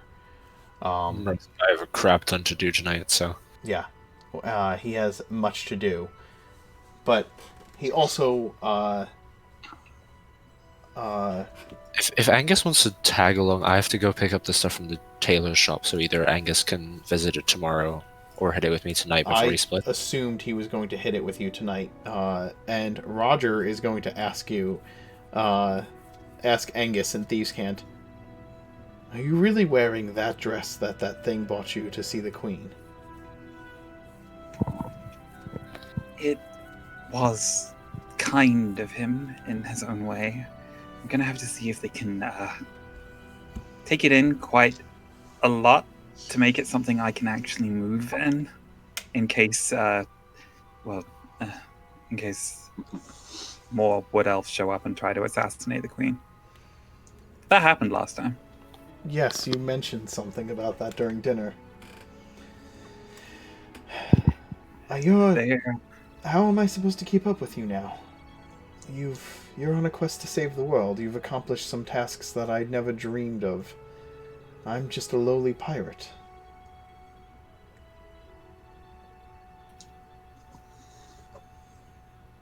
You wanted me when nobody else did. That means more to me than you know. I'm doing something important, something good. And I'm doing it for you. For Mama and Papa too, and for my friends. But all I want is to come home to you. That's what's keeping me going through all this.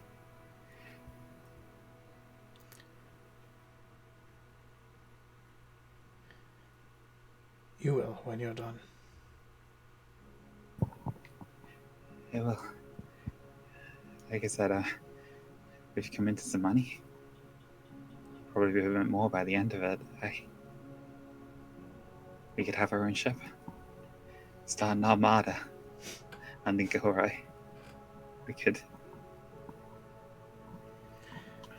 rule the seas. He sighs in relief. Oh, thank the gods. I thought you were going to make me an honest man. And he squeezes your hand.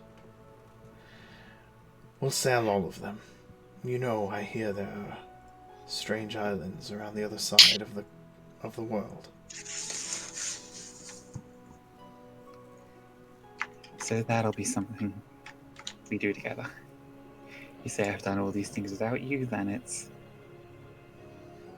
something that we can do at each other's sides. Go to places nobody on this godforsaken continent has ever even seen. And steal everything valuable there and sell it for a profit. Now we're on the same page, I think. Sounds like a wonderful retirement to me. Mirth, if you wouldn't mind saying the sending aloud for me, please. I would not. Oh, real quick, can I do something to wrap up that thing? Yeah. Oh, Angus and Roger. Angus, I know we're not separating quite yet, but as a insurance policy of sorts, Roger, if you write your name in this book I have, you can. Thank you, but no. Okay. I understand the intent, and I appreciate it. But Roger is not writing his name in that fucking book until the thing that gave it to you is dead. He nods. I have the spell myself, if you ever feel homesick. I know, and I appreciate that. It's going to be hard to have to part ways again, but at least it will be on better terms than before. At least now he knows that it wasn't just me being crazy, it's that I have 6 people in my head who are... Okay, they're all a little bit crazy. But still one amazing person in your heart.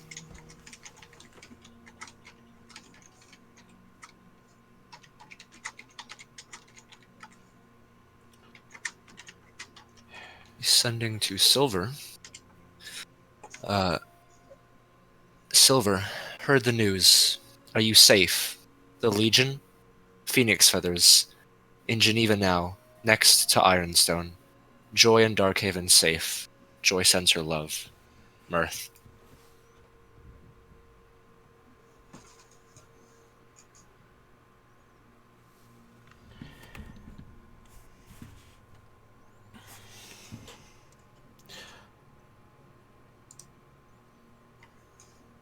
You're not going to believe this. We're in Geneva too.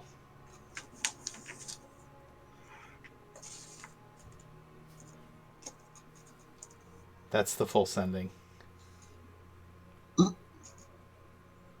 I got 4 more slots. What's holding me back? This is full on like an episode of the Jerry Springer Show where it's What? like, Wait. your brother's waiting behind the scenes. Bring him on now. Wait.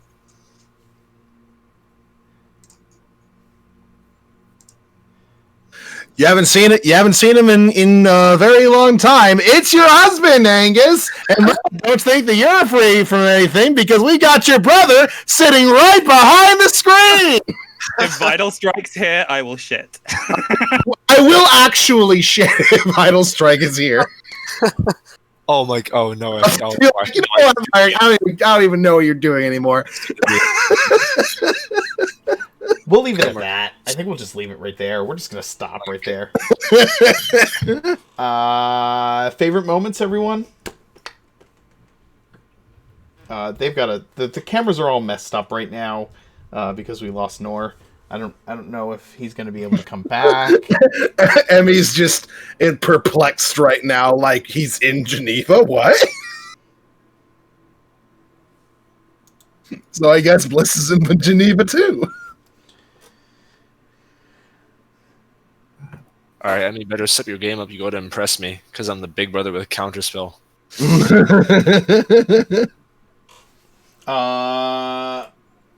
Anyway, let's start in the mixed up order. Rick, favorite moment for Sarani today? Sarani had just a couple moments, but still. Yeah, he just a couple moments. I like the entrance with Sarani, just like and the interaction with Mirth about what are we going to do with these people, because like this thing's getting heavy. Like he's been carrying this thing around for like a week and a half now. Just like a 3-day trek back from the Hag's place. He's been wearing it the whole time we were in Darkhaven. Can we just like do something about these guys real quick so I can take this off? That'd be awesome. And Mer's like, nah, it's fine. Don't worry about it. I liked Sarani kind of like settling Angus down a little bit. Angus is getting all like offended on behalf of Sarani that he shouldn't be ashamed of what he looks like and he should just be able to go out because, he's literally recognized by the Queen. This shouldn't be a problem. And Sarani calmed him down, pointed out he's been being taught how to be subtle, and when it is important to be subtle, it's not about that. It's about just being as efficient as possible. That's all, and he understands that now. This is a far cry from most times in which we would have him in any sort of society at all.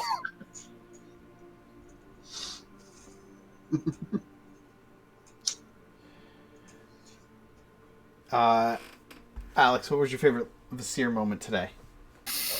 Oh, sorry, I just wanted to say it was Sarani. I loved Sarani buying Angus the dress. Absolutely. I'm helping!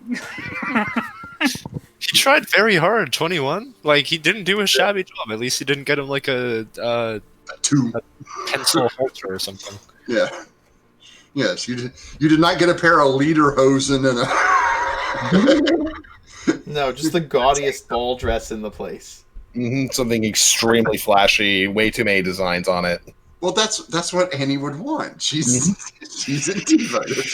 That's how he described the way she dresses. So that's what Sarani would look for.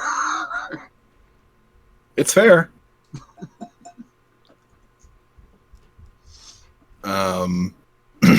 For Vasir, I guess him just sort of like having a moment when Roger and Angus meet back up again. He's just like, my best friend met his husband. Like, he's just so excited about it. I love just being happy for Angus at that moment. Being his wingman, giving some suggestions like, well, you could just head off together if you wanted.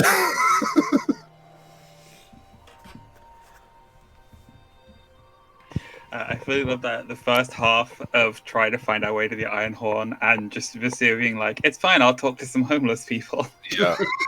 And just being like, and be cheerful and optimistic, even though he's like a tourist, like a little bit lost in like what he's even looking for. It was just, yeah. I love fun the interactions.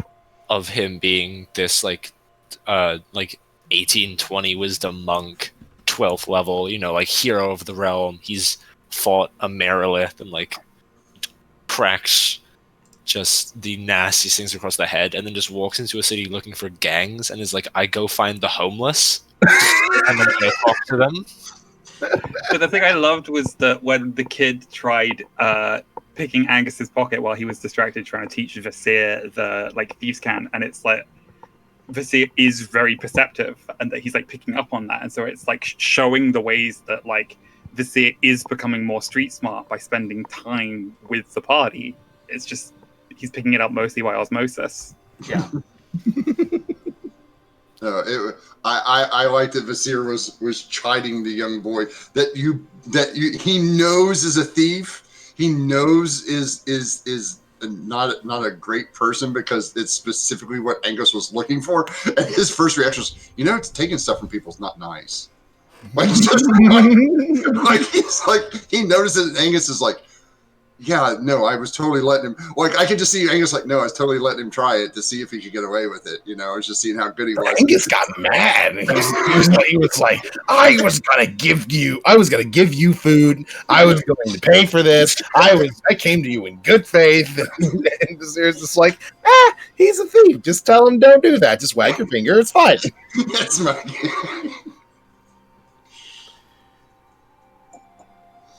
David, favorite Angus moment today? Just generally getting to play out the reunion with Roger and it being that moment of Angus knowing, like in almost the same way it was with Luna when we saw Gus in the forest, and Luna being like that guiding force of like, you shouldn't do this thing. And so it's Angus being like, I shouldn't go and do that because I'm supposed to be in disguise, but I want to do it. And it was just like he didn't even fully get through asking Visir to like, please hold me back, and was just already like broke into a run, just went and tackled him.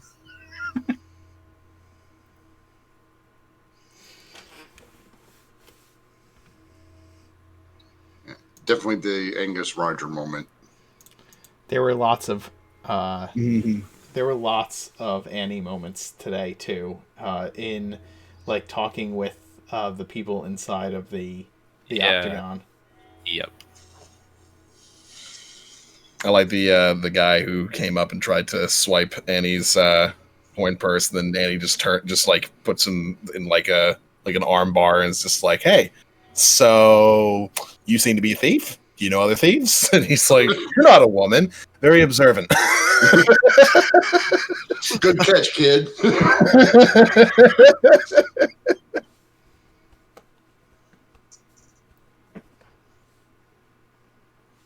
What do you mean I'm not a woman? My name is Annie. I'm a logger. I'm the angel of Thundra. Yeah, that was ingenious. See, I can't wait till the clean scene where Annie dashes out with the window, has the ball gown on, and then slips on the cowl on top of her head and rushes down the side of the building.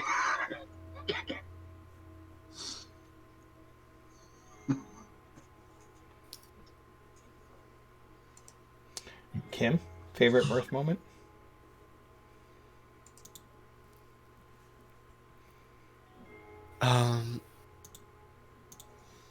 I love playing up the little subtle, the fun little moments that make mirth.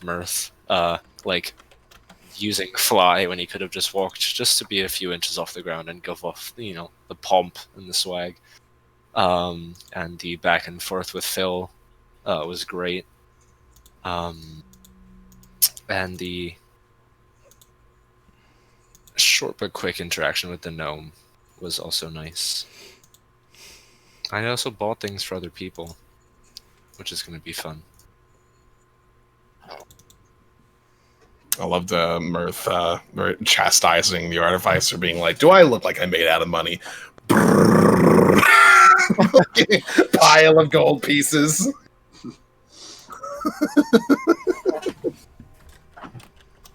I really just loved Angus telling Roger that we found the entrance to Mythfont, and Mirth being like, "I know Thieves' Cant now as well," so I'm just frantically just waving the signal. But what the fuck?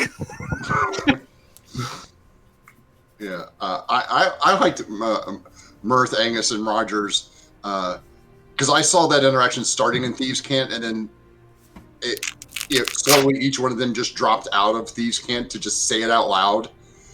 Because they were Thieves' Cant takes like 4 times as long to say anything, and so you're just getting frustrated and switch back to common. Just switch back. Like you guys started that conversation and we're just like, "What do you mean? I thought you were a pirate. Like you swing off of thing." No, that's not what we did. I'm back. Bro, do you not know that we kill people? Yes, we're like, no, I didn't know that. I thought you were like, swashing all the buckles and swinging, had a parrot on your shoulder, and that can. No, I just love the phrase of like, I knew that you burned down a church. I didn't realize you sank a ship, as if those two things aren't like roughly equivalent.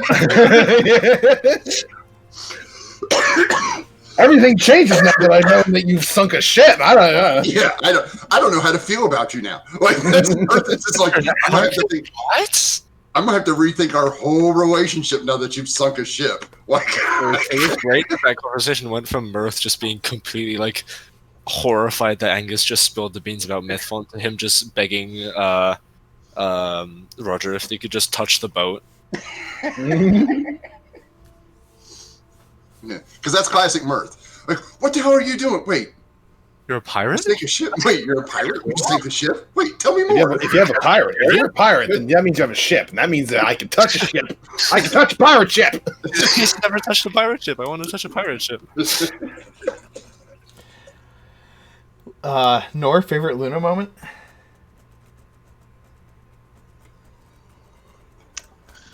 It was probably either buying the shirt or You still have to present that to him Yeah. next time. I left it for next time. And I mean, meeting the Archbishop was kind of cool. The whole section. Sweet. Talking with your goddess. I actually liked Luna stepping up to Philip, even though she knows he's nobility, and telling him, "Look, don't you ever talk to my friends this way. I will beat the living shit out of you. I don't care who you are." Just that whole standing up for Serrani, where it's like, we've had our differences, but he's with me. You don't bad talk us. And I was like, oh my God. Like, okay. Actually, at the start of this session, I think you were worried about Luna and Mirth getting like probably attacked or something. Yeah. And you were like, nah, we got this. Yeah, I love that. I love that whole bit where Luna's just like, if these elves are dicks, we're gonna just like rob everything and burn the shop down. yeah. Oh, and the one-liner inside was great when they just smiled at her and they're just like, never mind, they seem really nice. And I was just like, no, the bar's really low. They smiled at you. That's it. There's so much about like how traumatic Luna's childhood was. I mean, that was smiled better at me, from they're good every people. single encounter with elves that we had so far. Yeah. Hey, these are the first elves that don't try to shoot us. Yeah. Arrows. Yeah. Or call me half human. Just this strong protective instinct in Luna where she's like worried about the elves and the commune spells. It was all like, are we in danger? Is the queen in danger? Can we trust Philip? It's just all these uncertainties she has where it's like just trying to keep everybody safe. And so like Rick said, that the moment of Philip like saying that Serrani is strange and Luna just being like, no, don't say that. Like, don't call him strange. Don't call him weird and different. Like, because it just speaks to how much that like was the way that people spoke about Luna when she was younger, and that it still like triggers her a little bit. To hear somebody talking about that with somebody who she knows is a good person. Was that, by the way, intentional, Mark, or I just misunderstood? Which part of it was which part of it intentional? The Calling Philip- Tsurani strange and stuff like that. Like, was it? He didn't mean it as an insult. He just meant that Serrani is not. Strange. Serrani is strange. Like it wasn't like this weirdo over here, right? It was just like you're going to see something that you're going to see a strange person that is a creature you've never seen before. Not like it wasn't meant as an insult. Philip is Yeah, I probably misunderstood that. like But the first nice noble in all of the games. Yeah. Just Really, like, you actually- don't think Queen Evelyn was nice to you guys, or Oh, okay. We don't yeah. really consider Queen Evelyn a noble because she's a queen. She's like a step above nobles. or what about the Marquis? You met the Marquis too. Other games true. met the Marquis. Who? we didn't really interact with him. Yeah, as he much was as just kind of the like others. there. Yeah. We did a little bit after the assassination attempt, where he was just like very thankful and very worried about Evelyn. So But I guess that theirs is more of like a cordial politeness and compassion. This is like Philip just genuinely seems like a nice guy. Except for the whole disrespecting my title thing. Yeah, It's- the Lord part is very triggering, to be honest. Yeah. It's In like character. he said, it's for propriety's sake. He's not doing it to be a dick. It's just like it's fine. It's fine. He's Lord Cousin Phil. yes, Lord Yeah, Cousin Lord Phil. Cousin Phil. Yeah, like Serrani totally can't grasp this concept of nobility, not nobility. Like he's just like Phil. Okay, Cousin Phil. That's whenever Angus says that somebody has a different name, he has now learned to just nod his head, and that's what he calls them. And this guy can say it's Lord Philip until he's blue in the face, and Serrani will never call him Lord Philip. He's Cousin Phil. You've had enough guys- trouble keeping track of names. Yeah, just a few. I've gotten better at not giving Angus away. It's true. Favorite DM moment? I got to play a lot of NPCs today. Roger. You can't. You dropped Roger like nothing. You're like, Yeah, that was. you were just like, you guys come out and you're walking through the market, and then you see Roger, and then you just sit back and you just wait for the reaction. Yeah, it was just like, okay. Like I was laid back in my chair, like I'm getting tired and stuff, and you dropped Roger, and I jumped right in. Like, what the hell? I also enjoyed the conversation with Tony Tallfellow. That was just a really fun dynamic.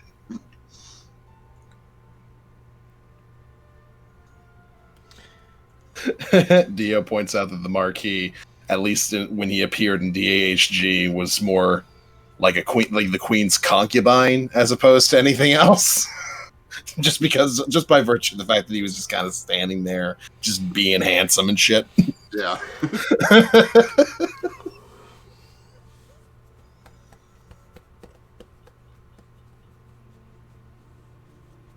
Well, I had a good time today. We went longer.